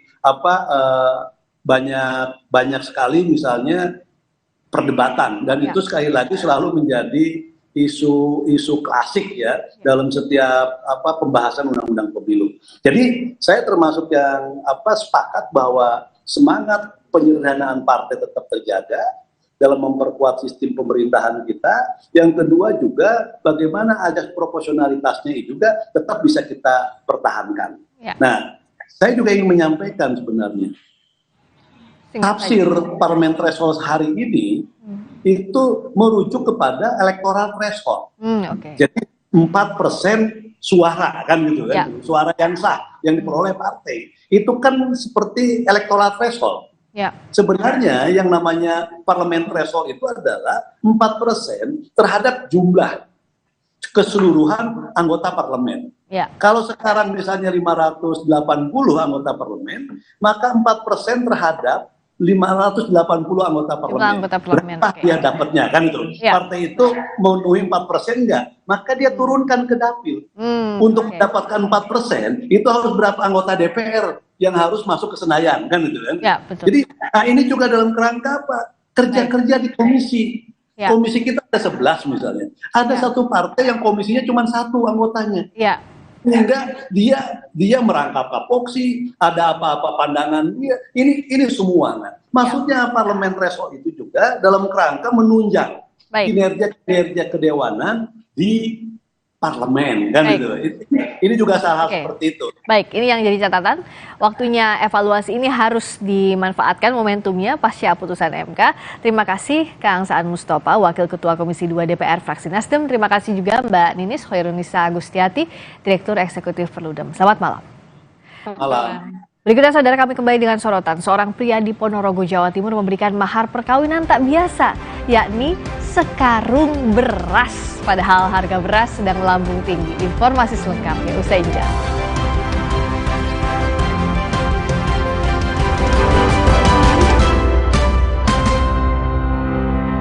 Polemik makan siang gratis masih terus bergulir. Makin panas dengan hembusan kabar program ini masuk pembahasan sidang Kabinet Paripurna. Disinyalir pemotongan subsidi BBM hingga pajak yang naik akan jadi sumber anggaran program Prabowo Gibran ini. Pemilu belum usai, tapi mengapa program makan siang gratis terkesan difasilitasi dan buru-buru demi Kabinet selanjutnya? Simak pembahasannya dalam 2 arah. Makan siang gratis, program Jokowi atau Prabowo? Malam ini, pukul 8:30, live di Kompas TV. Kompas Update dipersembahkan oleh Diabetasol. Anda menyaksikan Kompas Update pukul 19 waktu Indonesia Barat. Saya Cindy Sistiarani. Saudara, pohon tumbang menimpa sebuah warung angkringan di Klaten, Jawa Tengah. Akibatnya, warung itu rusak berat. Besarnya ukuran pohon yang tumbang membuat warung angkringan rusak parah di bagian atap dan sejumlah perabot mengalami kerusakan. 2 orang karyawan warung berhasil menyelamatkan diri saat kejadian itu terjadi. Menurut petugas, pohon jenis munggur berdiameter 90 cm dan tinggi 15 meter ini roboh karena lapuk. Demikian Kompas Update. Terima kasih. Sampai jumpa. Kompas Update dipersembahkan oleh Prenagen, nutrisi lengkap ibu dan buah hati. Rasa lapar saat puasa, kadang naik, kadang turun. Tapi gula darah harus tetap stabil. Baru, rasa almond oat. Vita Digest-nya bantu kontrol gula darah. Bikin kenyang lebih lama, jadi lancar puasanya. Diabetasol. Prenagen, kaya akan protein, omega 3, dan kalsium. Penting untuk pembentukan organ tubuh bayi. Minum selama hamil 9 bulan. Prenagen. Polemik makan siang gratis masih terus bergulir. Makin panas dengan hembusan kabar program ini masuk pembahasan sidang Kabinet Paripurna. Disinyalir pemotongan subsidi BBM hingga pajak yang naik akan jadi sumber anggaran program Prabowo Gibran ini. Pemilu belum usai, tapi mengapa program makan siang gratis terkesan difasilitasi dan buru-buru demi Kabinet selanjutnya? Simak pembahasannya dalam 2 arah. Makan siang gratis, program Jokowi atau Prabowo? Malam ini, pukul 8:30, live di Kompas TV. Hey guys.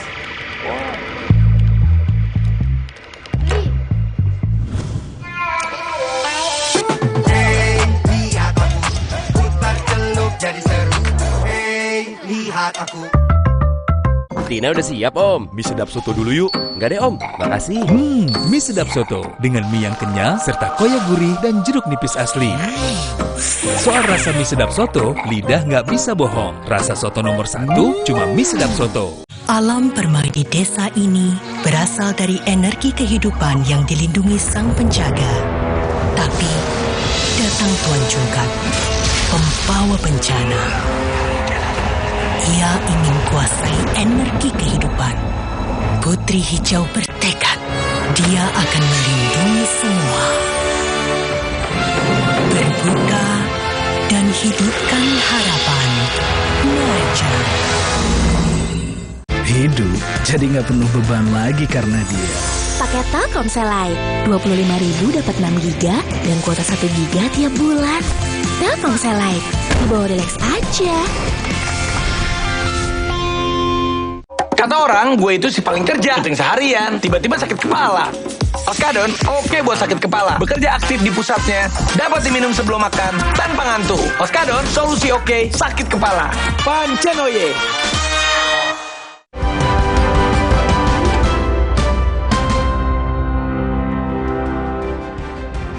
Masih di Sapa Indonesia Malam, pemerintah mengusulkan penggunaan dana bantuan operasional sekolah atau dana BOS untuk membiayai program makan siang gratis apabila Capres-Cawapres Prabowo Gibran terpilih. Menko Perekonomian Erlangga Hartarto menyebut dana BOS yang diusulkan adalah dari jenis afirmasi. Pemerintah saat ini tengah menyiapkan program makan siang gratis dari pasangan Prabowo Gibran. Bahkan, Menteri Perekonomian Erlangga Hartarto menghadiri simulasi makan siang gratis Rp15.000 per porsi di SMPN 2 Curug, Tangerang, Banten. Menyangkut anggaran, pemerintah mengusulkan bersumber dari dana bantuan operasional sekolah atau BOS dari Kementerian Pendidikan Kebudayaan, Riset, dan Teknologi. Kami mengusulkan pola pendanaannya melalui dana bantuan operasional sekolah BOS spesifik atau BOS afirmasi untuk khusus menyediakan makan siang untuk siswa, kata Menko Perekonomian Erlangga Hartarto, seperti dikutip dari Tempo.co Kamis kemarin. Hal yang sama diungkap politikus Partai Golkar Ahmad Zaki Iskandar yang mendampingi Erlangga. Menurutnya, bisa ada rekening terpisah, BOS reguler, dan BOS khusus makan siang. Pola pendanaannya, nah ini Pak, pola pendanaannya kita mengusulkan melalui bantuan operasional sekolah spesifik atau BOS spesifik atau BOS afirmatif untuk khusus penyediaan makan siang bagi siswa. Nah ini bisa dengan rekening yang terpisah untuk setiap sekolah dari BOS reguler dipisah dengan BOS afirmatif atau BOS spesifik ini, agar nanti tahapan evaluasi, pemantauan dan penggunaan anggarannya juga jelas dan lebih tertib. Pemerintah memperkirakan biaya makan siang gratis Rp15.000 per porsi dengan target 70,5 juta anak menerima makan siang selama 240 hari sekolah per tahun. Maka perkiraan anggaran makan siang gratis adalah 253,8 triliun per tahun. Perkiraan anggaran makan siang gratis mencapai 253,8 triliun rupiah per tahun ini terbilang sangat besar dibanding program-program lainnya di APBN 2024. Anggaran kesehatan misalnya 184,6 triliun rupiah. Anggaran ketahanan pangan 114,3 triliun rupiah dan anggaran subsidi energi 189,1 triliun rupiah. Dengan anggaran sebesar itu, apa yang akan ada di menu makan siang gratis? Simulasi program makan siang gratis yang dilaksanakan di SMP Negeri 2 Curug Tangerang menyiapkan 160 porsi dengan harga per porsi makanan senilai Rp15.000. Ada 4 jenis menu yang diberikan. Pada menu pertama tersedia nasi putih, ayam goreng tepung, perkedel tahu, capcay, dan pisang. Lalu menu kedua ada nasi putih dengan lauk, semur telur, tempe goreng, tumis buncis wortel, dan buah pisang. Pada menu ketiga ada gado-gado, tahu goreng, telur rebus, dan pisang. Di menu terakhir ada siomay dengan kentang rebus, telur, tahu kukus, kol, serta diberikan buah pisang. Calon Wakil Presiden Gibran Rakabuming Raka menyebut program makan siang gratis telah diuji coba. Jika ada usulan, maka akan dievaluasi untuk mencari skema pembiayaan yang tepat. Ini kan kita uji coba dulu, kita evaluasi bersama murid-murid, orang tua murid, guru, kepala sekolah, dan lain-lain. Ya nanti kalau ada masukan, ada evaluasi, ya pasti akan diperbaiki lagi skema-skema yang ada sekarang. Gitu ya. Berarti sekarang saya fokus dengan pekerjaan yang di Solo dulu, itu Berarti soal dana BOS tadi belum tentu ya Mas? Belum pasti. Saya bilang itu tadi loh, untuk sekarang saya fokus dengan pekerjaan-pekerjaan yang ada di Solo dulu. Ini ya. Ekonom Institute for Development of Economics and Finance, Esther Sri Astuti menyebut, agar tidak membebani keuangan negara terlalu besar, maka anggaran makan siang gratis harus diupayakan dari berbagai sumber, misalnya dari CSR perusahaan swasta. Cukup bisa dijalankan ya, namun di tiap daerah mungkin harus ada adjustment ya, karena kan living cost di tiap daerah juga berbeda. Mungkin di Jakarta, Jabodetabek itu lebih tinggi ya harganya, sementara di tempat di daerah yang lain mungkin lebih murah.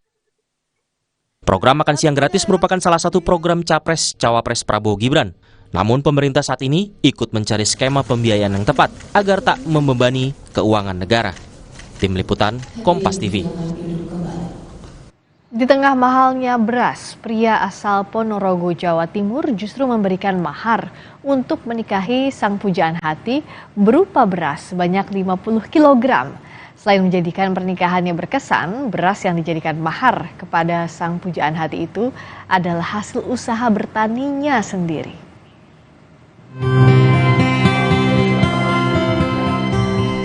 Inilah suasana saat Irwan Sokip, pria di Ponorogo, Jawa Timur, mengucapkan akad nikah untuk memperistri Irima Zakiyah, gadis pujaannya. Yang tak biasa dalam prosesi ini adalah mahar yang diberikan Irwan berupa 50 kg beras dan paket sembako bagi calon pasangan hidupnya. Pemberian mahar spesial beras ini tak lepas dari melonjaknya harga beras. Irwan menyebut keluarga pihak perempuan menyetujui mahar yang ia berikan.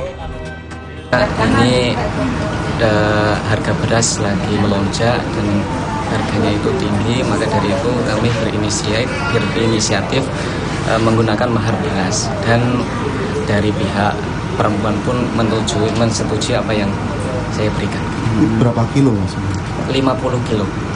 Dan beras ada sembako dan uang dan seperangkat alat sholat. Ya. Kepala KUA Kecamatan Sawon, Ponorogo, Meki Hasan Tazirudin, menyebut mahar dalam bentuk beras diperbolehkan dalam Islam.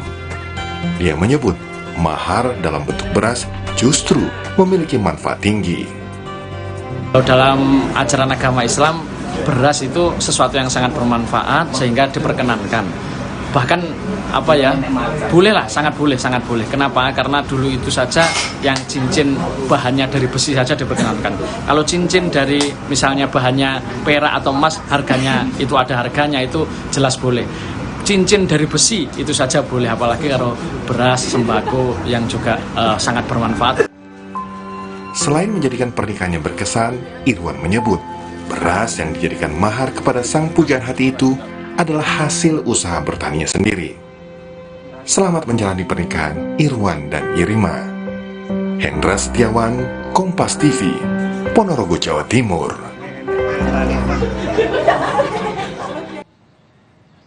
Mahkamah Konstitusi mengubah ambang batas atau parliamentary threshold 4% mulai 2029. Lengkapnya usai jeda.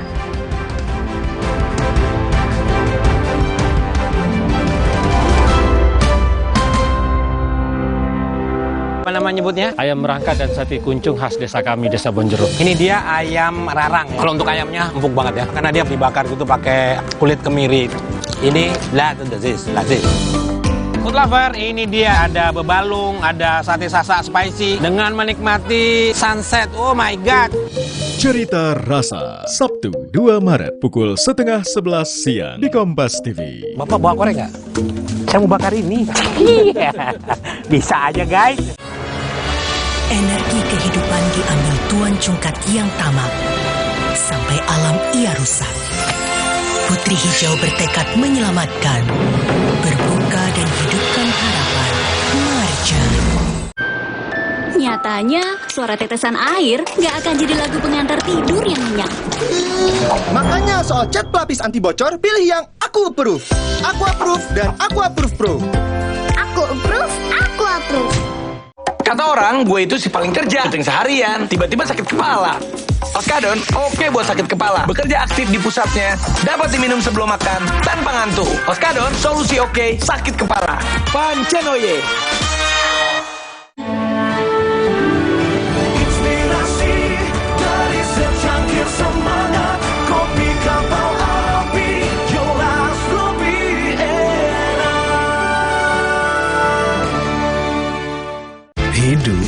nggak penuh beban lagi karena dia. Paket Telkomsel Lite, 25.000 dapat 6 GB dan kuota 1 GB tiap bulan. Telkomsel Lite, di bawah Relax aja. Kakak, sahur. Sahur ya, Bu. Sahur kan penting, Kak. Makan sedikit aja ya. Biar kuat puasanya, lengkapi ya sahurnya dengan Energen. Nutrisinya lengkap, kenyang lebih lama. Kuat puasa seharian. Ada yang baru nih dari Jepang. Wah, Misdap Tasty Chicken Teriyaki. Wow. Dipanggang khas Jepang, manis, gurih, caramelized dengan teknologi Rito. Siap makan Chicken Teriyaki. Rasanya, so tasty. Ada seaweed crunch. Authentic Jepang asli. Oishi. Rasanya enak, minyak kenyal. Cobain chicken teriyaki 100% daging ayam asli. Tasty Chicken Teriyaki dari Wings Food. Tabanan, satu-satunya kabupaten di Bali dengan topografi terlengkap, mulai dari gunung, sawah, danau, hingga laut. Kaya akan keindahan alam serta hasil pangan yang melimpah, menjadikan Tabanan dikenal sebagai lumbung padinya Bali. Ketahui lebih lengkap dalam Sapa Nusantara. Bangga jadi orang Tabanan. Sabtu 2 Maret pukul 9 pagi di Kompas TV. Dipersembahkan oleh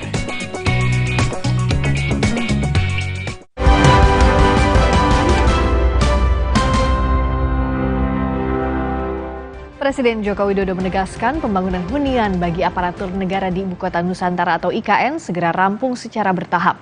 Hal ini diungkap Jokowi saat meninjau perkembangan pembangunan di IKN. Jokowi bilang sudah ada 41 unit hunian untuk aparatur negara yang sudah rampung dan ditargetkan selesai pada November 2024. Dengan hasil ini, Jokowi optimistis pemindahan aparatur negara dari Polri, TNI, dan ASN berjalan mulai Juni 2024. Menurut rencana, pemerintah akan memindahkan 3.246 aparatur negara ke IKN untuk tahap pertama. Selain meninjau pembangunan hunian, Jokowi juga meninjau perkembangan pembangunan kantor kepresidenan. Memastikan bahwa tower untuk ASN kita, untuk Hankam itu bisa selesai dengan tepat waktu. Sehingga pergeseran ASN ke sini, dari Hankam ke sini itu sudah bisa dimulai bulan Juli. Pelan-pelan, ini kerja masih jangka panjang, tapi harus dimulai. Dan hari ini kita telah topping off untuk menunjukkan bahwa gedung itu sudah hampir jadi. Sementara itu, Ketua Umum Partai Demokrat yang kini menjabat Menteri ATR BPN, Agus Harimurti Yudhoyono, mengaku terpukau dengan proyek IKN yang dirintis Presiden Joko Widodo. Meski sempat mengkritisi proyek IKN, namun AHY memastikan kementerian yang dipimpinnya berperan dalam mendukung pembangunan IKN. Sangat senang dan berbangga jika pada akhirnya Indonesia memiliki sebuah pusat kebudayaan, pusat peradaban yang juga tinggi karena visi dari Presiden Joko Widodo dan kita semua pemerintah adalah menghadirkan sebuah ibu kota yang memiliki karakteristik yang cerdas, smart city. Saya mewakili keluarga besar ATR dan juga BPN, Kementerian Agraria dan Tata Ruang serta Badan Pertanahan Nasional ingin memberikan dukungan yang penuh kepada pemerintah untuk bisa merealisasikan mahakarya ini. Mahkamah Konstitusi memerintahkan agar ketentuan tentang ambang batas parlemen 4% di Undang-Undang Pemilu diubah. MK menilai ketentuan ambang batas 4% telah melanggar prinsip kedaulatan rakyat. Putusan MK tentang penghapusan ambang batas parlemen 4% akan berlaku pada pemilu 2029 dan setelahnya. Sementara pada pemilu 2024, ambang batas parlemen tetap berlaku 4%. MK juga menyerahkan perubahan besaran angka ambang batas parlemen pada lembaga pembentuk undang-undang. MK menegaskan perubahan ambang batas harus tetap mencegah besarnya suara yang tidak dapat dikonversi menjadi kursi DPR, serta mewujudkan penyederhanaan parpol. Norma pasal 414 ayat 1 Undang-Undang Nomor 7 Tahun 2017 tentang Pemilihan Umum Lembaran Negara Republik Indonesia tahun 2017 nomor 182, tambahan Lembaran Negara Republik Indonesia nomor 6109 adalah konstitusional sepanjang tetap berlaku untuk pemilu DPR 2024 dan konstitusional bersyarat untuk diberlakukan pada pemilu DPR 2029 dan pemilu berikutnya sepanjang telah dilakukan perubahan terhadap norma ambang batas parlemen serta angka atau persentase ambang batas parlemen dengan berpedoman pada persyaratan yang telah ditentukan. Dalam Undang-Undang Nomor 7 Tahun 2017 tentang Pemilu disebutkan tentang ketentuan ambang batas parlemen sebesar 4%.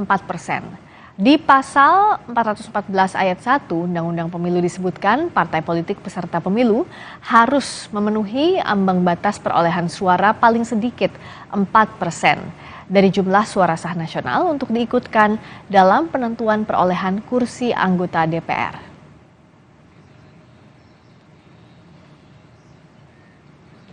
Kejahatan perang terus dilakukan militer Israel. Lebih dari 100 warga Gaza dibunuh saat menunggu bantuan makanan pada Kamis waktu setempat. Selengkapnya usai jeda.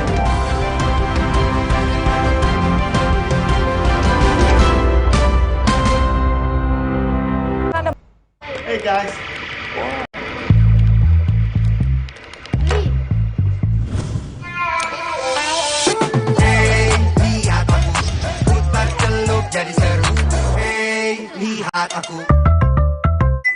Kakak, sahur. Sahur ya, Bu. Sahur kan penting, Kak. Makan sedikit aja ya. Biar kuat puasanya, lengkapi ya sahurnya dengan Energen. Nutrisinya lengkap, kenyang lebih lama. Kuat puasa seharian. Terasa gigi ngilu kalau minum dingin, terus kondisi gigi sensitif. Jika dibiarkan lebih lama, ada kemungkinan untuk memburuk. Sensodyne memberikan perlindungan hingga 24 jam. Saya merekomendasikan Sensodyne untuk perawatan gigi ngilu. Hey guys.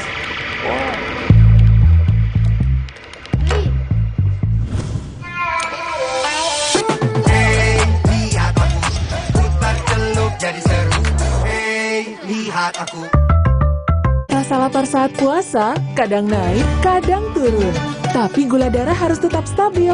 Baru rasa almond oat. Vita Digest-nya bantu kontrol gula darah. Bikin kenyang lebih lama, jadi lancar puasanya. Diabetasol. Prenagen, kaya akan protein, omega 3, dan kalsium. Penting untuk pembentukan organ tubuh bayi. Minum selama hamil 9 bulan. Prenagen. Sempurna. Jadikan Ramadan Anda lebih bernilai bersama program-program istimewa Kompas TV.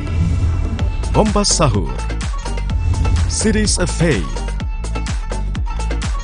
Suci Barbar Show, Kalam Hati Spesial Ramadan, Cooking is Fun, Mutiara Ramadan, Kurma Kuliah Ramadan. Pastikan Ramadan Anda lebih bermakna bersama teman Ramadan, Kompas TV. Tabanan, satu-satunya kabupaten di Bali dengan topografi terlengkap, mulai dari gunung, sawah, danau hingga laut. Kaya akan keindahan alam serta hasil pangan yang melimpah, menjadikan Tabanan dikenal sebagai lumbung padinya Bali. Ketahui lebih lengkap dalam Sapa Nusantara. Bangga jadi orang Tabanan. Sabtu 2 Maret pukul 9 pagi di Kompas TV. Dipersembahkan oleh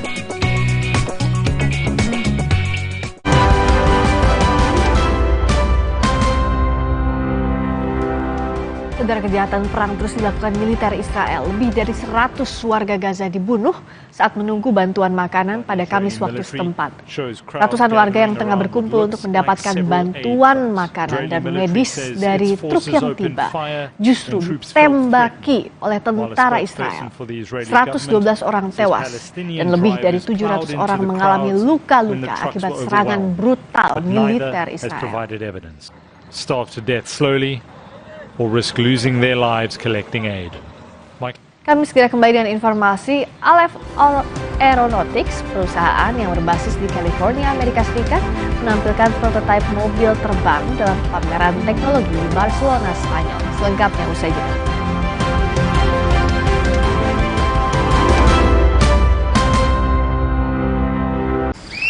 mahkota Permata Papua. Hutan, laut, dan tanah adalah segalanya bagi masyarakat Papua. Ekowisata dan agroforestry menjadi sebuah pilihan yang selaras bagi masyarakat di Malagufuk, Ningray, dan Pegunungan Arfak untuk hidup secara lestari. Mahkota Permata Papua, hidup bersama dengan alam. Sabtu 2 Maret, pukul 10 pagi, di Kompas TV. Imajinasi dimulai dari Java Pay. Terbukti untuk gedung tinggi, resort, dan rumah Anda. Java Pay, primer, cat eksterior, dan super interior. Kini dengan mesin tinting dan teknologi insulated emulsion, 2 derajat lebih sejuk. Java Pay melindungi semua yang Anda cintai. Dari Atlantic Ocean Paint, Colors of the World brought home. Hidup jadi nggak penuh beban lagi karena dia. Paket Telkomsel Lite, 25.000 dapat 6 GB dan kuota 1 GB tiap bulan. Telkomsel Lite, di bawah Relax aja. Kakak, sahur. Sahur ya, Bu. Sahur kan penting, Kak. Makan sedikit aja ya. Biar kuat puasanya, lengkapi ya sahurnya dengan Energen. Nutrisinya lengkap, kenyang lebih lama. Kuat puasa seharian. Sedia payung sebelum hujan. Sedia Altex Waterproofer sebelum rembes. Anti rembes. Cat Altex Waterproofer. Anti rembes paling the best. Warnanya? Banyak amat. Altex Cat Protector dengan 7 warna natural. Tahan cuaca, anti lumut, anti rembes. Cat Altex Waterproofer anti rembes paling the best. Tina udah siap, Om. Mie sedap soto dulu yuk. Enggak deh, Om. Makasih. Mie sedap soto dengan mie yang kenyal serta koya gurih dan jeruk nipis asli. Soal rasa mie sedap soto, lidah nggak bisa bohong. Rasa soto nomor 1 cuma mie sedap soto. Tabanan, satu-satunya kabupaten di Bali dengan topografi terlengkap, mulai dari gunung, sawah, danau, hingga laut. Kaya akan keindahan alam serta hasil pangan yang melimpah, menjadikan Tabanan dikenal sebagai lumbung padinya Bali. Ketahui lebih lengkap dalam Sapa Nusantara. Bangga jadi orang Tabanan. Sabtu 2 Maret pukul 9 pagi di Kompas TV. Dipersembahkan oleh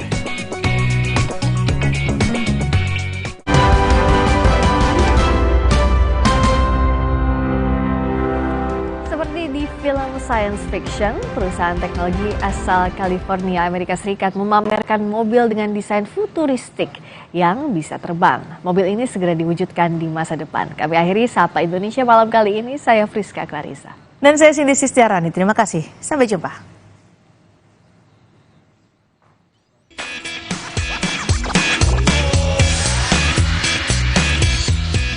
Perkembangan teknologi semakin pesat. Di masa depan, kita akan melihat mobil bukan hanya berjalan di jalan raya, melainkan melayang di udara. LF Aeronautics, perusahaan yang berbasis di California, Amerika Serikat, menampilkan prototipe mobil terbang dalam pameran teknologi di Barcelona, Spanyol. Mobil dirancang bisa melaju di jalan raya hingga lepas landas dan mendarat secara vertikal. Mobil bertenaga listrik ini bisa membawa 2 orang, serta mampu menempuh jarak sejauh lebih dari 300 km. It has 8 motors, electric propulsion. We're using LiPo batteries available on the market. So, idea is to go to the market as fast as possible. We are not particularly stuck for the particular powertrain, so we can use hydrogen, for example. Hydrogen cells, yeah. LF akan memulai produksi mobil terbang ini tahun depan dan akan dibanderol setara dengan lebih dari 4,5 miliar rupiah.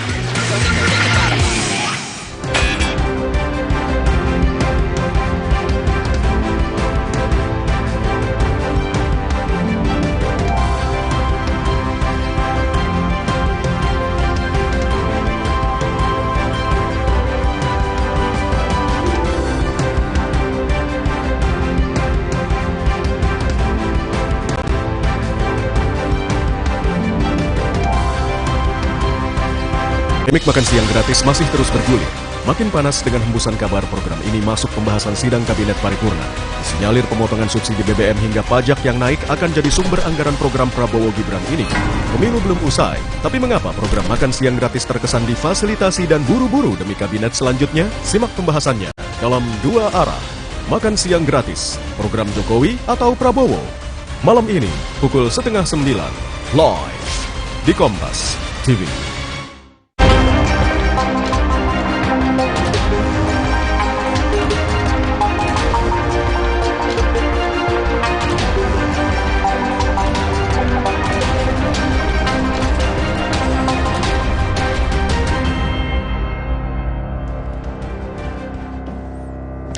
Halo, selamat malam saudara. Selama 1 jam ke depan, Berita Utama akan menyajikan sejumlah informasi menarik. Bersama saya, Elgin Fridianto. Dan saya masih Tarigan. Sudah informasi di Berita Utama, Presiden Joko Widodo menyebutkan pergeseran aparatur sipil negara ke Ibu Kota Nusantara dimulai Juli mendatang.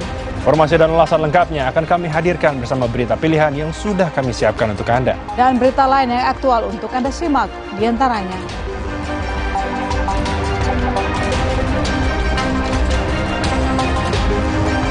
Masa pendukung dan penolak hak angket dugaan kecurangan pemilu 2024 saling berhadap-hadapan dalam aksi unjuk rasa di depan gerbang utama DPR.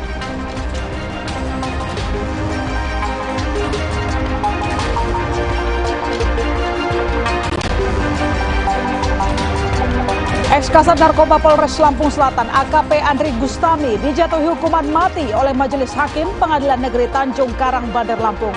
Andri terbukti secara sah bersalah atas keterlibatannya dalam jaringan narkoba internasional Freddy Pratama.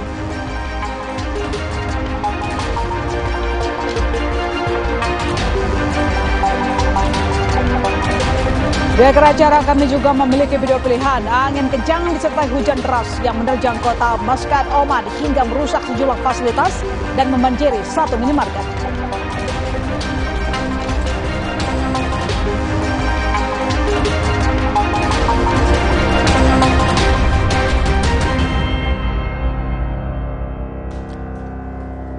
Saudara, kita ke informasi yang pertama di Berita Utama hari ini. Api menghanguskan 3 rumah di kawasan Sungai Mesa, Kota Banjarmasin, Kalimantan Selatan. Puluhan relawan pemadam langsung berjibaku menjinakkan api agar tak merambat di pemukiman padat penduduk. Untuk rumah padat penduduk, padat penduduk untuk rumah. Dari video amatir warga terlihat asap pekat membumbung di kawasan padat penduduk di kawasan Sungai Mesa RT 12 Kecamatan Banjarmasin Tengah Jumat siang. Api diduga berasal dari korsleting listrik di sebuah rumah dan langsung menyambar 2 rumah lainnya. Beruntung tidak ada korban jiwa dalam peristiwa ini. Kerugian akibat kebakaran ditaksir mencapai ratusan juta rupiah.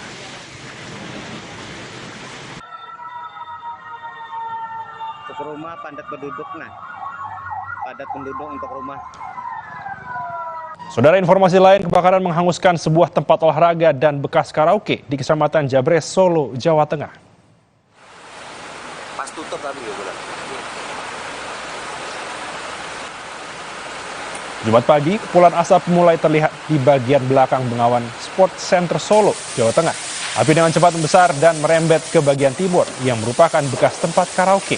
8 unit mobil pemadam dikerahkan untuk memadamkan api. Petugas berjibaku karena lokasi yang tertutup sehingga asap mengganggu pemadaman. Belum diketahui penyebab kebakaran.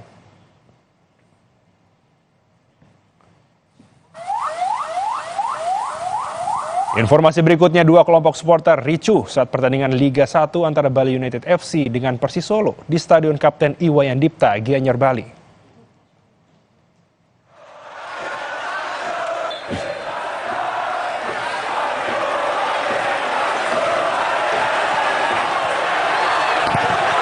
Saudara, kericuhan terjadi akibat 2 kelompok supporter saling ejek di Tribun Barat dan Tribun Selatan. Aksi ini pun kemudian berubah menjadi saling lempar botol. Petugas keamanan stadion dan polisi pun langsung menghalau dan mencoba menenangkan para supporter agar kericuhan tidak semakin membesar.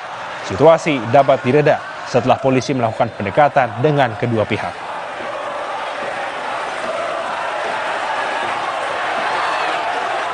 Saudara, 2 kelompok pelajar di Kabupaten Bekasi, Jawa Barat terlibat aksi tawuran dan membuat resah para pengguna jalan dan warga sekitar. Kalah. Saudara, inilah video amatir pengendara dari dalam mobil saat dua kelompok pelajar saling serang menggunakan senjata tajam di Jalan Raya Imam Bonjol, Kecamatan Cikarang Barat, Bekasi pada Kamis sore. Tanpa rasa takut, para pelajar melakukan aksi tawuran di tengah lalu lintas yang padat. Menurut warga, tawuran pelajar sering terjadi di wilayah ini dan membuat resah karena mereka menggunakan berbagai senjata tajam dengan ukuran yang cukup besar. Untuk menghindari aksi tawuran, pengendara memilih jalan lain agar tidak menjadi korban salah sasaran.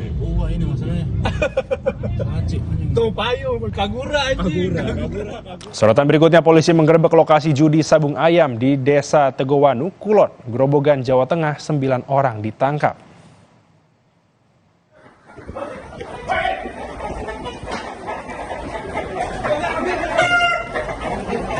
Inilah detik-detik penggerbekan judi sabung ayam di Desa Tegowanu, Kulon, Grobogan. Sejumlah orang di lokasi sabung ayam langsung lari tunggang langgang setelah melihat kedatangan aparat Polres Grobogan. Dari hasil pengejaran, 9 orang yang diduga pelaku ditangkap.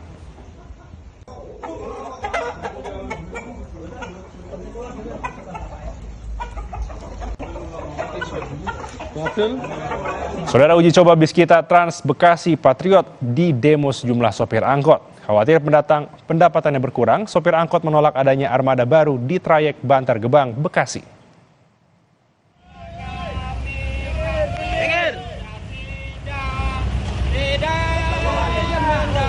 Puluhan sopir angkot Kas11 jurusan Bantar Gebang, Bekasi menghadang bis kita yang melintas di Jalan Siliwangi pada Kamis siang. Sopir angkot menolak masuknya armada baru bis kita karena tidak ada pemberitahuan sebelumnya. Respons keluhan ini, Dinas Perhubungan Kota Bekasi membuka peluang luas bagi para sopir angkot untuk bergabung menjadi sopir bis kita.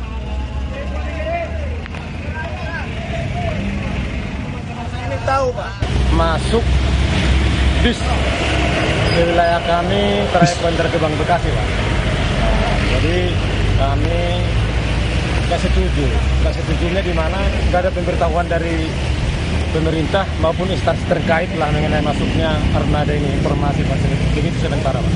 Dibuka peluang dan slot yang besar terkait dengan kemungkinan teman-teman saudara-saudara kita itu untuk gabung dengan SK, syarat dan ketentuan yang berlaku. Informasi berikutnya datang dari kasus perundungan anak SMA yang melibatkan geng anak artis. Saudara, polisi menetapkan 12 orang pelaku perundungan dalam kasus perundungan siswa di SMA Tangerang Selatan. 4 orang jadi tersangka dan 8 berstatus anak berhadapan dengan hukum karena masih di bawah umur. Penetapan ini berdasarkan hasil gelar perkara penyidik unit PPA Polres Tangerang Selatan pada Kamis kemarin. Dari ke-12 orang itu, 4 orang ditetapkan menjadi tersangka dan 8 orang anak berkonflik atau berhadapan dengan hukum.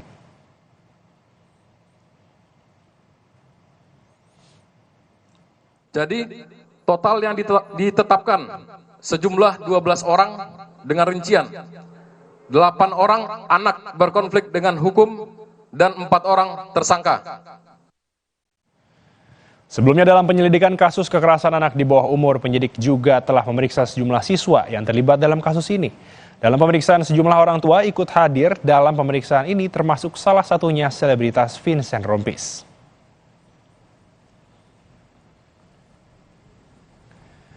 Beralih ke informasi lain, mantan Kasat Narkoba Polres Lampung Selatan AKP Andri Gustami divonis mati oleh Hakim Pengadilan Negeri Tanjung Karang. Andri terbukti secara sah bersalah atas keterlibatannya dalam jaringan narkoba internasional Freddy Pratama.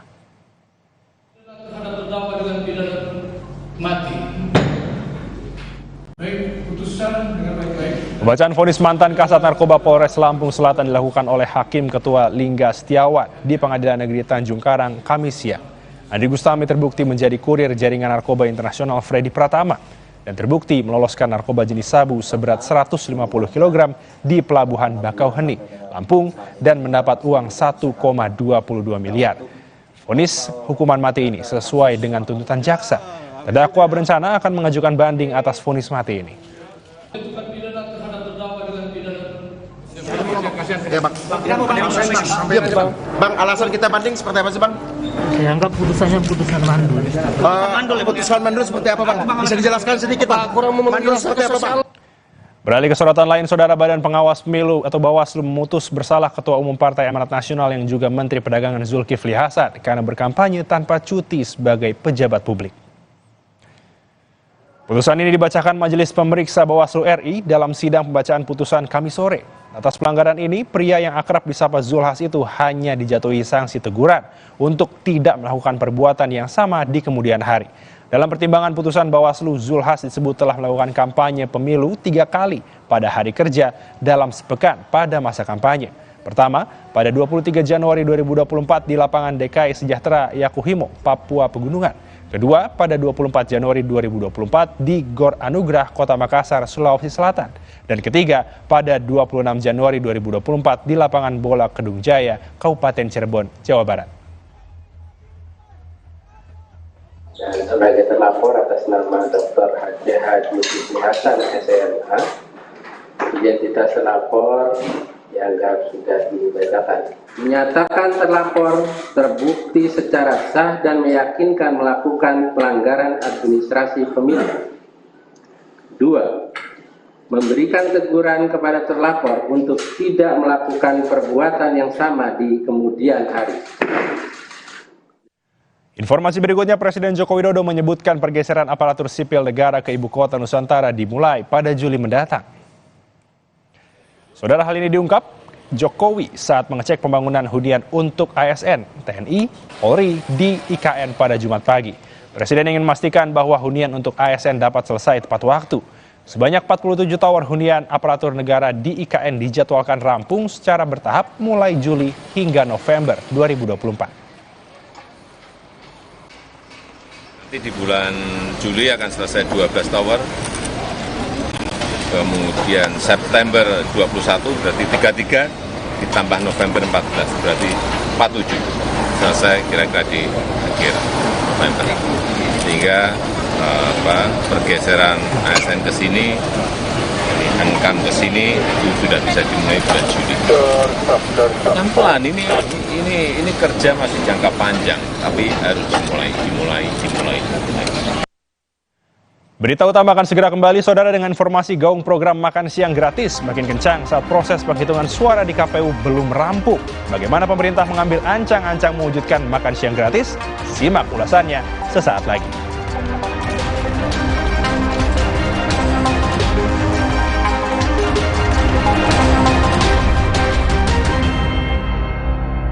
Aku coba Le Mineral, seger banget, nggak bikin enak sama sekali. Benar, karena Le Mineral mengandung mineral esensial yang tercantum jelas di kemasannya. Inilah yang membuat rasa airnya lebih segar. Kayak ada manis-manisnya. Le Mineral.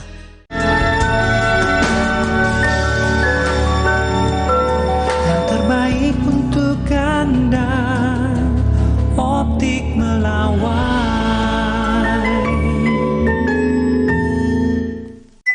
Kakak, sahur. Sahur ya, Bu. Sahur kan penting, Kak. Makan sedikit aja ya. Biar kuat puasanya, lengkapi ya sahurnya dengan Energen. Nutrisinya lengkap, kenyang lebih lama. Kuat puasa seharian. Enaknya buka puasa, makannya aroma kelapa, manis dan gurih, bumbu mulu, dicelup semua makin suka. Manis dari air kelapa, gurih dari daging kelapa, terasa juga manis kelapanya. Ramadan di rumah wajib ada, gurihnya kelapa asli, hangatkan Ramadan. Nyatanya, suara tetesan air nggak akan jadi lagu pengantar tidur yang nyenyak. Makanya soal cat pelapis anti bocor, pilih yang Aku Approve. Aku Approve dan Aku Approve Pro. Aku approve, aku approve. Di tanganmu, botol plastik bekas bisa jadi baru lagi. Seperti tas, baju, hingga sepatu ini. Bersama Gerakan Ekonomi Sirkular Nasional Le Mineral, mari mulai kebiasaan baru memilah sampah plastik dari rumah, menyalurkan lewat aplikasi, pemulung, ataupun bank sampah. Sampah plastikmu memberi nilai tambah untukmu dan juga untuk mereka. Dengan langkah sederhana, pisahkan sampah sesuai jenisnya, sampah organik, plastik termasuk PET, kertas, dan kaleng, lalu salurkan. Sampah plastik yang terpilah bisa didaur ulang Mulai kebiasaan baru dan buat botol plastik bekasmu jadi baru lagi.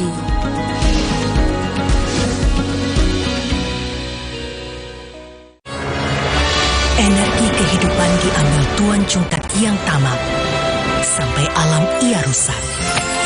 Putri Hijau bertekad menyelamatkan, berbuka dan hidupkan harapan. Marjan. Hidup jadi nggak penuh beban lagi karena dia. Pakai Telkomsel Lite, 25.000 dapat 6 GB dan kuota 1 GB tiap bulan. Telkomsel Lite, dibawa relax aja. Kakak, sahur. Sahur ya, Bu. Sahur kan penting, Kak. Makan sedikit aja ya. Biar kuat puasanya, lengkapi ya sahurnya dengan Energen. Nutrisinya lengkap, kenyang lebih lama. Buat puasa seharian. Indahnya warna alam sambut bulan Ramadan. Jadi pengingat untuk selalu bersyukur dengan hikmat. Damainya warna biru bahari. Hangatnya warna kuning pagi. Manisnya warna mawar merah muda. Dan warna coklat hangat yang ramah menyambut keluarga di bulan penuh berkah. Sambut sentuhan warna baru Ramadan dari Nippon Paint.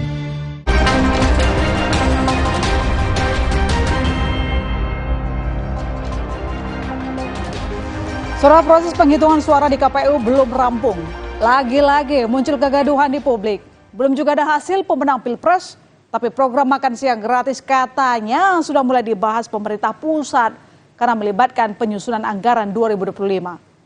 Benarkah pemerintah sudah mulai ancang-ancang untuk program makan siang gratis yang jadi jargon unggulan pasangan Prabowo Gibran? Ancang-ancang soal program makan siang gratis makin ramai diperbincangkan. Apalagi setelah kemarin Menko Perekonomian Erlangga Hartarto menghadiri simulasi makan siang gratis di SMP Negeri 2 Curug, Tangerang. Ya, program makan siang gratis juga salah satu program kerja yang dijanjikan oleh calon Presiden Prabowo Subianto dan calon Wakil Presiden Gibran Rakebuming Raka. Namun Erlangga membantah jika simulasi ini berkaitan dengan Prabowo Gibran. Erlangga menyebut simulasi makan siang gratis ini merupakan inisiatif dari Bupati Tangerang, bukan inisiatif pemerintah pusat. Ada 4 menu pilihan yang disediakan Sekolah Menengah Pertama Negeri 2 Curug, Tangerang untuk para siswa. Pihak sekolah menyiapkan 160 porsi dengan harga per porsi makanan senilai Rp15.000. Kita lihat ada menu makan siang apa saja. Di menu pertama ada nasi, ayam goreng tepung, perkedel tahu, sayur capcay, dan pisang. Lalu di menu kedua, nasi, semur telur, tempe, goreng tepung, tumis buncis, dan pisang. Lalu di menu ketiga, saudara, ada gado-gado yang isinya ada lontong, tahu, telur rebus, wortel, kol, dan sawi, serta tak lupa pelengkapnya buah pisang. Kemudian di menu keempat, ada siomay yang disertai dengan kentang, telur rebus, dan tahu. Juga dilengkapi buah pisang. Ya, semua menu ini diperhitungkan sudah meliputi sumber karbohidrat, protein hewani dan nabati, sayuran hingga buah. Menko Perekonomian Erlangga Hartarto menyebut, simulasi makan siang yang digelar Pemkab Tangerang ini bisa menjadi bahan kajian bagi pemerintah pusat, maksud saya saudara, sebelum mengimplementasikan program makan siang gratis. Ya, masalah. Jadi kalau kita lihat simulasi yang dilakukan Pak Bupati ini, kita ingin melihat bagaimana mekanismenya, bagaimana pembiayaannya, dan dari situ kita belajar untuk membuat kebijakan publik. Pak, kan ini bukan proyeknya Pak Jokowi, kan proyek dari... Nah, namanya undangan simulasi. Kalau saya diundang gratis, makan juga saya ada. Ya, 11.12 dengan Menko Perekonomian Erlangga Hartarto. Calon Wakil Presiden Gibran Rakebuming Raka menyebut, jika simulasi makan siang ini bisa menjadi gambaran dan juga bahan evaluasi bagaimana penerapan program makan siang gratis ini nantinya dilakukan. Gibran menambahkan, jika skema anggaran makan siang gratis ini nantinya akan disesuaikan dengan situasi dan juga kondisi. Itu kita pengen program ini bisa berjalan dengan baik, bisa tepat sasaran, untuk nanti masalah anggaran, pelaksanaannya seperti apa yang nanti didiskusikan lagi. Jika ada kekurangan, dievaluasi lagi. Yang membuat uji coba makan siang gratis ini jadi sorotan adalah uji coba ini digelar 4 hari setelah sidang Kabinet Paripurna di Istana Negara pada 26 Februari lalu, saudara. Apalagi Menteri Investasi Kepala BKPM Bahlil Lahadalia membocorkan jika program makan siang dan susu gratis sudah dibahas dalam rapat kabinet. Bahlil bahkan mengklaim anggaran negara lewat APBN 2025 akan cukup untuk membiayai program ini. Mengakomodir dong, harus mengakomodir yang menjadi program prioritas Pak Prabowo Gibran. Karena ini kan kita bahas APBN 2025.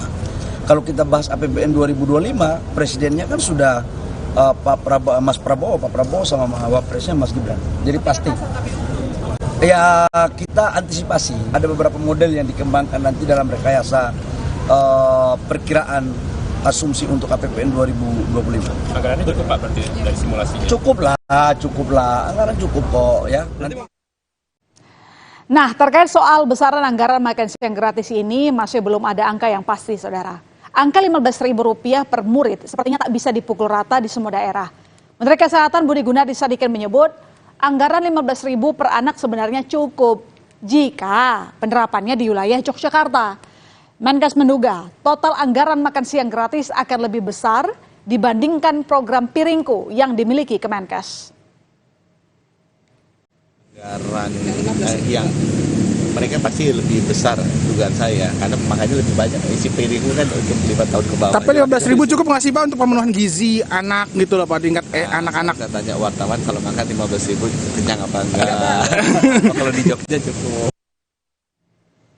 Ya, di sisi lain Menteri Keuangan Sri Mulyani Indrawati bahkan mengingatkan agar program makan siang gratis yang dusung Prabowo Gibran ini benar-benar harus dikaji secara seksama, termasuk potensi defisit APBN 2025 yang diperkirakan sebesar 2,45% sampai 2,8%. Untuk postur awal ini tadi telah disampaikan dari sisi penerimaan negara maupun belanja negara dijaga sehingga defisitnya untuk tadi adalah antara 2,45 hingga 2,8% dari GDP. Bapak Presiden meminta agar itu betul-betul dikendalikan dari sisi defisitnya. Pembahasan program makan siang gratis dalam sidang kabinet pemerintahan Presiden Jokowi dinilai pengamat politik Jamiluddin Ritonga sebagai hal yang tidak etis dan tidak proporsional. Pasalnya, program ini milik pasangan Capres-Cawapres Prabowo Gibran yang hingga kini belum resmi terpilih. Apalagi, proses penghitungan suara di KPU juga masih berjalan. Soal program makan siang yang disebut masuk dalam pembahasan sidang kabinet pada 26 Februari lalu. Presiden Joko Widodo membantah jika ada pembahasan itu, melainkan hanya menekankan jika program Presiden terpilih harus masuk anggaran 2025. Menurut Jokowi, hal ini diperlukan agar ada percepatan anggaran saat nanti akan mengajukan di DPR. Tidak ada, hanya dalam sidang Kabinet Paripurna saya sampaikan bahwa program Presiden terpilih harus sudah dimasukkan dalam rencana anggaran 2025 supaya Presiden terpilih menjadi lebih cepat dan lebih mudah dalam nanti penganggaran, tidak kembali lagi mengajukan anggaran kepada DPR. Jadi inilah yang teman-teman cukup disampaikan di dalam rapat paripurna kemarin.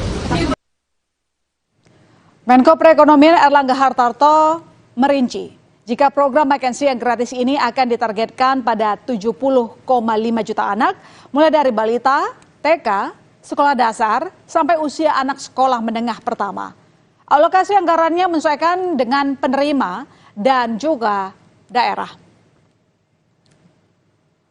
Program makan siang gratis benar-benar banyak yang harus dikaji serta memperhitungkan kalkulasinya.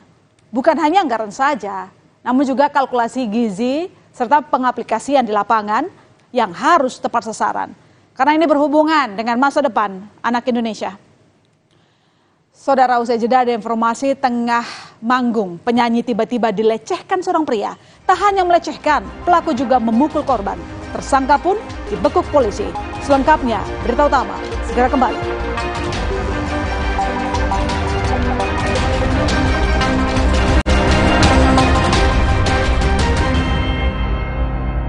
Jadikan Ramadan Anda lebih bernilai bersama program-program istimewa Kompas TV. Kompas Sahur, Series of Faith, Suci Barbar Show, Kalam Hati Spesial Ramadan, Cooking is Fun, Mutiara Ramadan, Kurma Kuliah Ramadan. Pastikan Ramadan Anda lebih bermakna bersama teman Ramadan, Kompas TV. Kompas Update dipersembahkan oleh Tulang kaku kayak robot, faktor utuh. Minum Entrasol. Saudara, Anda menyaksikan Kompas Update bersama saya, Elgin Fridianto. Perjalanan KRL rute Parung Panjang Tanah Abang mengalami gangguan akibat adanya pohon tumbang di antara stasiun Pondok Ranji, Kebayoran. Perjalanan dari Rangkas Bitung ke Tanah Abang hanya sampai stasiun Sudimara. Demikian juga sebaliknya, kereta dari Tanah Abang masih tertahan di stasiun Palmerah dan Kebayoran. Para penumpang yang biasanya memenuhi KRL pada jam-jam pulang kerja, kini banyak menumpuk di stasiun keberangkatan. Seperti yang terjadi di stasiun Palmerah. Para penumpang terpaksa menunggu lama di stasiun karena kereta belum bisa diberangkatkan. Para petugas PT KAI Komuter tengah mengevakuasi pohon yang tumbang.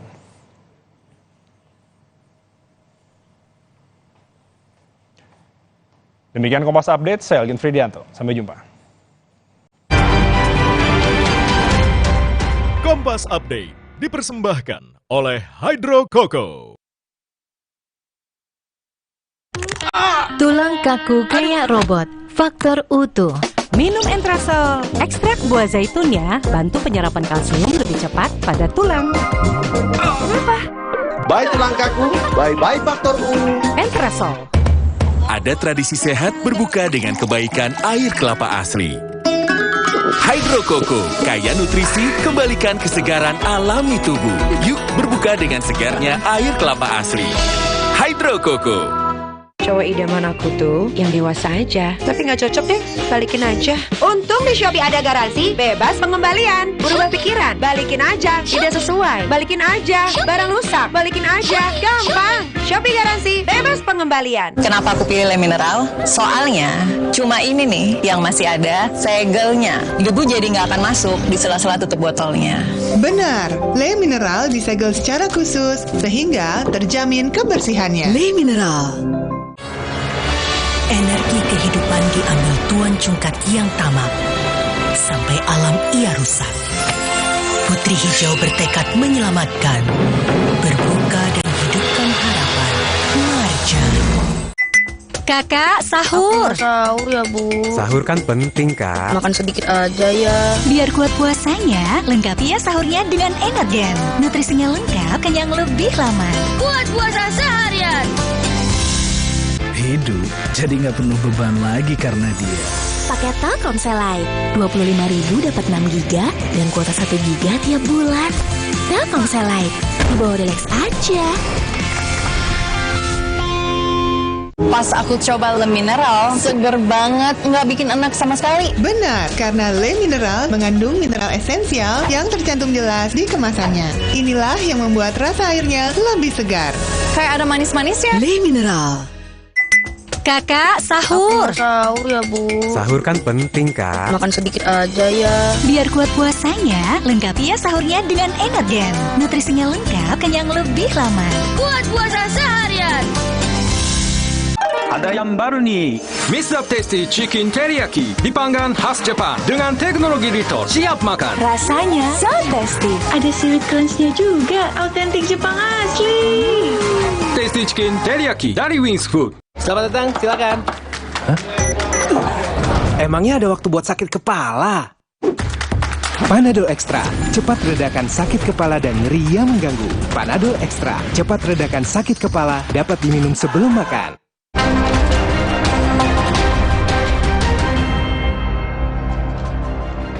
Berita utama kembali hadir untuk Anda, Saudara, dan kami sudah menyiapkan 5 berita pilihan untuk Anda. Kita ke informasi yang pertama, petani tertimbun longsor. Seorang petani di desa Pondok Bungur, Purwakarta, Jawa Barat tewas usai tertimbun longsor Kamis pagi. Korban tertimbun longsor saat melakukan pemupukan di sawah. Engki, seorang petani di Pondok Bungur, Kecamatan Pondok Salam, Purwakarta, Jawa Barat, ditemukan tewas akibat tertimbun longsor. Saat kejadian, korban tengah melakukan pemupukan di sawah. Namun tiba-tiba, tebing setinggi 30 meter yang berada di dekat sawah korban mengalami longsor. Warga yang mengetahui kejadian ini langsung melapor ke tim SAR. Petugas gabungan dibantu warga menemukan korban di kedalaman 1 meter. Korban pun langsung dievakuasi ke rumah duka. Longsor ini terjadi diduga akibat tingginya intensitas hujan yang mengguyur wilayah itu.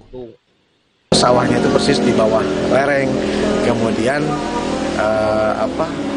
longsorannya itu menerpa petani yang sedang melaksanakan penyemprotan di sawahnya. Untuk Pondok Bungur ini memang karena lokasi desanya itu memang berada di tebing-tebing ya, di tebing-tebing. Kemudian juga intensitas hujan saat ini di Kabupaten Purwakarta itu cukup tinggi. Material longsor juga menimbun sekitar 2.000 meter persegi areal persawahan. Warga yang berada di wilayah perbukitan dan zona bencana diimbau agar berhati-hati. Henry Irawan, Kompas TV, Purwakarta, Jawa Barat. Berita pilihan berikutnya, Saudara. Mengaku polisi Kades merampok. Seorang kepala desa di Kabupaten Deli Serdang, Sumatera Utara ditangkap polisi usai merampok ponsel mahasiswa di Kota Medan dengan modus mengaku sebagai polisi. Selain merampok, sang Kades juga menganiaya korban.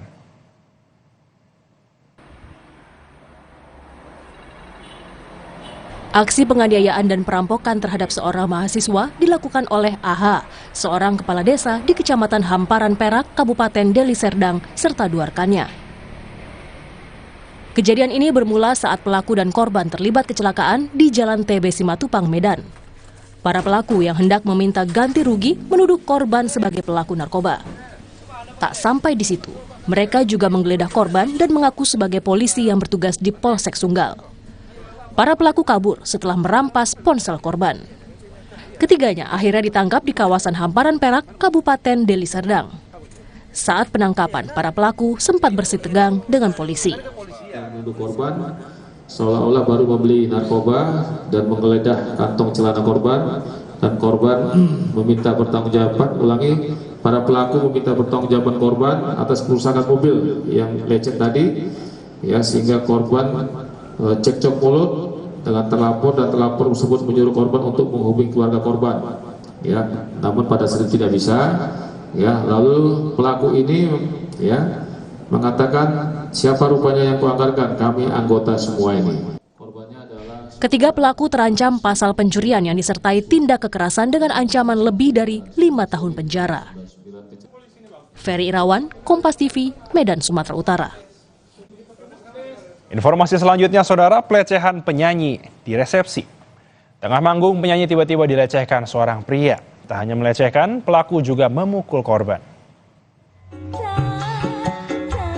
Sebuah video penyanyi campur sari dilecehkan oleh seorang pria di panggung hajatan pada 24 Februari di Kedaung, Sragen, Jawa Tengah, viral di media sosial. Saat hendak mengambil saweran dari penonton, sang penyanyi kaget. Tiba-tiba ada yang menyentuhnya, penyanyi tersebut langsung mendorong pelaku. Bukannya sadar tengah melakukan tindakan tidak terpuji, pelaku malah memukul korban. Beruntung, warga langsung menolong korban. Korban pun langsung melaporkan kejadian ini ke polisi. Pada 26 Februari atau 2 hari pasca kejadian, polisi berhasil meringkus tersangka di rumahnya di Desa Celep, Kedaung. Kepada polisi, tersangka mengaku dalam pengaruh minuman keras saat melakukan tindakan pelecehan. Orang tersebut posisi dalam keadaan mabuk. Bukti pakaian korban sama rambut korban yang terputus dan pakaian rambut yang dipakai. Untuk pasal kita jerat pasal 289 KUHP dan atau pasal 6 huruf A Undang-Undang Nomor 12 Tahun 2022 tentang tindak pidana kekerasan seksual. Atas perbuatannya, tersangka kini terancam hukuman 9 tahun penjara.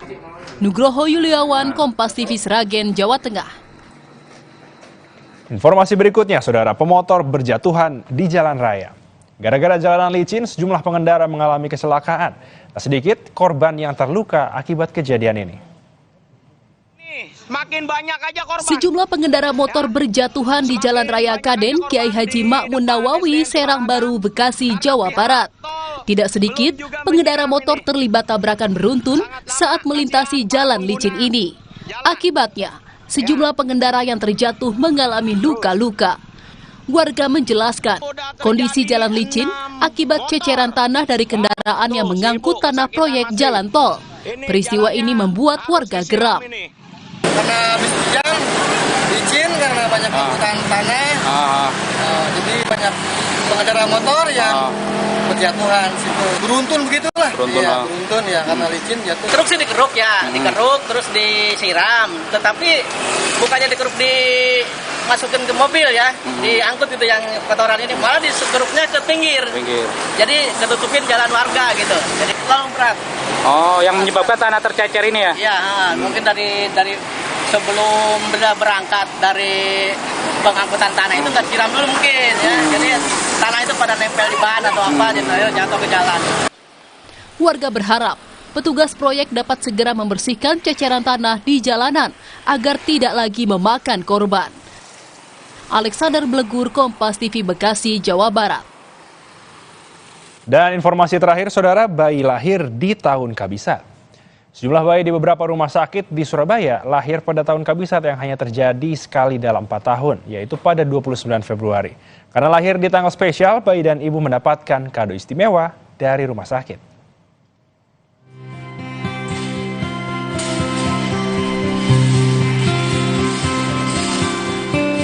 3 bayi lahir di tahun kabisat di Rumah Sakit Pelindo Husada Citra di Tanjung Perak, Surabaya.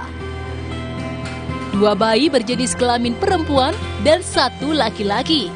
Lahir di tahun kabisat, bayi-bayi ini pun dapat hadiah dan pelayanan spesial dari rumah sakit.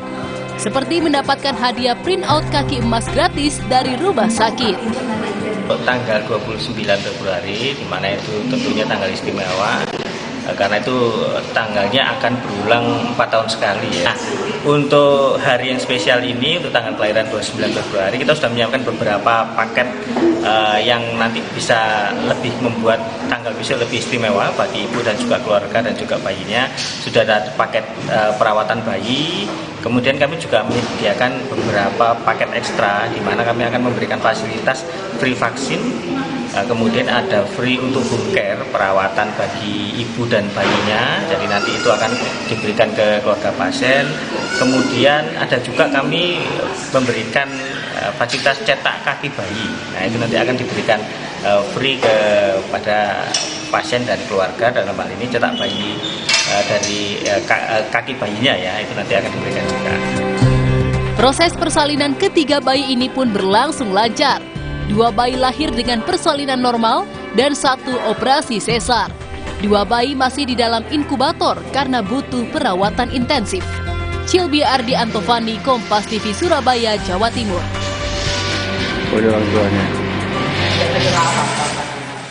Usai jeda, saudara, berita utama akan kembali dengan informasi masa pendukung dan penolak hak angket dugaan kecurangan pemilu 2024 saling berhadap-hadapan dalam aksi unjuk rasa di depan gerbang utama DPR.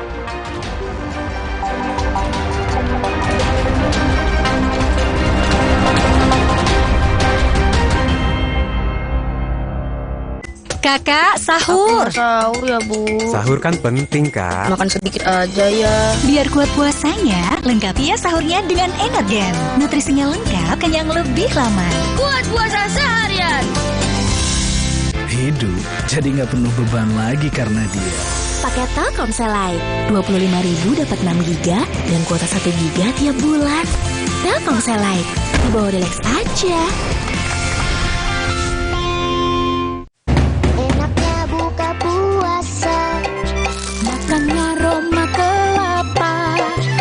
Dan gurih, mulu dicelup semua makin suka. Manis dari air kelapa, gurih dari daging kelapa, rasa juga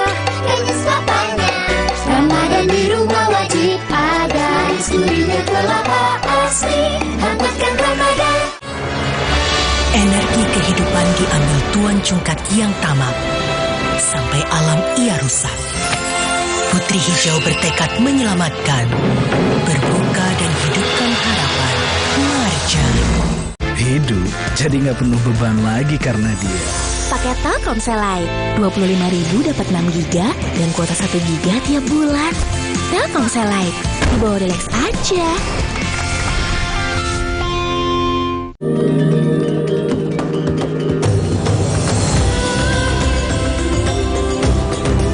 Every day for 20 years, we have been helping keep Indonesians healthy and happy. Helping Indonesians for a prosperous Indonesia to help strengthen your immune system. Drink UC 1000 vitamin with 1000 milligrams of vitamin C. Help inside, fresh outside. Cowok idaman aku tuh nerdy gitu. Nggak jadi deh, balikin aja. Untung di Shopee ada garansi bebas pengembalian. Berubah pikiran, balikin aja. Tidak sesuai, balikin aja. Barang rusak, balikin aja. Gampang. Shopee garansi bebas pengembalian.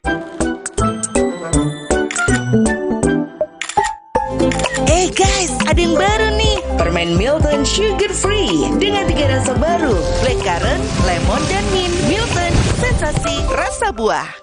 Kenapa aku pilih Le Mineral? Soalnya cuma ini nih yang masih ada segelnya. Debu jadi nggak akan masuk di sela-sela tutup botolnya. Benar, Le Mineral disegel secara khusus sehingga terjamin kebersihannya. Le Mineral. Kakak, sahur. Sahur ya, Bu. Sahur kan penting, Kak. Makan sedikit aja ya. Biar kuat puasanya, lengkapi ya sahurnya dengan Energen. Nutrisinya lengkap, kenyang lebih lama. Kuat puasa seharian.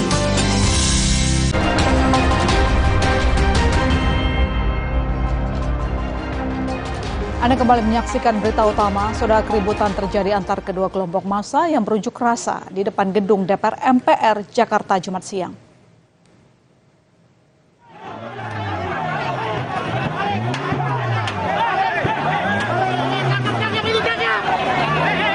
Dua kubu saling cekcok dan saling dorong, bahkan nyaris terjadi kericuhan.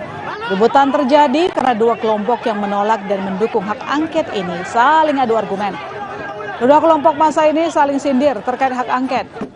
Petugas kepolisian yang berjaga di lokasi akhirnya memisahkan kedua kubu.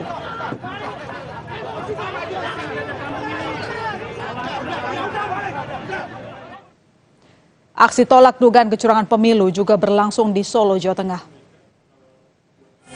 Kawan-kawan semuanya, kita bergerak bukan atas Massa yang tergabung dalam sejumlah organisasi masyarakat se-Solo Raya melakukan aksi damai gerakan penegakan kedaulatan Solo Raya depan halaman Balai Kota Solo, Jawa Tengah. Dalam aksinya, mereka menuntut sejumlah tuntutan, salah satunya tolak hasil pemilu yang diduga penuh kecurangan dan dukung penuh pengajuan hak angket. Peserta demo menyebut gerakan hak aksi damai sebagai ekspresi kekecewaan masyarakat.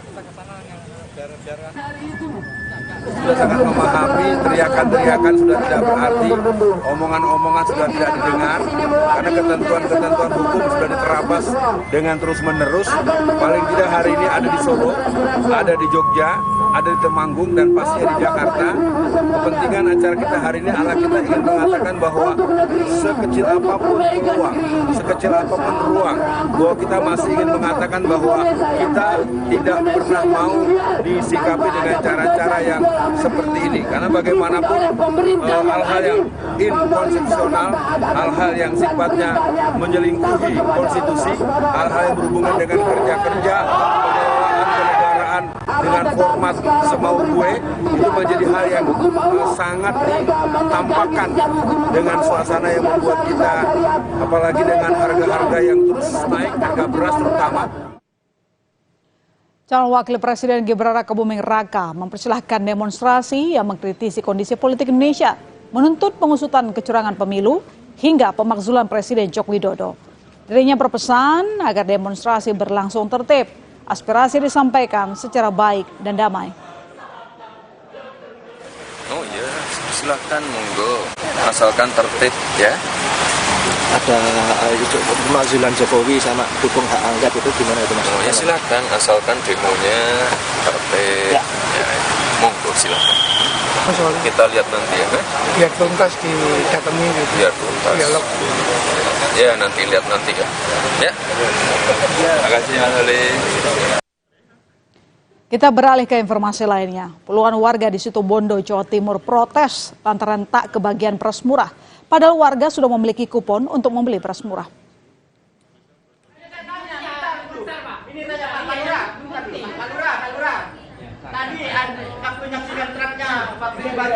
Warga di Situbondo protes ke panitia karena tidak dapat membeli beras premium seharga Rp51.500 per 5 kg setelah mengantre cukup panjang. Warga heran meski sudah memiliki kupon tetap kehabisan stok 5 ton beras yang disediakan. Diduga ada oknum warga yang melakukan duplikat kupon yang membuat stok beras cepat habis dan membuat banyak warga tak kebagian beli beras murah. Jatah dari beras itu berkurang, dugaannya banyak masyarakat yang diduga memfotokopi atau warga lain di kelurahan lain itu mengambil di sini. Sehingga kuponnya yang antrian itu yang bukan kolektif loh. Sehingga kuponnya membengkak ya. Membengkak, jatahnya kuota itu membengkak. Ya, harga beras di Pasar Induk Beras Johar Karawang, Jawa Barat berangsur turun, saudara, antara Rp1.000 hingga Rp1.500 per kilogram. Harga beras kualitas medium turun Rp1.300 dari pekan lalu menjadi Rp13.300 per kilogram. Sementara itu, harga beras premium turun Rp1.500 per kilogram menjadi Rp14.200 per kilogram. Harga beras turun seiring dengan gencarnya operasi pasar beras murah Bulog dan pemerintah, serta masuknya bantuan pasokan beras ke pasar induk dari Bulog. Sejak kapan ini penurunan terjadi, Pak? Ya pas ini ada kucuran dari SPHP Bulog. Dari Bulog itu? Ya. Oh sekarang masih berlanjut, Pak? Sekarang 10, nanti katanya Senin mau ada tapi secara umum sudah ada mulai penurunan ya, Pak ya? Sudah, kisaran 2.000 ton udah turun. 2.000 ton udah masuk ke sini? Ini semua. Pasar Johar yang kena distribusi. Kita ke sorotan lain. Seorang pria di Ponorogo, Jawa Timur menikahi kekasihnya dengan mahar 50 kg beras dan paket sembako. Bentar ya Mas, tahan. Akad nikah pasangan dengan mahar beras ini digelar di Desa Grogol, Kecamatan Sawo, Ponorogo pada Kamis pagi. Kepala KUA Sawo menyatakan mahar dalam bentuk beras memiliki nilai manfaat tinggi, apalagi saat harga melambung tinggi. Selain itu, mempelai pria mengatakan meski harga beras sedang melambung tinggi, namun pemilihan mahar beras ini juga sudah sepersetujuan dari pihak perempuan. Karena ini harganya itu tinggi, maka dari itu kami berinisiatif menggunakan mahar beras, dan dari pihak perempuan pun mensetujui apa yang saya berikan. Berapa kilo maksudnya? 50 kilo. Saudara, ribuan warga di Kelurahan Polowijen, Kota Malang, Jawa Timur harus antre panjang demi mencairkan bantuan sosial program Keluarga Harapan.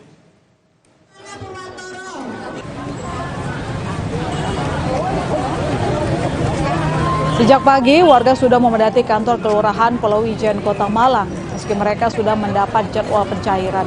Mereka rela antre 1 hingga 3 jam untuk mendapatkan bantuan sosial program Keluarga Harapan yang nilainya berbeda tiap orang, mulai dari Rp225.000 sampai Rp750.000. Setiap warga menerima 4 kali pencairan dalam jangka waktu 1 tahun.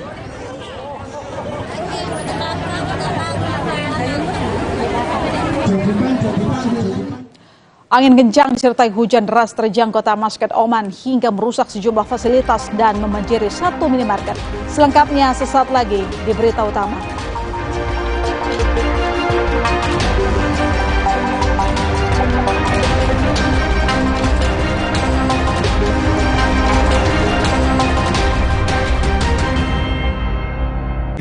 Jadi nggak penuh beban lagi karena dia. Paket Telkomsel Lite, 25.000 dapat 6 GB dan kuota 1 GB tiap bulan. Telkomsel Lite, dibawa relax aja. Jamur ngeselin, untung ada Zoralin. Obat spesialis bantu cabutin jamur. Jamur ngeselin, olesin Zoralin. Diproduksi oleh Medicon. Pas aku coba Le Mineral, seger banget, nggak bikin enak sama sekali. Benar, karena Le Mineral mengandung mineral esensial yang tercantum jelas di kemasannya. Inilah yang membuat rasa airnya lebih segar. Kayak ada manis-manisnya. Le Mineral. Enaknya buka puasa, makan aroma kelapa, manis dan gurih, bermeri mulu, dijalur semua makin suka. Manis dari air kelapa, gurih dari daging kelapa, Terasa juga manis lapanya. Ramadan di rumah wajib ada, gurihnya kelapa asli, hangatkan Ramadan. Energi kehidupan diambil Tuan Cungkat yang tamak, sampai alam ia rusak. Putri Hijau bertekad menyelamatkan, berbuka dan hidupkan harapan. Marjan. Hidup jadi nggak penuh beban lagi karena dia. Pakai Telkomsel Lite, 25.000 dapat 6 GB dan kuota 1 GB tiap bulan. Telkomsel Lite, dibawa relax aja. Cowok idaman aku tuh anak motor. Gak sesuai balikin aja. Untung di Shopee ada garansi, bebas pengembalian. Berubah pikiran, balikin aja. Tidak sesuai, balikin aja. Barang rusak, balikin aja. Gampang. Shopee garansi, bebas pengembalian. Di tanganmu, botol plastik bekas bisa jadi baru lagi. Seperti tas, baju, hingga sepatu ini. Bersama Gerakan Ekonomi Sirkular Nasional Le Mineral, mari mulai kebiasaan baru memilah sampah plastik dari rumah, menyalurkan lewat aplikasi, pemulung, ataupun bank sampah. Sampah plastikmu memberi nilai tambah untukmu dan juga untuk mereka. Dengan langkah sederhana, pisahkan sampah sesuai jenisnya, sampah organik, plastik termasuk PET, kertas, dan kaleng, lalu salurkan. Sampah plastik yang terpilah bisa didaur ulang. Mulai kebiasaan baru dan buat botol plastik bekasmu jadi baru lagi.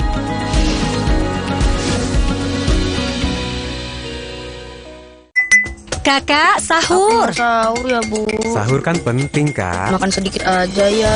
Biar kuat puasanya, lengkapi ya sahurnya dengan Energen. Nutrisinya lengkap, kenyang lebih lama. Kuat puasa seharian.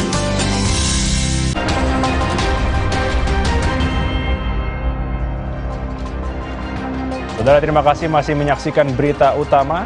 Sebuah truk bermuatan makanan ringan hilang kendali dan menabrak pohon di tepi Jalan Ponorogo, Jawa Timur. Akibat sopir mengemudi dalam kondisi mabuk.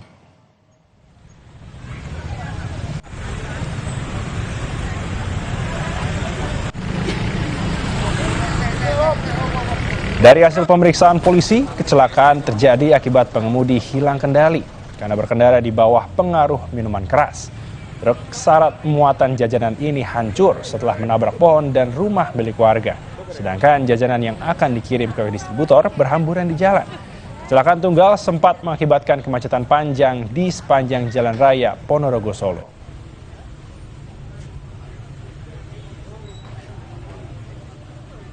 Informasi berikutnya, pohon tumbang timpa sebuah warung angkringan di Klaten, Jawa Tengah. Akibatnya warung rusak berat.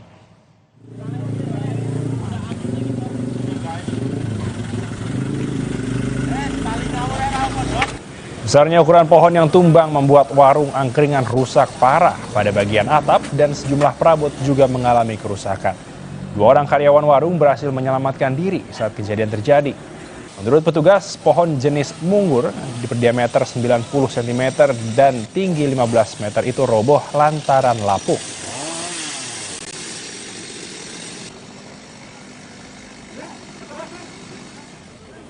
Saudara, seorang pekerja bangunan di Klaten, Jawa Tengah tersengat listrik saat mengerjakan bangunan lantai 2.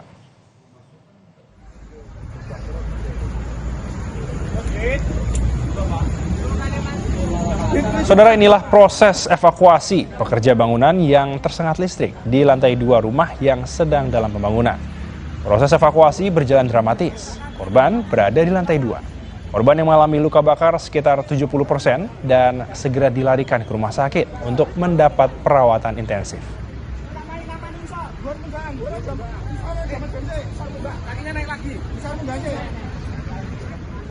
Informasi lain, Gunung Ilelewotolok di Kabupaten Lembata, Nusa Tenggara Timur terus mengalami erupsi. Warga 2 desa di lereng gunung diminta waspada terhadap ancaman lava pijar yang mengarah ke permukiman.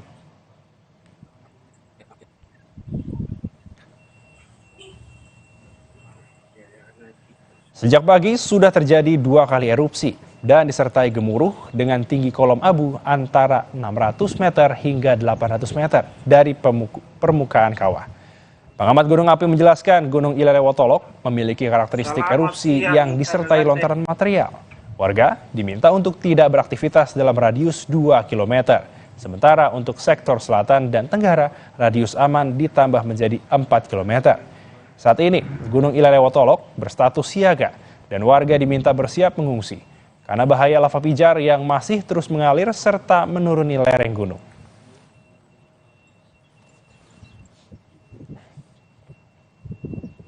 Status siaga memang antisipasi terhadap guguran apabila terjadi penumpukan material yang memicu terjadinya awan panas. Cuma sampai dengan sekarang belum ada indikasi mengarah ke awan panas.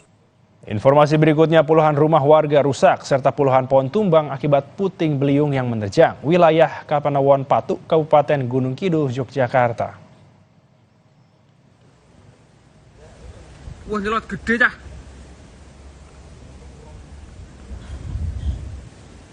Nyelot gede. Saudara, inilah detik-detik puting beliung yang menerjang 2 wilayah di Kelurahan Pengkol dan Kelurahan Salap, Kapanewon Patuk, Kabupaten Gunung Kidul, Yogyakarta pada Rabu lalu. Puting beliung sempat rekam kamera amatir warga dan terlihat berputar kencang disertai hujan deras. Menurut warga, puting beliung datang dari arah timur ke barat dan dalam hitungan detik menerjang tempat tinggalnya.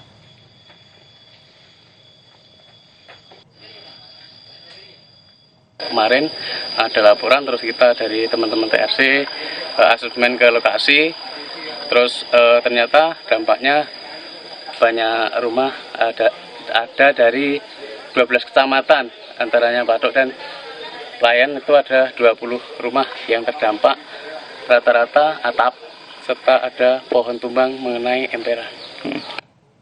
Angin kencang disertai hujan deras terjang kota Maskat, Oman, hingga merusak sejumlah fasilitas dan membanjiri 1 minimarket. Hingga saat ini belum diketahui adanya korban atas kejadian ini.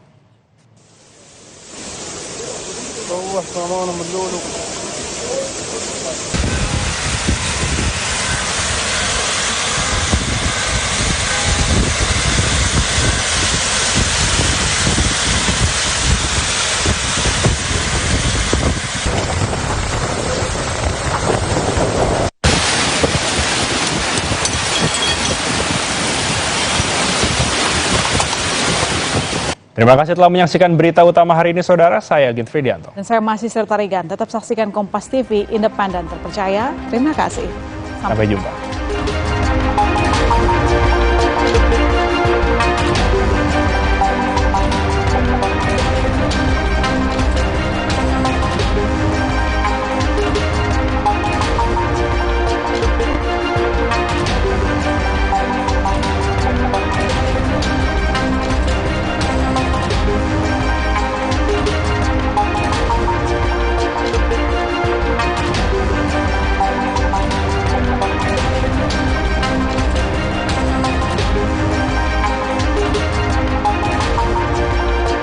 Jadikan Ramadan Anda lebih bernilai bersama program-program istimewa Kompas TV.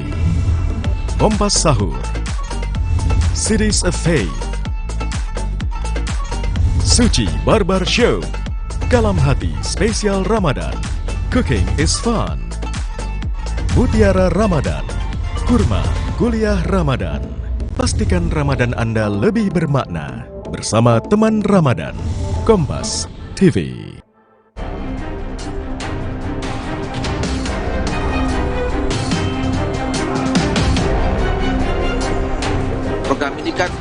program yang relatif baru. Tentu kita ingin mencari bagaimana supaya program ini bisa terlaksana dengan baik, sebaik-baiknya, dan kemudian bisa dilaksanakan secara efisien dan kemudian tepat sasaran. Itulah gunanya simulasi itu. Kita mempunyai keterbatasan anggaran, jadi kita harus memastikan program ini tepat sasaran. Jangan sampai keluarga yang sebenarnya tidak perlu dibantu dengan makan siang gratis, dibantu juga. Nah ini kan dapat karpet merah nih, belum apa-apa udah diuji coba segala macam kan. Tetapi bagi saya ini program yang doomed to fail. Menurut saya program yang akan gagal. Pertanyaannya, dari mana uangnya?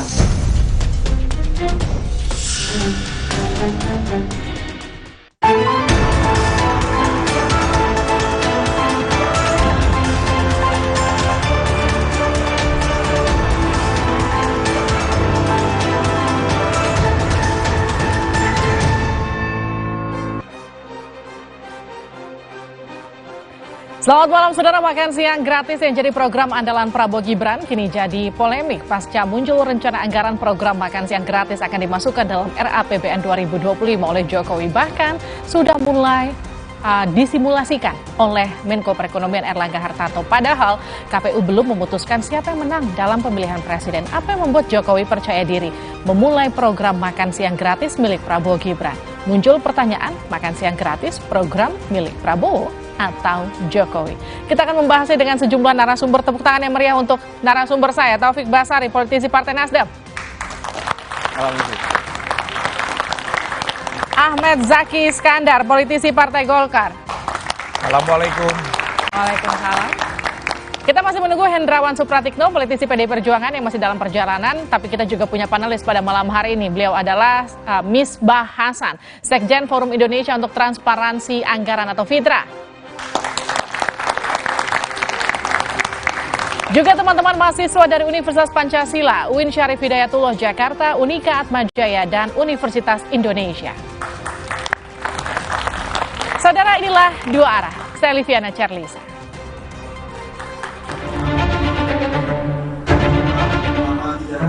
Penghitungan suara Pilpres 2024 belum juga selesai dilakukan KPU, tapi program makan siang gratis yang digagas oleh Prabowo Gibran sudah disimulasikan pemerintahan Jokowi.